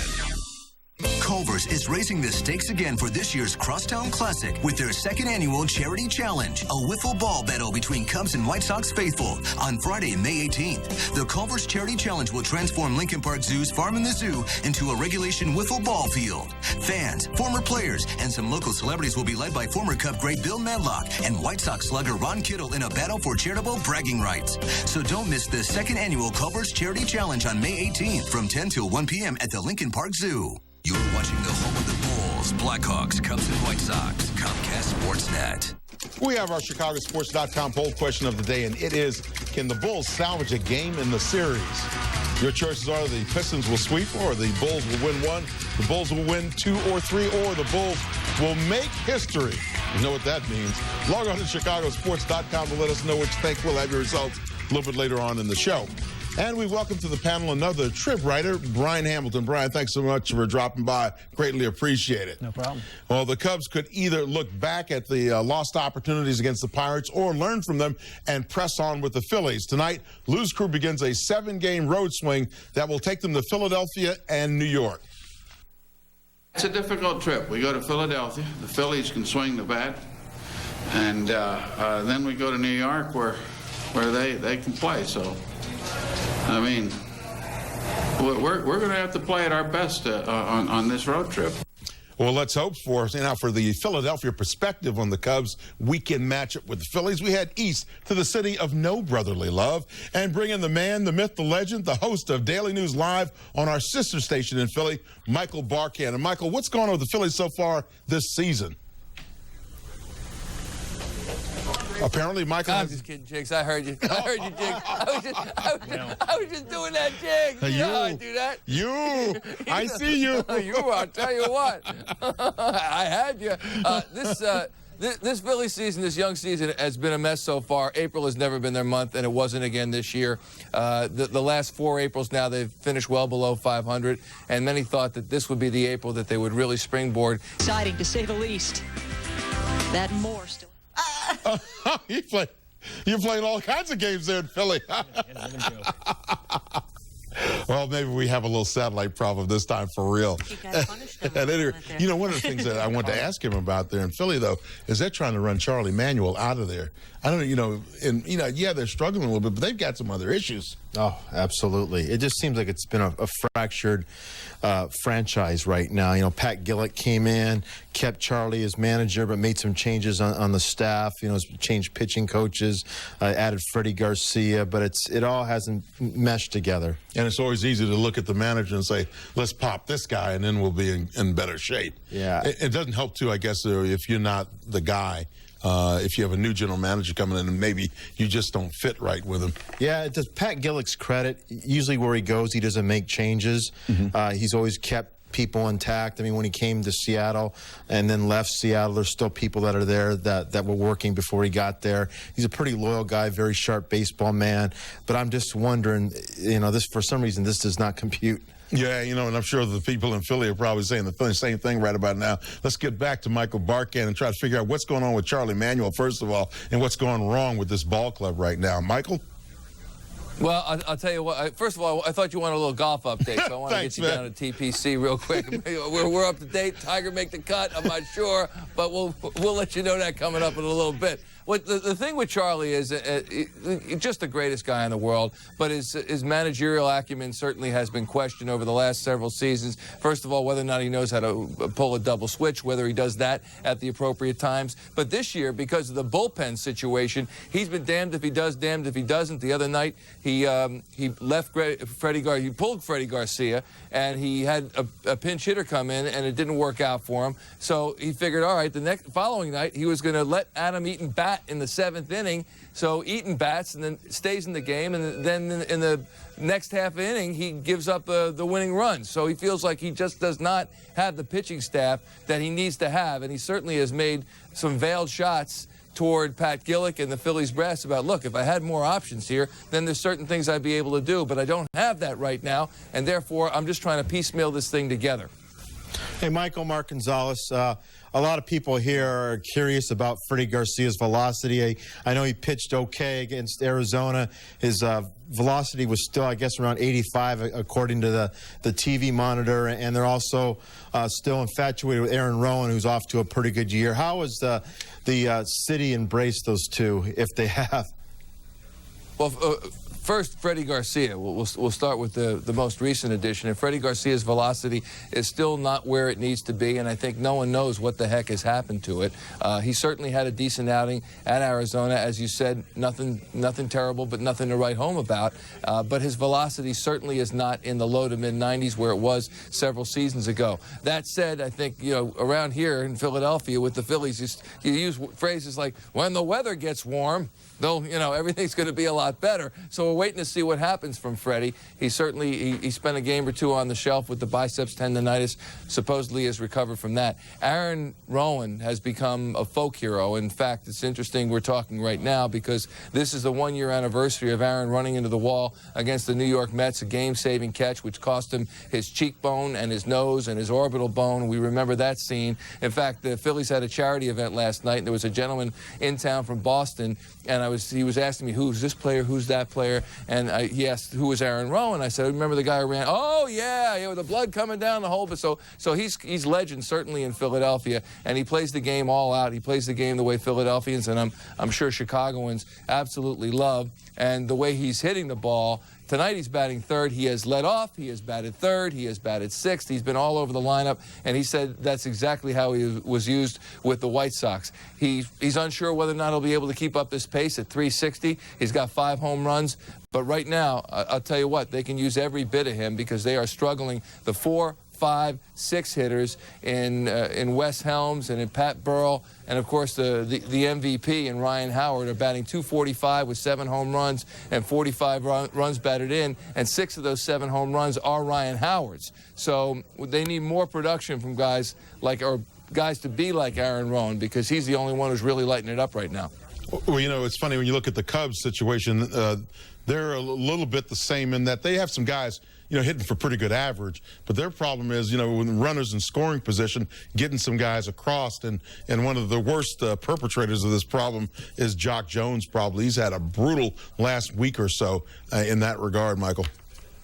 And that's why it should be interesting to see how these two teams match up tonight with Rich Hill on the mound and Cole Hamels on the mound, 2 really solid young left-handers. I know that Hill is he's 27 years old, so he's not as young as Cole Hamels, but they both really pitch with a lot of heart. They both have unbelievable hooks. Amazing, so I'm interested to see that. But the Phillies are among the worst in baseball in leaving runners on base. They're among the worst in baseball with runners in scoring position that has plagued them all season. However, they are always tops in runs scored and getting hits, and when that happens, you're going to tend to have more guys left on base simply by process of getting more guys on base. So that's something they're trying to work through. But 4, 5, and 6 are just killing them, and that's why Charlie Manuel is shuffling this order as best he can. Ryan Howard third. It's J-Roll tonight leading off. Shane Victorino batting second, and then Aaron Rowan in the 3-hole with Chase Utley batting fourth. Well, let's hope from our standpoint that they don't get it together for this weekend and maybe take care of things a little bit later on. Michael, thanks so much. Greatly appreciate it. All right, Dan Jiggets, thanks a lot. I'm sorry, what? Thank you very much. Take care. Appreciate it. Be good, man. You know, with the Cubs offense, though, we're talking about that of late, is still, you know, you've got 3 guys on this team right now that are hitting above 350 with runners in scoring position. And, you know, those are the guys you'd expect, you know, Derek Lee, Ryan Theriot, and actually, Aramis Ramirez is one of those guys that's right on the borderline. But other than that, I mean, and that's where, you know, you talk about the one-run games and all the rest of that. That's where you can use that extra offense. Right. It's kind of interesting how they constructed this team. I don't knock them for going out and spending money getting players, but you also want guys who provide a certain fit, especially in the second spot. You want somebody who can do things with a bat, whether it's hitting behind a runner, laying down a bunt. It just really shapes the offense. It really stretches it out where you don't say, well, I can pitch around this guy to get to that guy, because you know somebody's a pretty good hit-and-run hitter. And, you know, and you would kind of wonder, too, though, with all the lineup changes, maybe that has been one of the reasons why now is Lou any closer to identifying what he wants to do in that regard. It doesn't look like it, does it? I mean, you know, you kind of feel for him in a way, and yet, you know, you want to just sometimes shake him. And, you know, why isn't PA in center field? I mean, I know that's the easy thing for fans to say, but, you know, is that really wise when you spent the money that you have, you know, guys like Jack Jones? I mean, that has to be the only reason, right? Well, it just seems like they're more of an American League team, and when you're in the National League, you need more of an athletic type guy. I mean, Theriot has been moved around a bit, but they really don't have that true athletic guy where you can move a guy at more in one position and say, I feel good about this guy in this spot. Is that, you know, well, some of that maybe because every time Lou opens his mouth, he's asking for a 12 pitcher. Well, until you know, he's gotten some pretty good pitching now, so maybe he'll calm down on that for just a little while. But I can understand his point at that time that they needed a 12th pitcher because guys weren't pitching deep in the games or pitch counts were high. I don't blame him. And Brian, does this surprise you that they find themselves where they are at 500 right now? Well, what's so interesting to me is that you read Paul Sullivan today in our paper and how Carlos Zambrano has struggled. You know, everyone else is pitching great. And if he's pitching to his level, you know, maybe this team is just in a much, much better position. I mean, ifs and buts and coulda, woulda, shoulda, but if he gets on track, maybe everything sort of just falls into place. I don't know. Maybe does he have the sort of trickle-down effect just of who he is and sort of the emotional presence he brings? If he gets on track, does everyone else sort of like fall in line with him? I don't know if it works that way or not. Yeah, because I'm looking at the division and thinking if that does happen, they're 7 games out right now. Somebody better stay with the Brewers, because I was wrong. I thought that they were going to come back to the pack. Maybe not so much. They're looking like they want to run away with this thing right now. I know it's still early. You're making fun of them, that's why. Oh, let's hope so. We'll get back to some baseball in just a moment, but first let's check in with William Jackson over at the Sports Night Anchor Desk for a preview of tonight's show. Billy Jack? Dan, how you doing tonight, partner? Good, thanks. All right, we've got a jam-packed edition of Land Rover Sports Night for you coming up. At the bottom of the hour, the Bulls were back on the practice court this morning after last night's heartbreaking loss. We'll hear from Scott Skiles on what's next as the Bulls prep for a must-win in game number 4. And we'll head out to the south side and get a live report as John Garland and the Sox open up their 6-game homestand against the Royals. Gail Fisher joins me for those stories. Plus, we'll check in on the Chicago Rush, who haven't lost a game since, get this, March 4th, the first game of the year, lost to Kansas City. Been perfect since then. Dan, let's go back over to you for now, though, partner. There's no question it's the influence of the coach, Mike Ditka. You got it. Coming up next, we'll head over to the south side where the White Sox are coming home from a tough but successful road trip, and they'll send John Garland to the bump against the Royals tonight.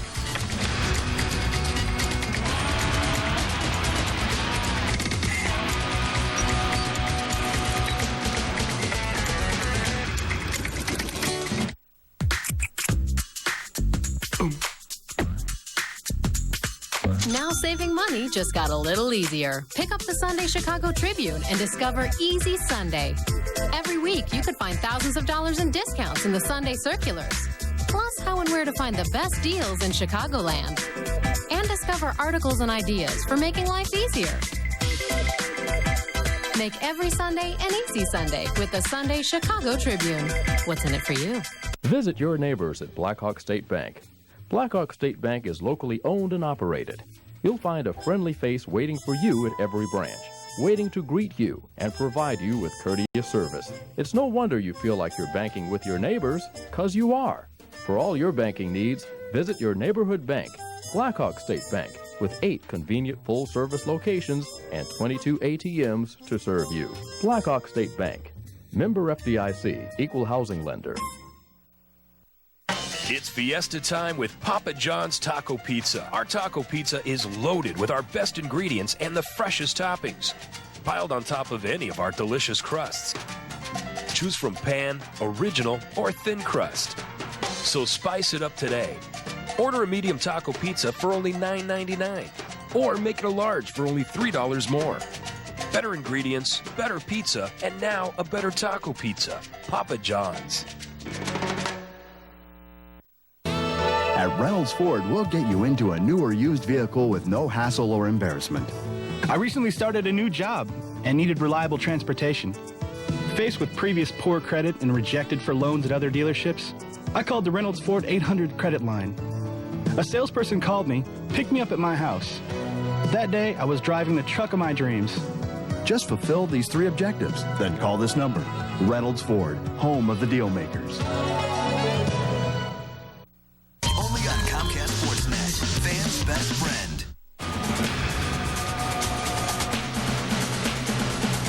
Welcome back to Chicago Tribune Live, presented by your Chicagoland and Northwest Indiana Chevy dealers. Dan Jiggets here, along with Mark Gonzalez, Melissa Isaacson, and Brian Hamilton of the Tribune. And the White Sox are back in Chicago for an extended stay, 15 games here in the city.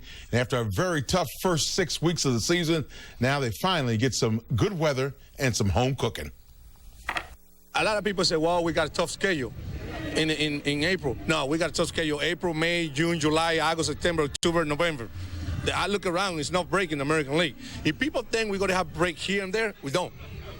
Got no team in the American League you're going to have any break because they're all good. Yeah, he's not kidding about that. Now for more on tonight's game, we head over to the south side of the U.S. Cellular Field and bring in our man on the scene, Mitch Robinson. And Mitch, we're looking forward to seeing your work tonight on the game, but what's the latest regarding Jim Thome? I'll tell you, Dan, good news for Jim Thome. Today, back at U.S. Cellular Field, he took his first batting practice against practice pitching. He said it went well. He feels good. Now, tomorrow he'll go full swinging, 100% hard swings, as he puts it, and then he goes down to Charlotte. We'll have more on him, and from Ozzie Guillen at 6:30, but it looks like Jim Thome is getting close to coming back. The offense can certainly use that, which brings us to what I've got tonight for you guys on CTL. It's Paul Konerko talking about the offense. Now, they had a very good road trip. They took the last two series, but the team's still not hitting. Among them, no one on the active roster is batting 300 or better. The best is Darren Erstead at 270, and that's not even top 25 in the American League. Now, Konerko frustrated about the way the whole team is performing offensively, but most importantly, he's frustrated with himself. It's frustrating. I mean, they don't shake me from the standpoint of, like, you worry about your future anymore, like, where, you know, I've had a season where pretty much everything went wrong, and you find out that there's still life after that you're going to go home and still play your 40 rounds of golf and have fun, I guess. So you can't take it too seriously. No one's going to die if we don't play well or we don't hit well or I don't hit well. At the same time, you get frustrated because you work hard and you want to see the results. So it's more like that. I mean, it's definitely not easy when things aren't going your way because, like I said, you put the work in. You want to see the results. Now, for Konerko, it is positive looking lately. He's had hits in his last 3 games, so he is looking on improving that, getting more consistency in his swing. Ozzie Guillen says he just hopes that Paul relaxes, doesn't think he has to pick up all the slack. It's when he's relaxed and just goes out and swings the bat, that's when the homers come for Konerko. Absolutely, Mitch. Thanks so much. We greatly appreciate it. No problem, buddy. All right, take care now. And, you know, one of the things I wanted to ask you, Gonzo, is about this, the situation with the offense. First of all, you know, the talk about what's going on with Greg Walker. Is he the reason why? How ridiculous was that, or maybe it wasn't? It's very ridiculous. Monday, the team's off day in Minneapolis, well, guys were, you know, enjoying their off days, and rightfully so. Greg Walker spent at least an hour with Paul Konerko and Toby Hall on their hitting the Metrodome. So it's more of a thing where the player has to work himself through something like this. Absolutely, and Greg's there, and Mike Gellinger, who's a computer analyst, helping those guys to go over everything. They've covered every area possible, and it just comes down to lack of execution. And you can see the line from the lineup numbers there. Lightest hitting ball club in all of Major League Baseball right now. I mean, is this not a bit of a, maybe Gonzo can address this, but is this not a bit of a moment of truth for them? Maybe it's May 11th, it's very early, there's a lot of baseball to be played, but now they're in their, like you said, I mean, they're in their beds in Chicago for 17 straight nights. Mm-hmm. It's not cold anymore. You know, the hitters can't use it, that it's 30 degrees outside at first pitch as an excuse. I mean, if they're going to hit, I mean, should they basically be hitting now, or maybe it's never? If it's not now? I think it's up to them to start continuing a progression. You saw signs of it in the Anaheim series, the Twins series, even the spurts of it. Right. It was more encouraging if you're a Sox fan than the previous 25 games, and you want to see them sustain that, where they're getting more than 2 consecutive hits, where they're not relying on the homer, they're moving guys over, they're taking advantage of throwing errors by the opponent. You want to see them sustain more of that, keep innings alive. And you know, and doing that too, I want to go back to something that Ozzie was talking about. That's the quality of the teams that they're facing in the American League. You look at the Royals, you say, well, okay, they're a team that's suffering right now. They're 11-24. But we all know, for whatever reason, they give the Sox a lot of headaches. Then after that, they've got the Yankees coming in. The Yankees, well, here's a look at the division, first of all. Inside the division, the Tigers, the Indians, and the White Sox are in third place. They're 4 games out. Then you've got the Twins basically right on their heels, and then the Royals 11 games out. Now, let's take a look at this. This is who they have coming in. The Royals, you see their record. Then look at the Yankees at 16-17. And remember how many problems they've had with the pitching staff. Still, they're almost 500. They've got the Cubs at 500. They have the A's coming in at 17-16. And then they get the Devil Rays, a little bit of a breather, before they have to face the Twins again. That's not an easy run here in the month of May. Now, granted, April was pretty tough too, but May is shaping up pretty much the same way. Yeah, and even if you want to go further, after the All-Star break, they have a road trip to go to Baltimore, and then Cleveland, and then Boston. Then I believe they come back against Detroit, and I don't think there's a day off. Ouch. So as Hawk says, strap it on. Hey, it seems like the other thing that maybe is coming along is that when you look at pitching and you say, well, okay, that's been the one thing that's rescued them all along, starting pitching. And I don't know if Ozzie is surprised by the quality of the starting pitching this year, because we looked at it as a little shaky starting out the season. Right, and once again, it just goes back to you can't judge pitchers based on spring training, because it's so misleading there in Tucson with the thin air and guys getting their innings in. And I also think that next year you're going to see more starting pitchers work in regular games just to face live batters, guys you're going to see during the game and all that. And I think these guys have really stepped it up. I think everybody that pitched on that staff last year was embarrassed by the results. And Don Cooper was telling me about this in Anaheim, where guys really have accepted the challenge. Yeah, and I tell you what, one of them looks like it's Jose Contreras. Ooh, thank goodness he's coming along at just the right time. Time for us to take a break here on Chicago Tribune Live. Coming up after this short timeout.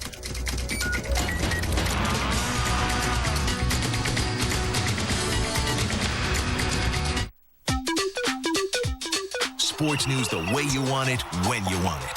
The Chicago Tribune. What's in it for you? Call 1-800-TRIBUNE to subscribe. They're the teams you live for, the players you cheer for, and the events that make you stop everything. Whatever side you're on, whatever captures your interest most, there's one common bond that unites us all. We all share a passion for Chicago sports. That's why fans like you need a television home devoted solely to you. The games, the news, the analysis, and everything else you desire. It's all right here on Comcast Sportsnet, fans' best friend. Sit, watch.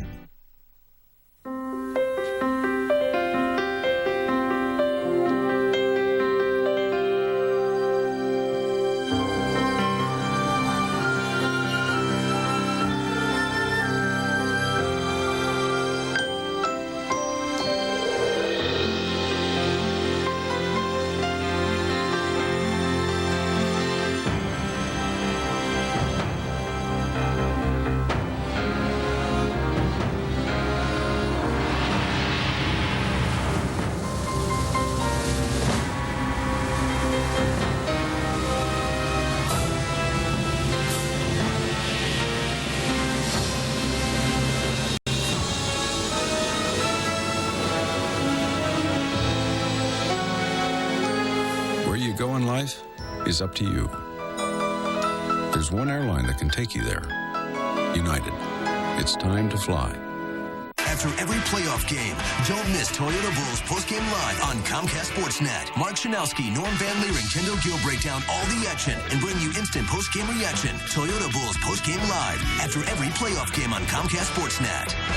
You're watching the home of the Bulls, Blackhawks, Cubs, and White Sox. Comcast Sportsnet. Can you believe that? Is brought to you by your Chicagoland and Northwest Indiana Chevy dealers. Can you believe that? NHL playoffs, game one between the Senators and Sabres tied at 2 in the third period when Oleg Sosprikin scores the go-ahead goal. Ottawa lit the lamp 3 times in the third period and beat the Sabres 5-2. Well, apparently a tie for the first-round lead at the Players' Championship wasn't enough for Rory Sabatini.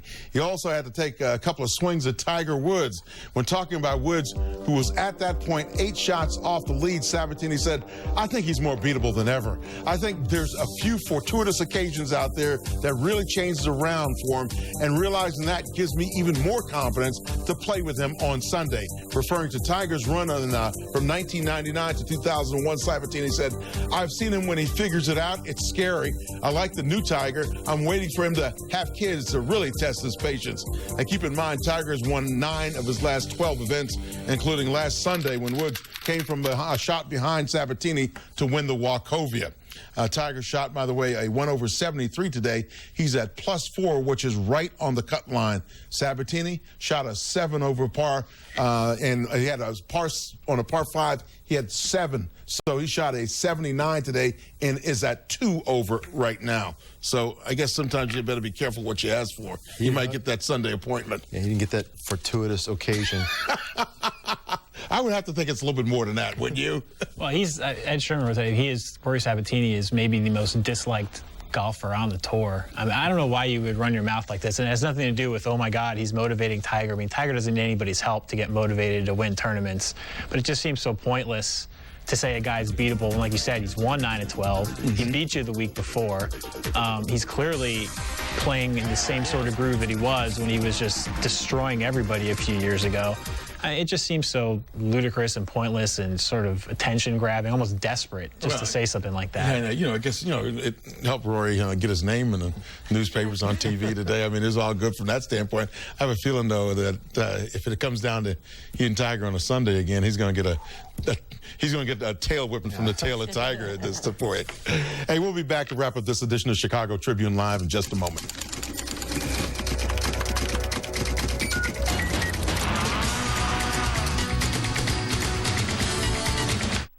Culver's is raising the stakes again for this year's Crosstown Classic with their 2nd annual Charity Challenge, a wiffle ball battle between Cubs and White Sox faithful on Friday, May 18th. The Culver's Charity Challenge will transform Lincoln Park Zoo's Farm in the Zoo into a regulation wiffle ball field. Fans, former players, and some local celebrities will be led by former Cub great Bill Madlock and White Sox slugger Ron Kittle in a battle for charitable bragging rights. So don't miss the 2nd annual Culver's Charity Challenge on May 18th from 10 till 1 p.m. at the Lincoln Park Zoo. 1985, Gretzky makes the great one seem like an understatement. 1994, Messier backs up his mouth with his stick. 2006, Doug Weight separates shoulder, lifts cup with his heart. 2007, the NHL Stanley Cup playoffs on Versus. Do or die.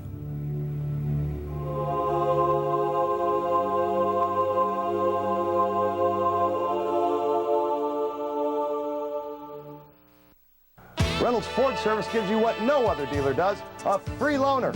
Here's a Reynolds Ford Quad City exclusive. Bring your current vehicle to Reynolds Ford Service Department, any make, any model, regardless of where you bought it, and get a free service loaner. There's absolutely no charge.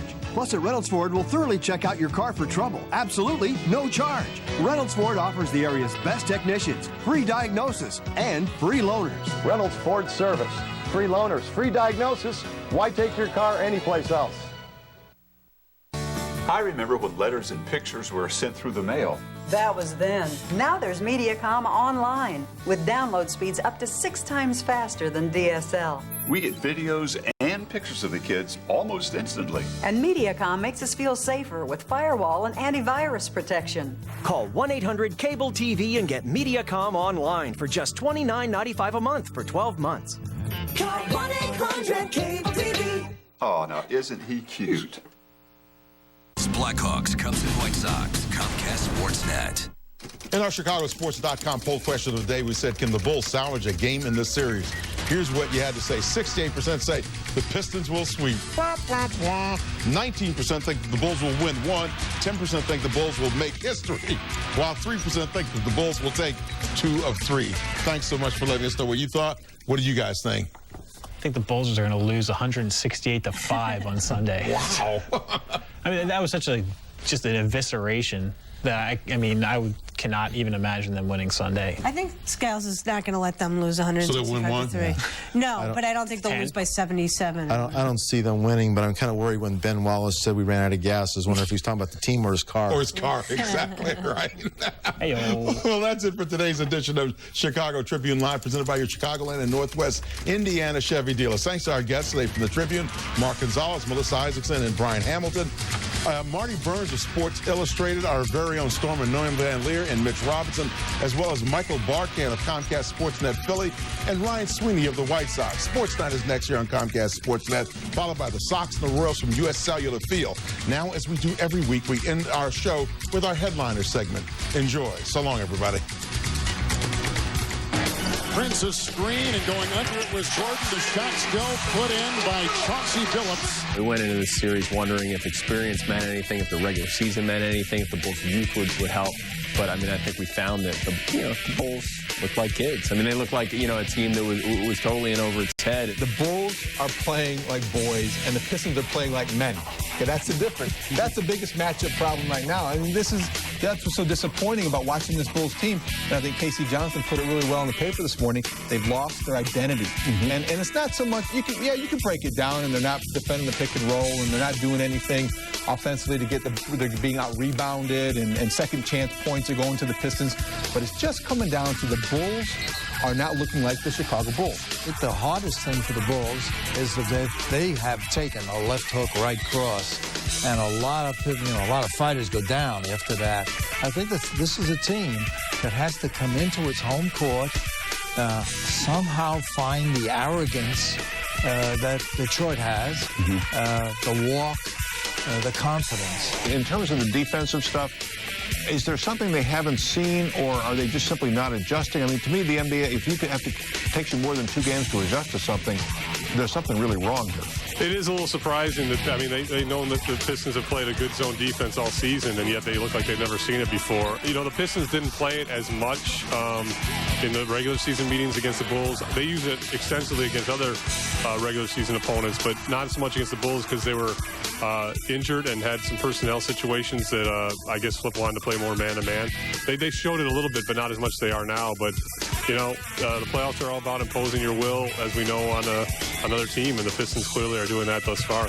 What does it mean for the league to have the Bulls back in the limelight as a championship contender again?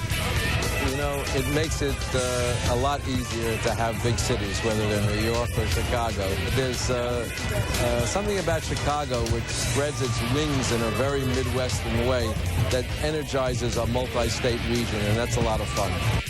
The past week or so, we've won a lot of 2-run ball games, and now we win a 1-run ball game. And to me, that's very important early in the season because they're small confidence boosters that make the club feel good about itself. A couple of key things that I've seen.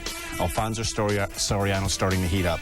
He's going to drive that offense. And one of the big keys, Bobby Howry, the last 2 times out, has been the Bobby Howry that he was in 2006. It's such a big, important area for them to have that 8th inning solidified. And if Air and Howry get back to their form, you go back to a few games in April that they should have won that slipped away in the 8th and 9th inning, 8th inning primarily, that they should have won because Howry and Air weren't quite pitching up to their capabilities. If they start pitching good, a very dangerous team. You looked at these youngsters that came in. Let's, first of all, I guess, begin with the tight end, the number 1 pick, and that is Olsen, Greg Olsen, better known as G-Ray. Fluid, good hands, decent rhythm, bad lyrics. Overall, though, he looked pretty good. The University of Miami is where all the tight ends are coming from, and he's one of the best that they've had. I mean, if you just see him out there up close, he can obviously run. He catches everything thrown at him. In the Sox case, I'm not feeling it this year on this team. There's something about this team I don't have a good feeling about, and I think they've just gone way back now to pre-2005 when it was more of a, let's stand around and wait for the 3-run home run and hope that we hit him, and then if we hit him, we're going to look really good. If we don't, we're going to look really bad. The way this lineup's constituted, and this middle of the lineup with Tomei, Konerko, Dye, you can't really manufacture anything because you don't want to run yourself out of an inning because those guys may hit a 3-run homer. That's it for now. I'm out.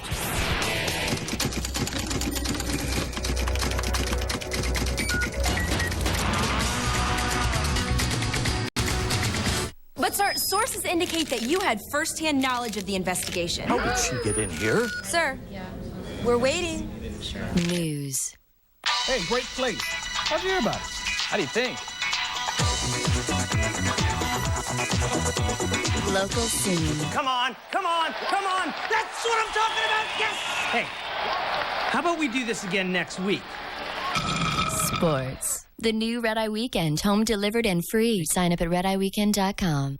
Culver's is raising the stakes again for this year's Crosstown Classic with their second annual Charity Challenge, a wiffle ball battle between Cubs and White Sox faithful on Friday, May 18th. The Culver's Charity Challenge will transform Lincoln Park Zoo's Farm in the Zoo into a regulation wiffle ball field. Fans, former players, and some local celebrities will be led by former Cub great Bill Madlock and White Sox slugger Ron Kittle in a battle for charitable bragging rights.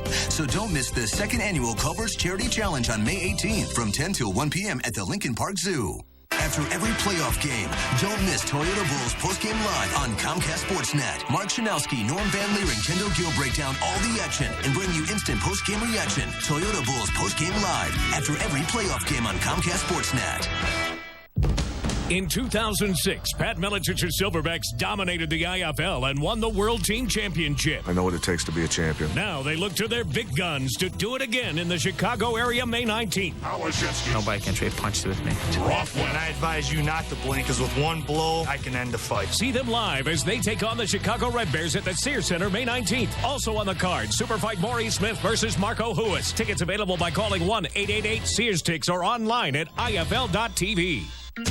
Tuesday, Cubs baseball is on Comcast Sportsnet Plus. Derek Lee and the Northsiders are set for a slugfest when they clash with David Wright and the Mets. Coverage starts with Verizon Wireless Cubs pregame live. Cubs Mets Tuesday at 5:30 on Comcast Sportsnet Plus. Fans' best friend. On an all-new CMI with Chris Myers. Barry Zito on his relationship with Barry Bonds. I always felt that he was a real nice guy. And being baseball's richest pitcher. You have to be twice as good as you were. The Chris Myers interview on Comcast Sportsnet.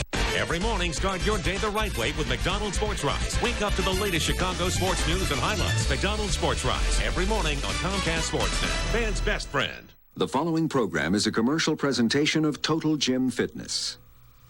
Hi, I'm Christy Brinkley. And I'm Chuck Norris. If you're like most Americans and have a little more body fat than you'd like to have, I've got great news for you. It's now been shown that there's one type of exercise that will do more to reshape your body and get rid of that fat than jogging, walking, or any other kind of aerobic exercise. I'm talking about resistance exercise or strength training. In fact, you're going to discover a way of exercising that can change your body shape with less than 1 hour of exercise a week. I'm always looking for new ways to improve my training, and this is it.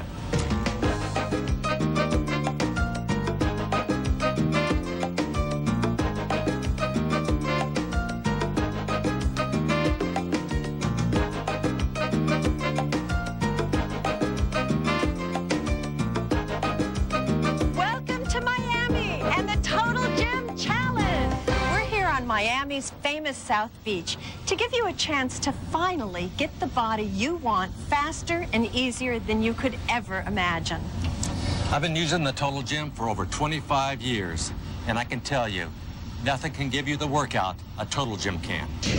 It doesn't just isolate a specific muscle. It'll work on that, but it'll work on all the muscles in general. Just changing the angle of your arms works different muscle groups. We're working on the biceps right now, focusing strictly on the biceps. This one's called the surfer, and you just, like you're on your board and you're paddling through the water. Now let's work on the back now. So pull straight back here, keeping the elbows up. This will help carve it and whittle it away. Now let's work on the triceps now. From here, just pull straight down. Yeah.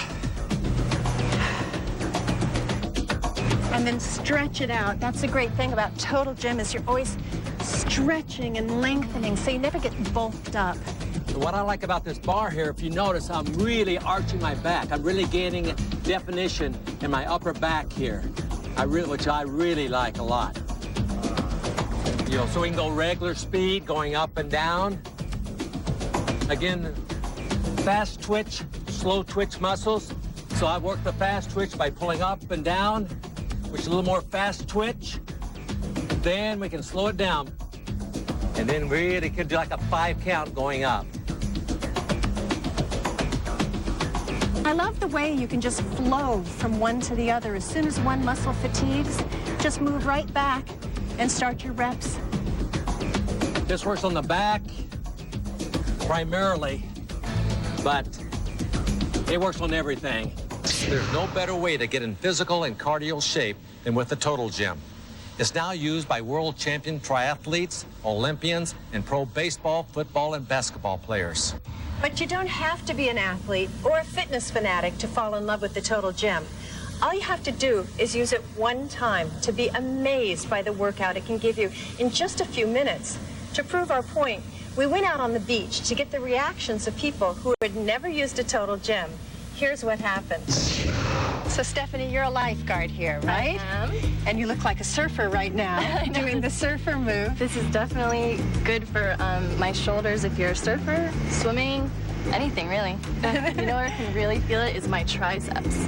And that's that area that I think every woman is always trying to firm up. Definitely for women. So you never work out? No. You better be careful, because if you don't work out, you're going to get sore muscles real fast with this. I'm going to be feeling this tomorrow for sure. So what do you think? Oh, it's great.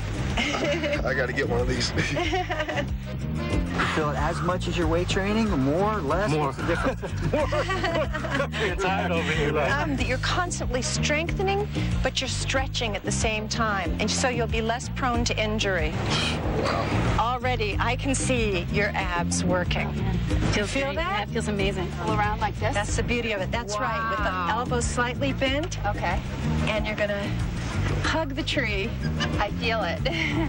Now, you can add your abs in as well. If you tuck your hands in here and start to do a little crunch when you're at the top, okay? And crunch. You can just effortlessly flow right through from one exercise to the next. I can feel it. It's very good.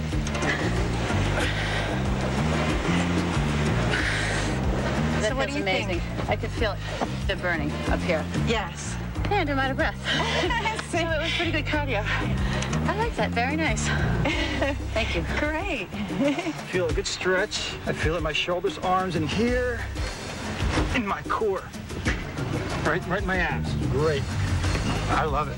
This is excellent. I really do like this. Everybody knows that Wesley Snipes is a great actor and movie star. What they don't know is that he's also a black belt in the martial arts. After he started using the Total Gym a few years ago, he got rid of every other piece of exercise equipment in his gym. Hey, they sent this to me, but I'm not going to use this thing, man, you know. And I see you like it. You go ahead, you can have it.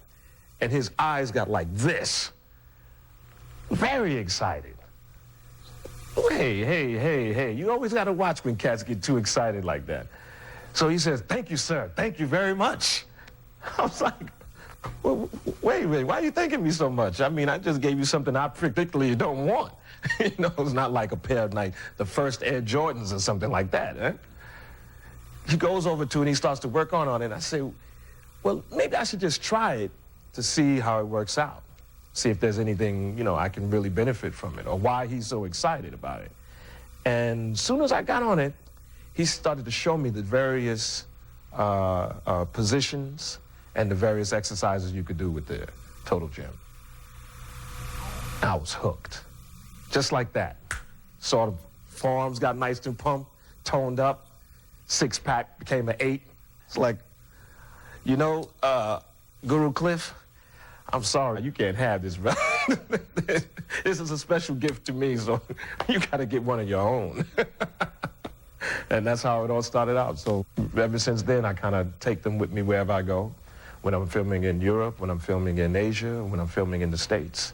I'll either throw it in the trailer, or we'll set it up in a nice little tent area, or we'll set it up in the home that I'm staying in. And that's how I get busy. I threw all the other stuff away. All the other stuff. Well, all of those things, just throw it away. Just like that. We're going to take a quick break so I can wipe my brow and you can find out how you can get your total gym and get rid of your body fat faster than ever. We'll be right back. Fact: aerobic exercise may not change your body shape. Fact: resistance workouts reduce body fat, increase lean muscle, raise your metabolism for hours, and can change your body shape. Fact: the Total Gym can give you one of the fastest and most effective resistance workouts you'll ever experience. Now, for the first time, you can replace an entire gym full of equipment with a one piece of equipment that does it all. Your Total Gym XL comes fully assembled. Just open it up, and you're ready to begin. And this instructional video gives you complete programs for beginning, intermediate, and advanced workouts. And right now, you'll also receive John